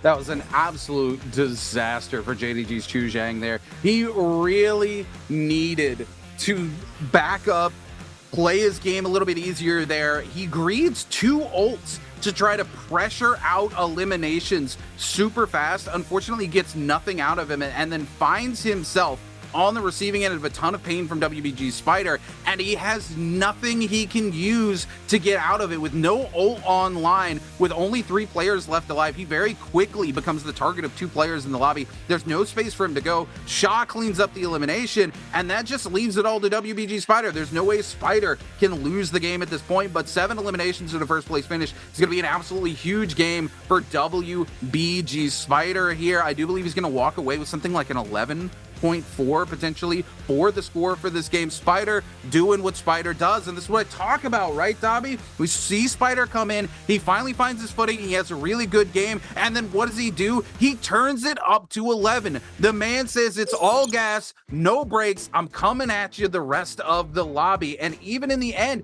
he plays super clean. He lets Chu Zhang do all of the work in these final moments in the lobby. Chu Zhang gets somebody low. What does Spider do? Oop, musket shot from downtown. Bye-bye, Bout Ozection. Thanks for wasting your ult for it, Chu Zhang. Really nice. Let me clean that up with a single musket shot from downtown. Sets up another elimination. What does Spider do? Hey, cool, another musket shot from downtown. That one's mine too. Thanks for burning your ult. Now we're in a 3-way between these 3 players in the end, and Chu Zhang, you've got no ultimate. You've got no place to go. As soon as Spider sets you up, GG Shaw comes in and knocks you down and leaves it open for Spider to come out on top. But speaking of coming out on top, can you come out on top with our quick answer for treasure? How many kills did JL's AIS get in game at number 5? Is it A1, B2, C3, or D4? This might be a little bit more of a difficult question for you guys because, I mean, all eyes were on WBG Spider. Absolutely towards this one here is, I mean, it was absolutely ran through in terms of how they were able to keep this same momentum going throughout all of it here. The shutdown was absolutely phenomenal. I mean, what can you say in a matter of minutes here with how insane that really became? We'd love to see it though, all the way to the very end here. But how many points did he get? As we're going to look at the scoreboard as well here, let's see where that goes all the way to the very end here. Spider with 11.4, you're right. What a call. Just some quick math, Dobby, but yeah, 7 eliminations, first place finish, getting that 1.2 multiplier on those 7 kills to get a kill points of 8.4 plus the 3 ranking points on 11.4, a massive game for him. But JDG's Chu Zhang, still a big game, 7.5 for him.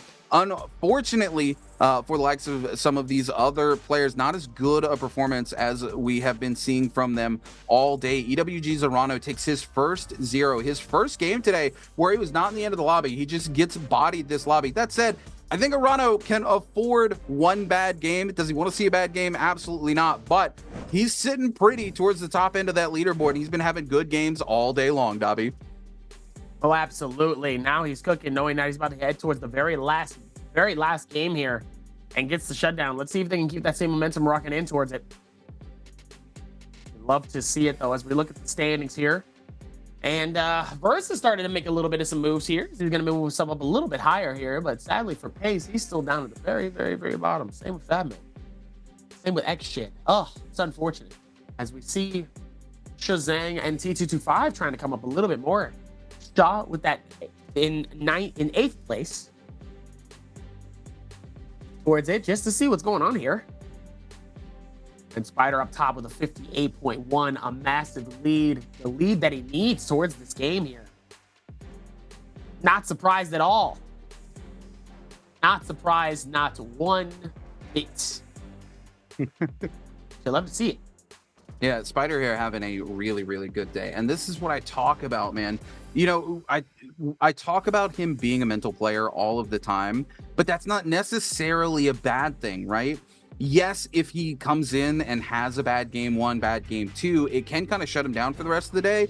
But if he has a good game, it is just off to the races. And we're going to see that here as we take a look back on our replays brought to you by Thunderbolt. Spider here, unfortunately, does get sent out a little early. Here's Chu Zhang kind of bodies him in the corner, but Spider was already off to a good start there with 2 eliminations early, and then now Chu Zhang picks one up on him here, but Spider doesn't let it get to his head as we head into the realm of Yang, him versus AIS, man, and he just has the read on AIS the entire time. The F comes through, Spider here with the fist blades though, the teleport up, the clean jumping LMB coming in there, and then back over to Baoda's action versus T225. I don't think there's anything T225 could do there. Spider here on the hunt here for the Wu Fang. That kill brings him back into the game, then he comes in with the teleport there for a clean elimination. Chu Zhang goes so low off of Spider. Spider lets Shaw have it and just says, cool, eliminate my competition from the lobby. And then Spider here, just the most clean fight into GG Shaw here. I do believe he takes this without taking a single lick of damage from GG Shaw. He just zeros to 100 him. Here we go. We're going to see the teleport come in off the backside here. Just boom with a quick clank and then bop to the side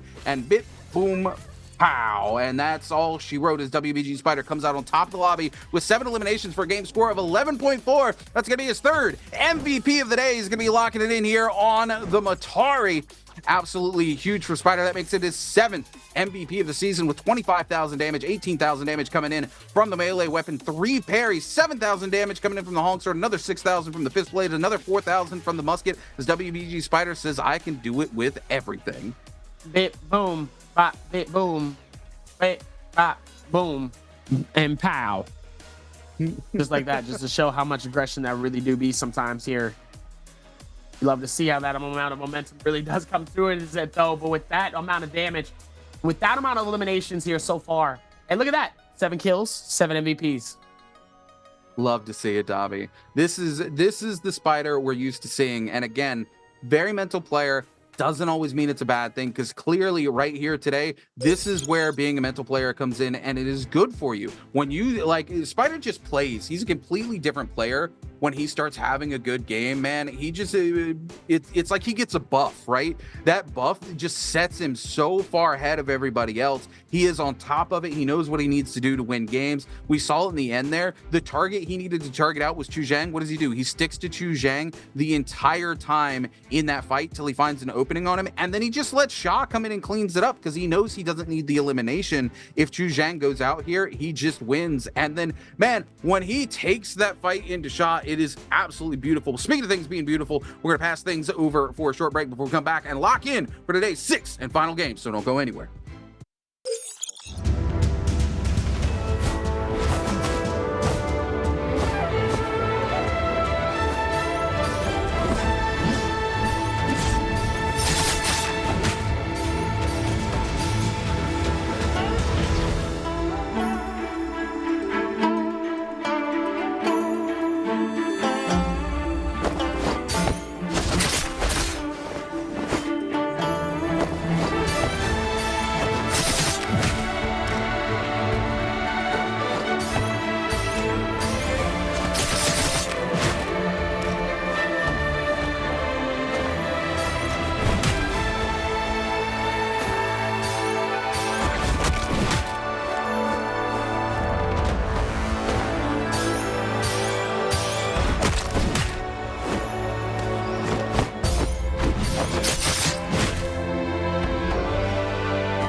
And just like that, we're back with our sixth and final game of the night. So far, the vibes have been incredible. And ladies and gentlemen, the man himself, Spider.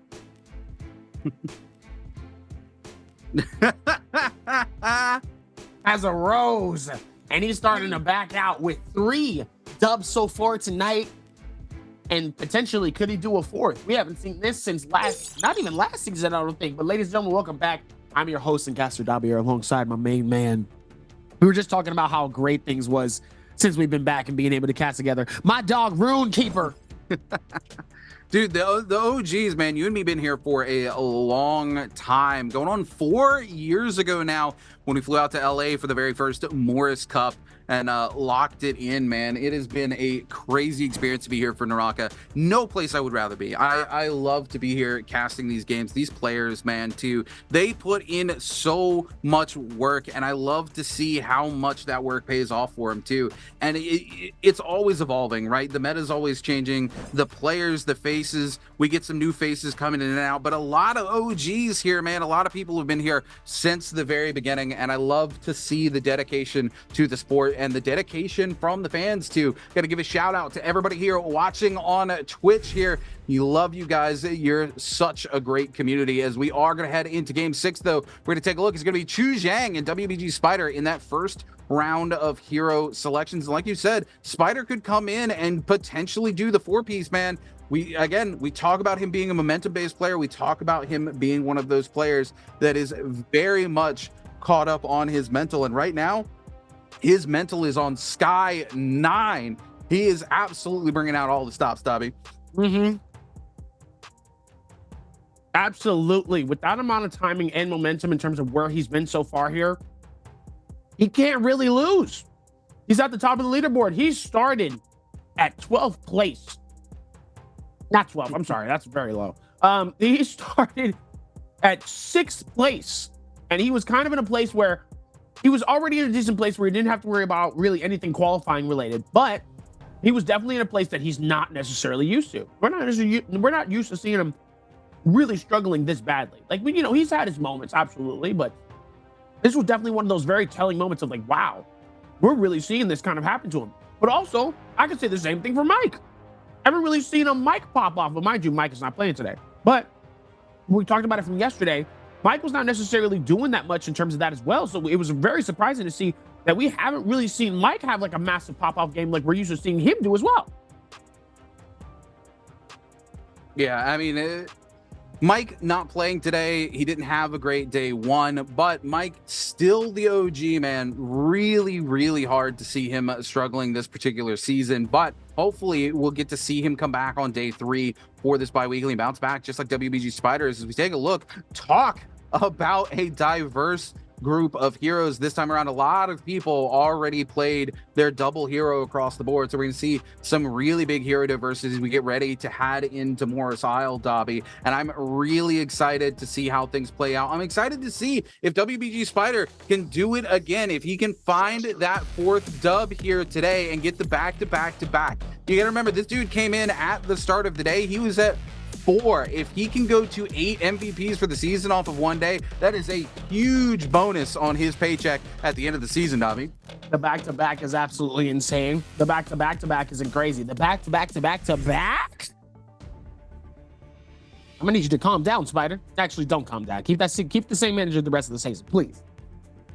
I need to see an absolute contender here, as we're gonna be able to lock this in and seeing where everyone is. Like you said before, a very diverse group of hero selections for this one here. Not a lot of repeats. Yeah, it's going to be very interesting. Pace to finally picking his second hero again for the day. It's going to be on Kyle Lin. Pace, man, he's got a lot of work to do. Today, not a great day for him. If he wants to qualify so he can defend his bi-weekly championship title, he's going to have to come in on his day 2 next week on Thursday and really put some work in that. And I think he needs to find a big game here as well. Pace really needs to lock in and just make it happen for himself here and on Thursday as well. Time's going to tell if that's going to happen, but no surprises here as we take a look at the hero abilities. Double Tessa coming in from Fat Milk and Unique, but I think that comes down to the phase select that they were in, and the way they diversified their hero picks today kind of left them in a space where they had to play something this game. A little bit of a throwaway game. Not what you want to do on game number 6, though, especially considering it's a Firefly map. That said, Tessa a little bit stronger during Firefly map just because they have access to getting those ultimates online so much faster in the early game. If they can land it, they can make something happen. Dobby, speaking of making it happen, take it away, buddy. I mean, making it happen is going to be insane, knowing that everybody knows exactly what it is. It's the Firefly map, so guess where everybody's landed? Where all the Fireflies are. Daylily Meadow, Iceland Crater, Victims Haven, Zest Winery. You know where they're all going to be. Some of them are also going to be in Sunwings Reds, which is exactly where the main man himself is going to be landing. Everywhere else, there's going to be some Celestial landing. It's going to be some Servants, Lake Yellowleaf. All of that in that very center top left section is going to be where the main source of this game is going to be. And this is going to be aggressive right off the bat. They're not going to wait. They're going to dive deep, and they're going to push for those Fireflies to get those extra power-ups, so that way they can get that first elimination. Let's take a look. Paste here. Already going to be the player we turn and look to. Again, Pace really needs to make a good game for himself here. So he's got a solid base to take into our day 3 of solos, so he can look to qualify for the bi-weekly final here. Pace, unfortunately, no armor found just yet, but he is going to find some armor topside here as he looks to close the gap onto GG Shaw. Shaw with no armor leaves Pace in a really good situation. Shaw going to find some white armor here. Pace, unfortunately, going to miss the scale rush. Not on top of his game here, as you can see, but he will find some huge damage out here onto Shaw with the R&B, a massive parry as well. Shaw going to be forced into the F, but the uppercut comes in off of the dual Hallies. One of the biggest weaknesses here on the Temi is that follow-up uppercut there coming in from the dual Hallies. He's able to break away. Shaw on the inside. Pace trying to force it here. Shaw able to get a little bit of a pot off, but not too much. He doesn't have a lot in the back pocket there. Pace going to keep the pressure up. Goes for the ult. Will get whisked out here. Shaw trying to turn it on him, but Pace, as soon as he gets his feet underneath of him, is going to have a good opportunity. Shaw turning it, though, getting a ton of damage out. There it is. S1's Pace will clean up the elimination he's looking for, and now looks to turn things around here as well and go for that second elimination. So much damage coming through on to our boy Fat Milk BBE. Pace starting things off hot and heavy here in game number 6. Like I said, he needs a good game here to have a foundation to come in and bounce back on day number 3. The Lantern going to come down. Fat Milk trying to catch him out there, but Pace not going to follow for it as he comes in here. He's going to catch the RB. The F going to be invested by Fat Milk. He's able to get away, but Fat Milk refines the ult. Pace needs to make the elimination here before his ult goes off. There it is. He finds it. He's not able to get the bloom. He does go down, but crucially, no action gets the elimination. I apologize. Pace only gets one. A sad day to see, but Pace still in the game as he has that early game resurrection. Unfortunate, though, with that resurrection, though, but still trying to see if he can capture something. His Pace was able to at least pop up. Now here comes those desperation plays coming through. We're going to see a lot of griefing throughout this game here. Definitely that expectation, though, as we see Verse absolutely putting in so much effort and damage onto T225 here, who was able to go through with the recovery from the reshield and go right back into the fight. Nice shoulder check to be able to push him right in towards this wall here as that R&B strike, trying to see if maybe he can close that gap a little bit here, as he's able to find him with a little bit of a combo, but anything too insane here to really lose that amount of momentum here. Meanwhile, KTLA at C225, he is back and he wants some more action. He wants blood. Meanwhile, back towards it. Nice slam towards that, though, with the Akos, trying to see if he can get some recovery. Oh, beautiful jumping parry, though. Beautiful strike to be able to capture it. And then at the same time, both of them getting hit by a bow at the same time here. And now KLA's T225 back at it with the rotation, finding the gray shield swap here just in the nick of time, just to be able to capture something here. Meanwhile, in the middle of a fight here between him and Fat Milk trying to see if he can conjugate, at least getting something towards this fight here, as he's gonna try to close this in. Oh, Verse is absolutely destroyed towards that piece here. But even with that, though, he's still dangerously low. He has the opportunity here. Verse just doesn't want to throw in and dive in too fast here, as both of them running this through. Able to capture the first strike. It's making it so much harder for him to actually be able to capture him in this tough space here. With all that movement and all that speed here, as Verse decides he wants to dive deep. He wants to dive deep and try to see if he can capture this just a little while longer, as KLA-C25 decides he wants to back out of this fight. Probably better for him to do that anyway here. Meanwhile, BBE Fat Milk is on the chase. Yeah, Fat Milk not looking to let him go away. He knows T225 is vulnerable here. As soon as Kylan's ult's down, he's in a very bad situation when these other players lock in. And that's exactly where T225 is. The ult going to come in from Fat Milk. He does land it on now. He's just got to keep him away from the orb here, not let him get away from it. And there it is. It's going to come through. Fat Milk gets the elimination. He does not get the Soul Bloom, though. It's going to be Verse who gets his hands on it. But Fat Milk tearing through the HP bar here of Verse, doing a ton of damage. He needs to kill Verse here in one big hit before Verse is able to get his ultimate back online. If Fat Milk wants to survive this, he's going to get some huge damage here. The terrain going to do him a lot of favors here as he's able to clean up Verse, and Fat Milk finds 2 eliminations here early on into game number 6. Absolutely insane here. Fat Milk was finally able to find something here. With those 2 eliminations, I mean, he still was able to dive deep and still play the game the way that he needed to here, just to be able to get something going here. That momentum is still very, very crucial regardless to where it ends up. But as long as he keeps that movement going here, he has a chance of potentially qualifying. He just has to keep it going. Mind you, for some of these players, it's going to be their last time playing until we find out who is actually going to qualify for finals. So even with that here, still going to be tough for them to be able to find this out here, as the rest of the players still have a chance to fight this out for another day here. But it looks like Arano trying to see if they can keep this up here. Arano trying to time the strike just a little bit better here, but not sadly on both sides here. As Arano decides he might want to back out of this. I don't think he really wants to push towards this. I don't think he wants that energy. Yeah, Arano here looking to move away. Wu Feng, though, more than happy to follow it up here. He's got ult and he's got that F in the back pocket here. He's trying to pressure this early elimination onto EWG's Arano. Arano, though, going to catch that horizontal there off of the longsword. The fist blade's going to come in. Arano going to pop the F as he looks to go in. There we go. We're going to swap to the dual Hallies with the uppercut into the huge charged R&B. The ult comes out. Arano able to break away just in time. Now, Wu Feng's got his work cut out for him if he wants to make something happen here. Wu Feng still trying to keep things going here, looking to get the Wisp. The Wisp will come out, catches Arano. The Re-Wisp comes in from Wu Feng, and he slaps him to add insult to injury as Wu Feng picks up the elimination onto Arano, picks up the purple shield, and is off to a huge start for himself here in game number 6.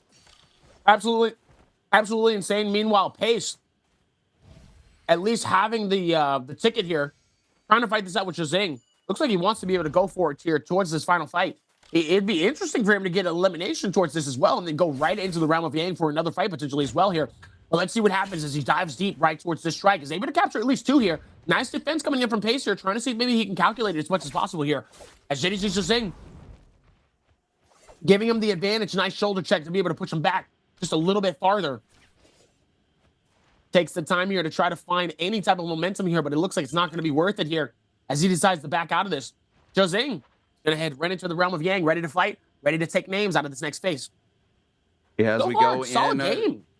Yeah, absolutely great start to game number 6 here. The aggression's been really good. Bowdow's Action going to pick up an elimination onto Fat Milk on the side of the screen there as we head over to GG Shaw versus KLA's T225 inside the Realm of Yang. Shaw going to take a little bit of damage there from the R&B coming in from T225. T225 looking to lock something in. Shaw comes in heavy, but it's going to take the full R&B there off of those dual Hallies. So much damage coming in. T225 looking to clutch this up. Needs to be careful. Shaw gonna go for the ultimate here. Gonna cut Kylin off there from being able to do a whole lot. T225 trying to get out while Shaw looks for the reset. Unfortunately, not only is he not able to escape, but Shaw takes a reset as well. Is going to get the full reset here, and T225's ult going to run out very soon. Not much he can do here into Shaw. He is able to get 1 pot off at least. Unfortunately, he only has a couple of ticks left there on the ult. He will catch a good intro into the fight here onto Shaw, but he's got his work cut out for him as we see Shaw coming around the corner looking to lock in onto T225. T225 with the nunchucks trying to take control of it though. Shaw able to find it in. The F going to come in from the Kylin though. T225 with the overhold. Some big damage onto Shaw.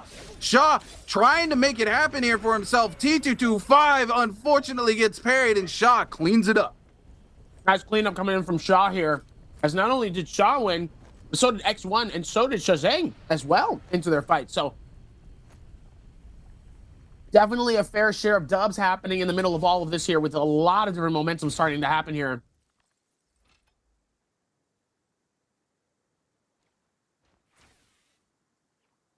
Does he take Even a look towards here? This here.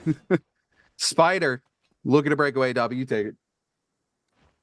As we're going to be able to rotate this right back into it here. Let's see what we can do in terms of working with this one. The Spider is on top of his game right now. 58. He's a 10-point deficit difference between first and second place. And even with that here, let's see if they can keep that same momentum rotating into it. As KNTLA is going to break everything, trying to see if they can find all of the good nooks and goodies into this one here. And it looks like Spider and Wolfong is going to go right back to the next fight here. Let's see with the blade sword, trying to see if they can come in towards it. Ooh, trying to connect it as well. Wolfong predicting some of the moves here, being able to dodge as much as possible here. Ooh, nice strike. Sadly, was not able to continue that momentum straight towards him here. Gets a little bit stuck on the wall here. As now he pops open the ulti, making it a little bit harder for him. Oh no, Spider turns the wrong way for that strike here. It's a little bit unfortunate for him here. He really could have got some massive damage on that one though if he really was able to find it. Oh, also just misses by just so close. And even with that amount of timing here, oh, Shaw gets absolutely parried here towards that one. Beautiful moment here. Just to be able to tell him goodbye, goodbye. See you later. Sayonara, bucko. Oh my goodness. No, so Spider actually did the smart thing there. If he had turned that R&B there into the wind wall would have canceled him out and he would have been left vulnerable. He uses the charge off the R&B to be able to avoid the whiffs that comes in at him, turns it away, and it keeps the Temi from being able to pressure through the wall onto Spider, because if he tries to go in, he's just going to eat the backside because the hitbox does extend slightly behind you there. So Spider plays that really smart. He's in a bit of a pickle here, though, as both Wu Fang and Sha trying to pressure onto him. He finds the arm swap, but T225 joins the party with the ult as well. Spider just no place to go here. He has got to find his way out of here very quickly. Finds another armor swap, but every time he goes to step away, he just gets caught out time and time again. T225 griefing Spider's game here. Spider goes down to T225. Unfortunately, we won't see the 4-piece, but Spider, an incredible day here for him in his day number 2. T225, though, may have griefed Spider out of the lobby, but I think he griefs himself out of the lobby doing it. Unfortunately, all these players on him, he's got no ult, he's got no F in the back pocket. There we go. So much damage got to come through, and there it is. Wu Fang sends him out, and Spider, I guarantee, looks across the stage right now at T225 and says, "This is why you don't grief me out of the lobby, buddy." I mean, mind you, this is a little bit of payback from finals when Spider griefed T225, trying to, stop him from getting the dub, to be fair. So this is kind of like a little bit of some payback. I mean, mind you, it's not as significant as the grand finals from last year while we was in Chengdu, by the way, which, by the way, big shout out to NARAKA. That Chengdu was amazing. The food was hot too. Y'all love the spicy food. It's crazy. Anyway, yeah, a little bit of payback, a little bit of hate, perk up a little bit. You know what I'm saying? Nice little bit of a smack on the face and be like, hey, relax, chill out. It's my time to grief you now, buddy. Unfortunate. As we're gonna be able to look into this now, it looks like JDG trying to rotate and do the same thing here. Let's see if they can keep that same momentum going here. As they're gonna find it, they're gonna play it well, and they're gonna take their time. Problem here for Chu Zhang is there's too much space for Arano to move around here. Arano's got the ticket. He's got a lot of little corners he can hide in. All Arano has to do at this point is come in and touch it, and he's going to go ahead and have it here in the next 7 seconds. And Arano, sure enough, just comes in. He's going to put some damage onto Chu Zhang and keep it moving here. Again, with the dagger, all the spaces he's got the scale rush off of. I don't know how Chu Zhang keeps him from going. No, Chu Zhang actually gets it. What? Am I blind? When did he grab the ticket from him? He must have just stepped outside for too long because you can't see the edge of it against the edge of the rocks there. Oh my goodness, I can't believe Chu Zhang actually gets it. As we head on over. That's mine. It's going to be Jail's AIS here going head-to-head with Wu Fang from X1. AIS looking to come in, but it's going to be Wu Fang with a massive parry into it, into the legendary dagger of AIS, going to be forced into the ultimate already here, trying to crush down onto Wu Fang. He's going to miss both charges there from the ulti. It's going to leave him in a bad spot. He's got one left. I do apologize. I thought he had spent both there, but no. Wu Fang just spins the ult up, and there's not a whole lot AIS can do. He gets caught out here into the charge R&B off of the staff. AIS trying to come back in. Again, that ult going to tick away while Wu Fang's ult just keeps him blocked away. He's going to miss the F2 as well. AIS really on the back foot here. He was able to get a little bit of a reset, but the dagger comes in and cleans all that away. Has no place to go. Wu Fang misses the parry, but he can afford it as he comes back in. He's going to get a little bit of damage there off of the blue on the scale rush. No, Wu Fang, he's got the F. If he doesn't, AIS just takes it there. AIS needs to find one more clean cut way into the fight here, but the pistol shots might do him in. He literally needs just a little bit more. The F2 goes in, but it's not enough. Wu Fang able to recover and get the jumping R&B to clutch out the fight, Dobby. Insane clutch here. Meanwhile, Arano and JDG Shozang still inside of their realm of Yang here, which Arano was actually, well, never mind. I didn't even get a chance to really talk about it too much because Shozang sends him up in the air, gives him nice little bit of a whirlwind, captures the finish and says, see you later, buddy. And just like that, well, you know, we're done. It's over with. Don't have to worry about too much here towards that one.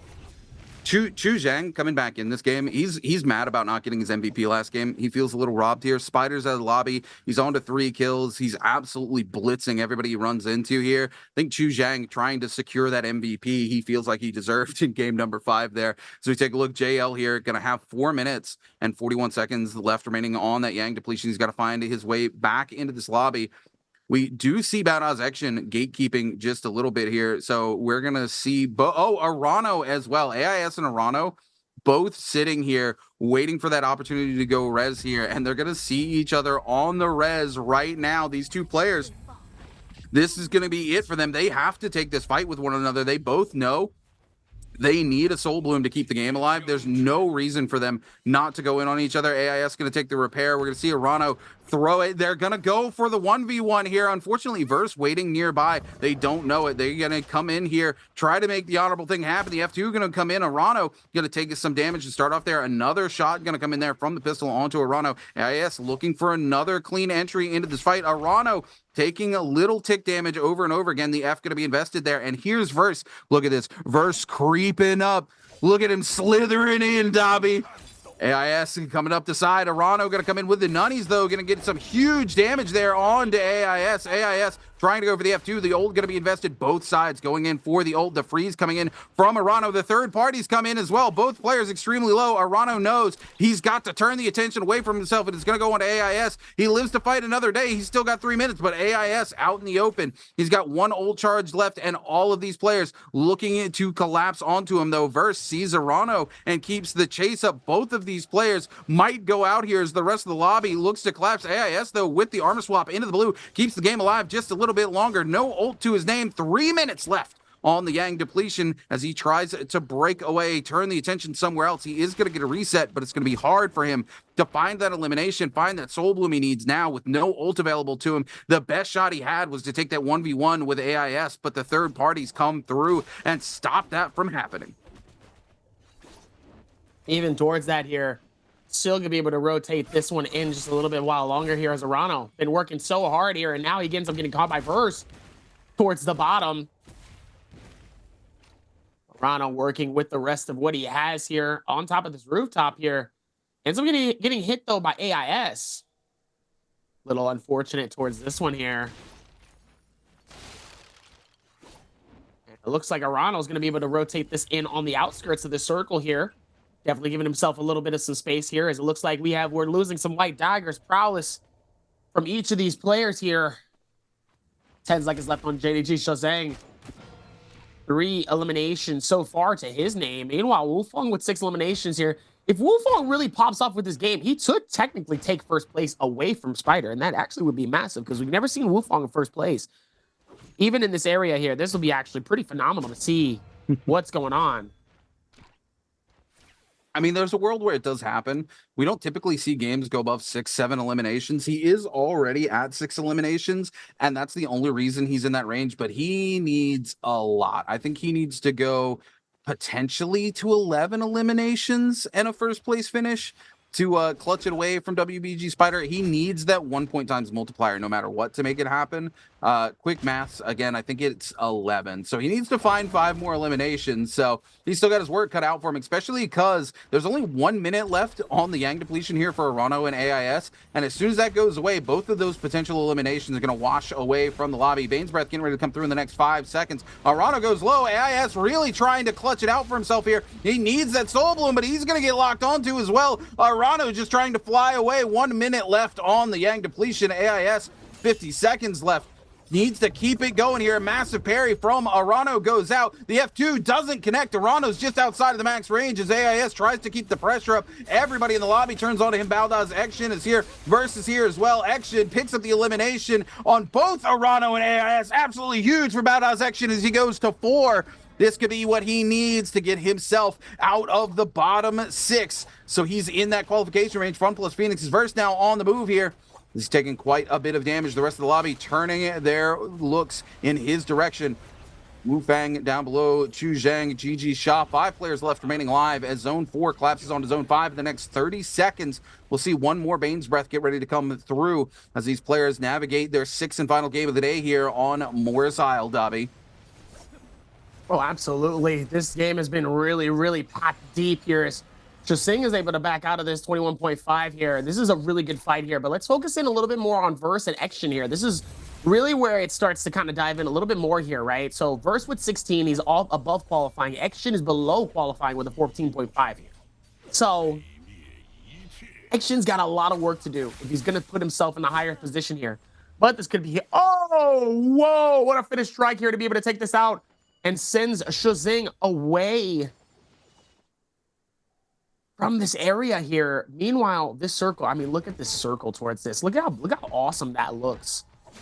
Meanwhile, Wu Feng trying to dive back deep on both sides here, just trying not to get caught up. Throws a little bit of a little tornado in between all of this. And is able to dive deep into it, though. Let's see if we can figure this out.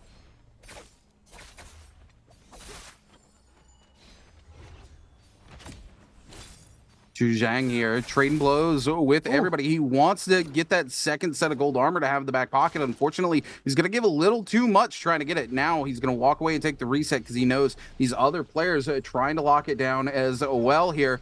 Wu Fang holding this space here. Oh my goodness, you love to see the soul slash coming in on a legendary katana. You don't ever see that in professional play here. Wu Fang with a legendary bow, legendary armor, and now he's got a backup set of legendary armor in the back pocket. Also, with the White Tiger's prowess, he could go all the way here, Dobby. And again, I do believe he needs quite a few more eliminations. I don't know if he can actually come out above Spider. He would absolutely need every elimination, and even then, I think he might be 1 elimination short. There's only 4 more eliminations available for him in the lobby. That puts him to 10. And again, I think quick maths, he needs 11 and a first place finish to get there. Time will tell, though. He set himself up for success, that's for sure, though. Chu Zhang down below here. No, Chu Zhang's gonna take the Bane's Breath. It's always good for 1, Dobby. It's always good for 1, but what happens when it strikes twice? I've seen it strike 3 times. Oh, I've seen it strike a lot of times here, and that's the tough part, though, in certain situations here. It looks like we have 1 more bounty on our hands here, as we're going to be able to try to collect this out just a little bit more. It looks like he's going to find Verse, maybe trying to see if he can pull him in, but not pulling him in enough.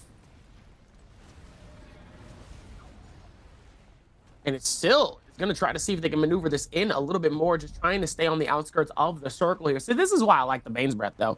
It just switches the game up. I know we talk about it extensively in terms of how much y'all hate it. I love it. I just love how it just switches up the game. You never know what can happen. Yeah, I mean, honestly here, I really do enjoy the late game Bane's Breath. It forces you to play around him, right? It forces you to make good decisions. You can't take fights around that time, but sometimes, you know, you're in the middle of a fight where you're already doing really well and you decide, I'm just going to risk it for the biscuit and go through. And we've seen it come back to bite some players before as well. We've also seen the Bane's Breath save some players. We've seen players go extremely low and surf the Bane's Breath, and it's too many other players not willing to go in, too many players taking shots from the Bane's Breath, backing them off, allowing that player to take a reset, and that player coming back to win the lobby because of it. It can be a huge detriment, but sometimes it also can be a boon to players who find themselves in a rough situation if they're able to navigate it the right way. And here we are, still 5 players left as Zone 5 does collapse on to Zone 6 here. X1, I do believe that legendary set of armor going to be way outside of the zone that he was able to set up for himself. So unfortunately, he's not going to have that to fall back on here. GG Shaw with some big hits, opening it up onto Verse here with his legendary pole sword. Verse trying to head inside, look for something here. The F going to come through. He's going to get a little bit of damage reduction. Oh, Verse with the armor swap. He says, ladies and gentlemen, when I got one in the back pocket, takes a lot of zone tick for it though, but it doesn't matter. That extra armor going to be a massive boon for Verse here as he gets to keep his game alive and he's not forced to expend that ultimate before things pop off. 30 seconds before zone 6 collapses on to zone 7, and Verse keeps his game alive because he's got that armor hidden away. Action top side here gets caught out by a little bit of a bloom, but it's not going to do too much for him as he's pretty safely away here. Verse down below as well. 5 players still ticking in this lobby, Dobby. Oh, absolutely. It's going to be a fun final circle here for these final 5 players here as things are going to get dialed in just a little bit more here as we're about to be showing up a little bit more for some of these players here. As we're going to be able to dive into this more and more towards the very end of the circle here. And the circle tick is going to be closing in fairly soon here. Or actually, it already is in the middle of closing. As it looks like Verse trying to see if he can find some face space here. Everybody's going for the re-heals, trying to see if they can time it out just a little while longer. A lot of variables so far with some of this stuff, but obviously a very fantastic moment for some of these players to be able to do what they need to here. Let's see if they can figure it out. Here we Looks go. like the dive back is going to be really good here. Ladies and gentlemen, Circle 7 is about to start in 1 minute. Oh, beautiful parry, though. From Wufeng on the Chazing. Nice little bit of a block here and says, see you later, buddy. Don't you ever dive like that to me again. Yeah, Wufeng just feeling himself right now. Chu Zhang comes in so aggressive, and he's like, I'm going to need you to sit down, buddy. Chu Zhang it down below. Again, Chu Zhang hungry for that MVP. He feels like he earned in game number 5, but it's Wufeng he's got to contest with right now. Sitting on 6 eliminations and just absolutely off to a blast this game. He's got Katana, and of course, he has that Soul Slash. Haven't seen it in professional play in a very long time. If he can set that up and come in off the top rope and catch a couple of players with it, it could be a huge game for him.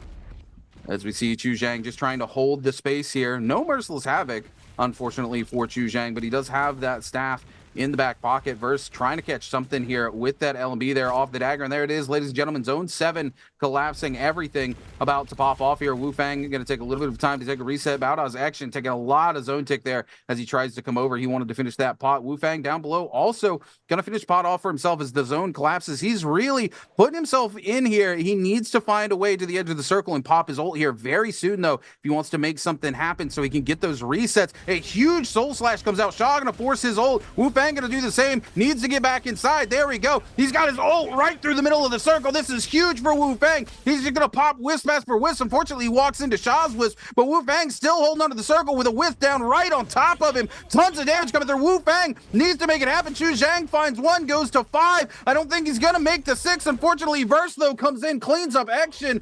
Verse looking to make it happen. Wufeng picks up 1, I think. What in the world just happened there, ladies and gentlemen? I do believe it's going to come down to the very end here. X1 Wufeng is going to be walking away your MVP for game number 6.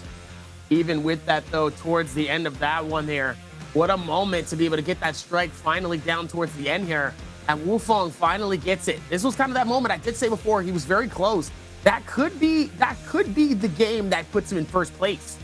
He already had a solid set of points, and he already was not that far away from Spider. He just needed to really pop in, get at least 1 or 2 more eliminations possibly, and get that first place finish here. I mean, it really was kind of the difference maker in terms of how these games were kind of set. But are we surprised? Not really. He played it very, very well, and obviously that was super rewarding for him. And for that amount of time they had to be able to get that dive in dash. Oh yeah, forget about it. The time was done. He knew exactly what was going on. He knew exactly what to do with it. I just want a replay of the disrespect to Chu Zhang. Chu Zhang gets up top and he sets up that scale rush, and Wufeng just parries him off the side. And look, Chu Zhang, he's got the F so he doesn't lose his weapon, but he gets knocked all the way down to the bottom. And Wu Fang's like, really? That's how we're gonna play this? You gonna try to disrespect me? Like, go ahead and go down below. Find your place down at the bottom. You thought you was gonna get the MVP this game? No, absolutely not. Get out of here with that disrespect. He said, "This how we this is what we doing, huh? This is where this is what you're trying to do, huh? This is what makes sense, right? You thought that was a good idea. Let me show you how that's not a good idea. How about that? Let me show you what is going to make you look crazy right now. Because I'm gonna make you look crazy in front of everybody here. And I'm gonna just look down at you just like this. Oh, you thought you was nice, huh? You thought you was smooth. You thought you was slick with it. You thought you was Mick Jagger. Got the moves like Jagger. I got the moves like Jagger. No, you didn't. You was not like, you're not him. I'm sorry, you're not him. Crazy. Me personally, I don't know if I wouldn't handle that level of disrespect, but that's just me though. Yeah, absolutely huge game here, though, for Wu Fang. X1's Wu Fang clutching it out in the end. I don't think it takes him to first place. Again, I think he was still at 6. He gets the first place multiplier. Yeah, it's going to be a 10.2 point game. Not enough to bump him up over Spider, but still an incredible day for Wu Fang. He absolutely comes in, pops off, has a good day. The same for WBG Spider. Spider finding 3 back-to-back-to-back MVPs. Huge day for Spider. He's going to be riding high coming in to our third bi-weekly final for the season when we head there next week. So you're not going to want to miss that. You're not going to want to miss any of the NARAKA that's coming through, because we still got day 2 of trios, day 3 of solos, and day 3 of trios as well before we head into that bi-weekly final. And you don't want to miss those bi-weekly finals. We have those special drops you can only get during the bi-weekly. Make sure you set your alarm. Make sure you leave yourself lurking over here, and make sure you've got your Twitch account linked as well, because you don't want to miss out on all of those goodies. As we take a look at the overall standings here, Baodao's action, good game for him here. He's sitting down in 13th place right now, but he has a 17-point day. This is only his first day. He has plenty of time to climb back up the leaderboard and make sure that he qualifies going into day number 2, Davi. Oh yeah, he's got a lot of space to cover here, really, especially for some of these other players here who have already played in that first day and now has to wait it out to see how the rest of the players are going to be playing in for the next day of solos here. Definitely is going to be a nail-biting experience. I mean, if it was me, I definitely would rather be the person that plays last, if I'm being honest with you. I'd already be super sketched out already playing these games. Now you have to wait as well. Oh yeah, I'd rather just go last. Knowing where we're at here with this 58.6. So Wu Fang still doesn't take first place. Spider still ends up with the first place position, 15.6, 44.8 for Arano and AIS with a 38.5 here. And Fang still running out top 5 here with a 31.5. So knowing him, if he plays really good, it's gonna be really good. Yeah, look, I mean, DRG's Fang again. I think he's his own worst enemy, right? We'll touch on that, but first, we're gonna take a look at our replays here from Game 6, brought to you by Thunderbolt. X1's Wu Fang here, trading blows, 5-2-1's unique as we go over to AIS here. Really clean F2, just up into a massive kill on Wu Fang early. BBE's Fat Milk, this is where he takes a second elimination, and he had to clutch it up right here. Otherwise, Verse risks getting that ultimate back online and turning things on his head. WBG Spider here going in heavy onto Chu Zhang, but Chu Zhang with a massive parry just lights his world up into that huge grapple combo, and then as soon as Spider goes low, all Chu Zhang needs to do is come in. Chu Zhang, by the way, with the disrespect, haven't even popped his ult inside the realm of Yang. So we come back, Wu Fang comes in with a clean elimination there onto T225, looks to turn it on to GG Sha as well, locks him in with the fan, turns it right back, and boom, the 2-piece. So we head over to JDG Chu Zhang inside the realm of Yang, cleaning up an elimination there onto Arano. And then Wu Fang in the end here, all he has to do is survive. He's able to get that ult perfectly aligned on the middle. He's able to pick in, get that soul bloom, keep himself alive. He doesn't pick up any more eliminations, but he does get the first place finish. That multiplier being enough to give him the MVP. Wu Fang gonna be walking away with some extra change in his pocket at the end of the season as he picks up yet another MVP, which locks him in for his 3rd MVP of the season. 23,000 damage, 6 eliminations, 21,000 of the damage coming in there from the melee weapon, 6,000 from the katana. He's got Soul Slash, Mortal Defiance, damage reduction, Soothing Boon, another damage reduction, Ripple Step, and Phantom Step. Love to see it coming through. I don't even think the Mortal Defiance popped for him in the end. That's absolutely crazy. No, I don't think it did. Like towards that end, I think like he really was able to dive really deep into that game here and didn't necessarily have to worry about it either here. And just like that, they were able to put that together. And then just kind of puts it together here towards the very end of it. So you love to see how it really does become like this endless loop of just how well these games can go for some of these players. And as you know, we're about to do another fantastic interview here, our very last interview of the night.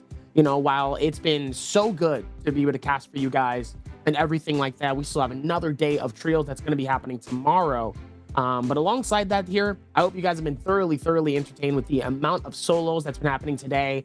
This was a pretty solid day for certain players, a little bit of some surprises, especially for that expectations for how certain, you know, especially for certain people, like it's really good to see like how they've been able to put that one together. But until that time is here and until that time is done, Hi everyone, welcome to the post-game interview. I'm Leah. So this time we have EWG Ronald come to our interview. So please say hello to our audience first. 请阿先跟我们大家打个招呼吧。大家好，我是 EW 家人。Okay, welcome. So first, mission complete for this bi-weekly regular game. How do you think about like this week 2 days regular games performance? 那今天也是圆满完成了这一周的2天常规赛的任务了。对于这一周自己的表现怎么评价呢？很一般。I think it's just so-so, but I think it's pretty good because he got like so far it's number 3, right? Well, I want to know because I heard about in game 3. Liam wasn't your first choice. You planned to use Kylie, but why not you chose into Liam at least? 那其实我也听说，其实第3把最开始是没有打算用榴莲的，是打算用张起灵是吧？为什么后来改变了这个想法呢？因为当时我是2选嘛，然后1选没有办张起灵，然后就选榴莲了。没有办榴莲，然后就选榴莲了。Because I wasn't the first round to do the BP, and so after the first round, they didn't ban Liam, so then I choose Liam. But why not 张起灵 But why not Kylie? 那为什么不是张起灵？就在这两者之间是怎么去考虑去做选择的？因为天气嘛，看天气和地图嘛。张起灵在龙吟洞天这个图要厉害一点。So because of the weather and the map, so then I choose Liam. Okay, let's move on to our answer for treasure, please. So this time our question is, how many kills did EWG Arano get in the game 6? A1, B2, C3, D4. Okay, so this time our question, 我们的问题是一共第6把拿了几个900分啊 So please cut on the time. 你就给我们倒计时一下吧。3, 2, 1. Okay, screenshot. So what's the answer? 答案是什么 A. So the answer is 1. Well, in game 6, how do you feel like we killed with a slap by 吴峰？那在第6把的时候，被吴峰最后一巴掌扇死是什么感觉呢？还好，没什么感觉。I think it's just so. I didn't feel anything.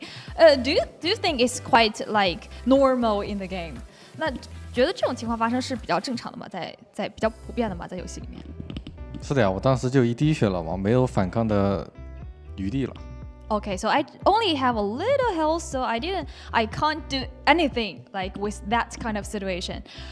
Will you do the same if you were 吴峰？如果你是吴峰的话，你会选择同样用巴掌去结束这一场战斗吗？应该也会的，因为当时被风吹到了，没有任何的动的手段了，动不了了。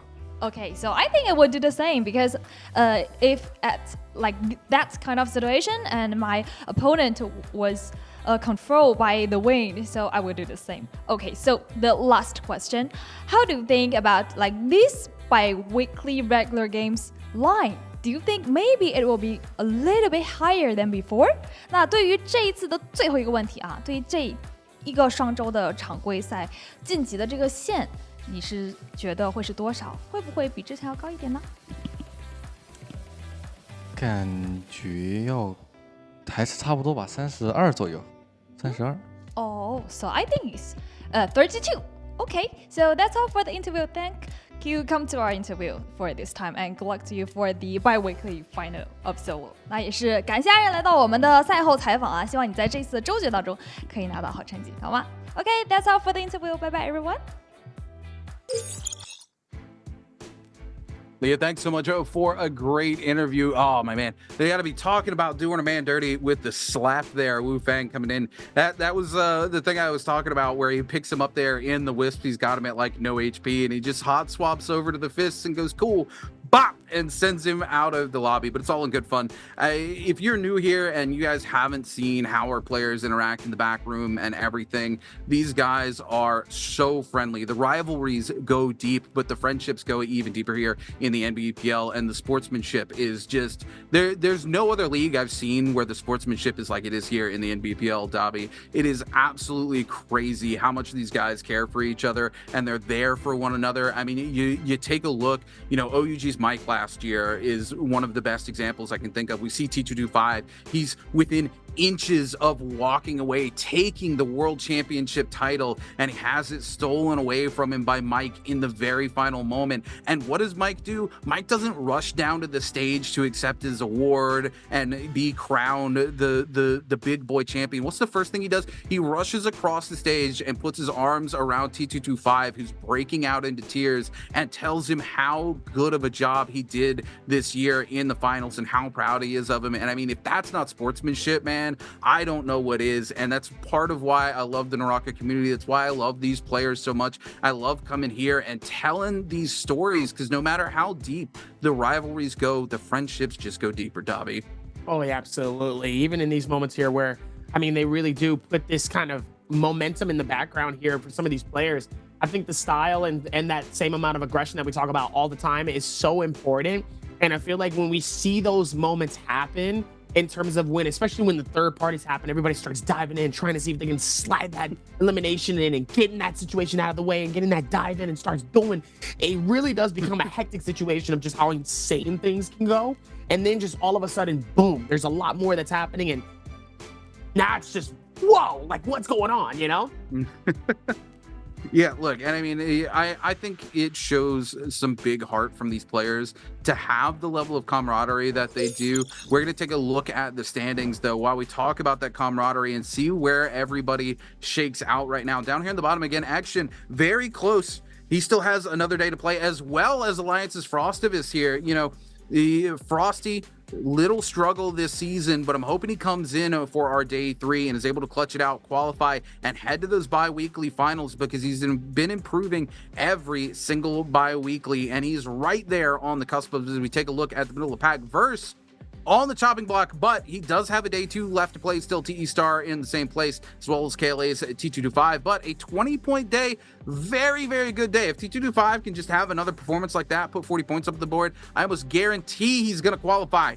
WBG Spider sitting at 58.6. No way he does not qualify. A day 1, 25 points. Day 2, 33.6. Our top 4 have all had their day 2s where they sit right now, and I'm pretty sure every single one of them is going to qualify. Wu Fang, man, coming in clutch here today. 27 points on his first day, 28 points on his second day. If that's not consistency, I don't know what is. Excited to see DRG's Fong come back in at 31.5 for his first day. Absolutely huge day for him. And again, this is something I got cut off earlier talking about Fong.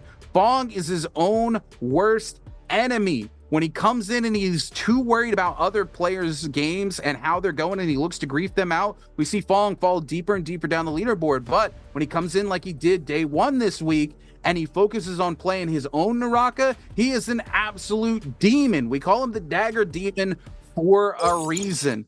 But speaking of calling things Dagger Demons, make sure you guys don't miss out tomorrow as we come back for day 2 of our trios. You don't want to miss out on all the crazy trio action. Absolutely love to see how bonkers things go in a trio. Same time, same place. You just saw the schedule for the maps there up on the screen. But man, what a day of NARAKA it's been, Dobby. Super happy to be back casting with you as always here. And we'll be back again next week. Don't forget to be here for those finals. Make sure you've got your NARAKA account linked. If you don't have it linked, go ahead and link it today. You're missing out on some crazy good drops.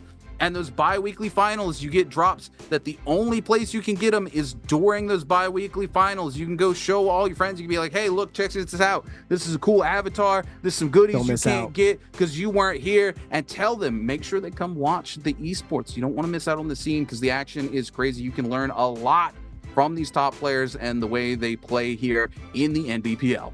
Don't miss out. Don't miss out. NARAKA Playboy.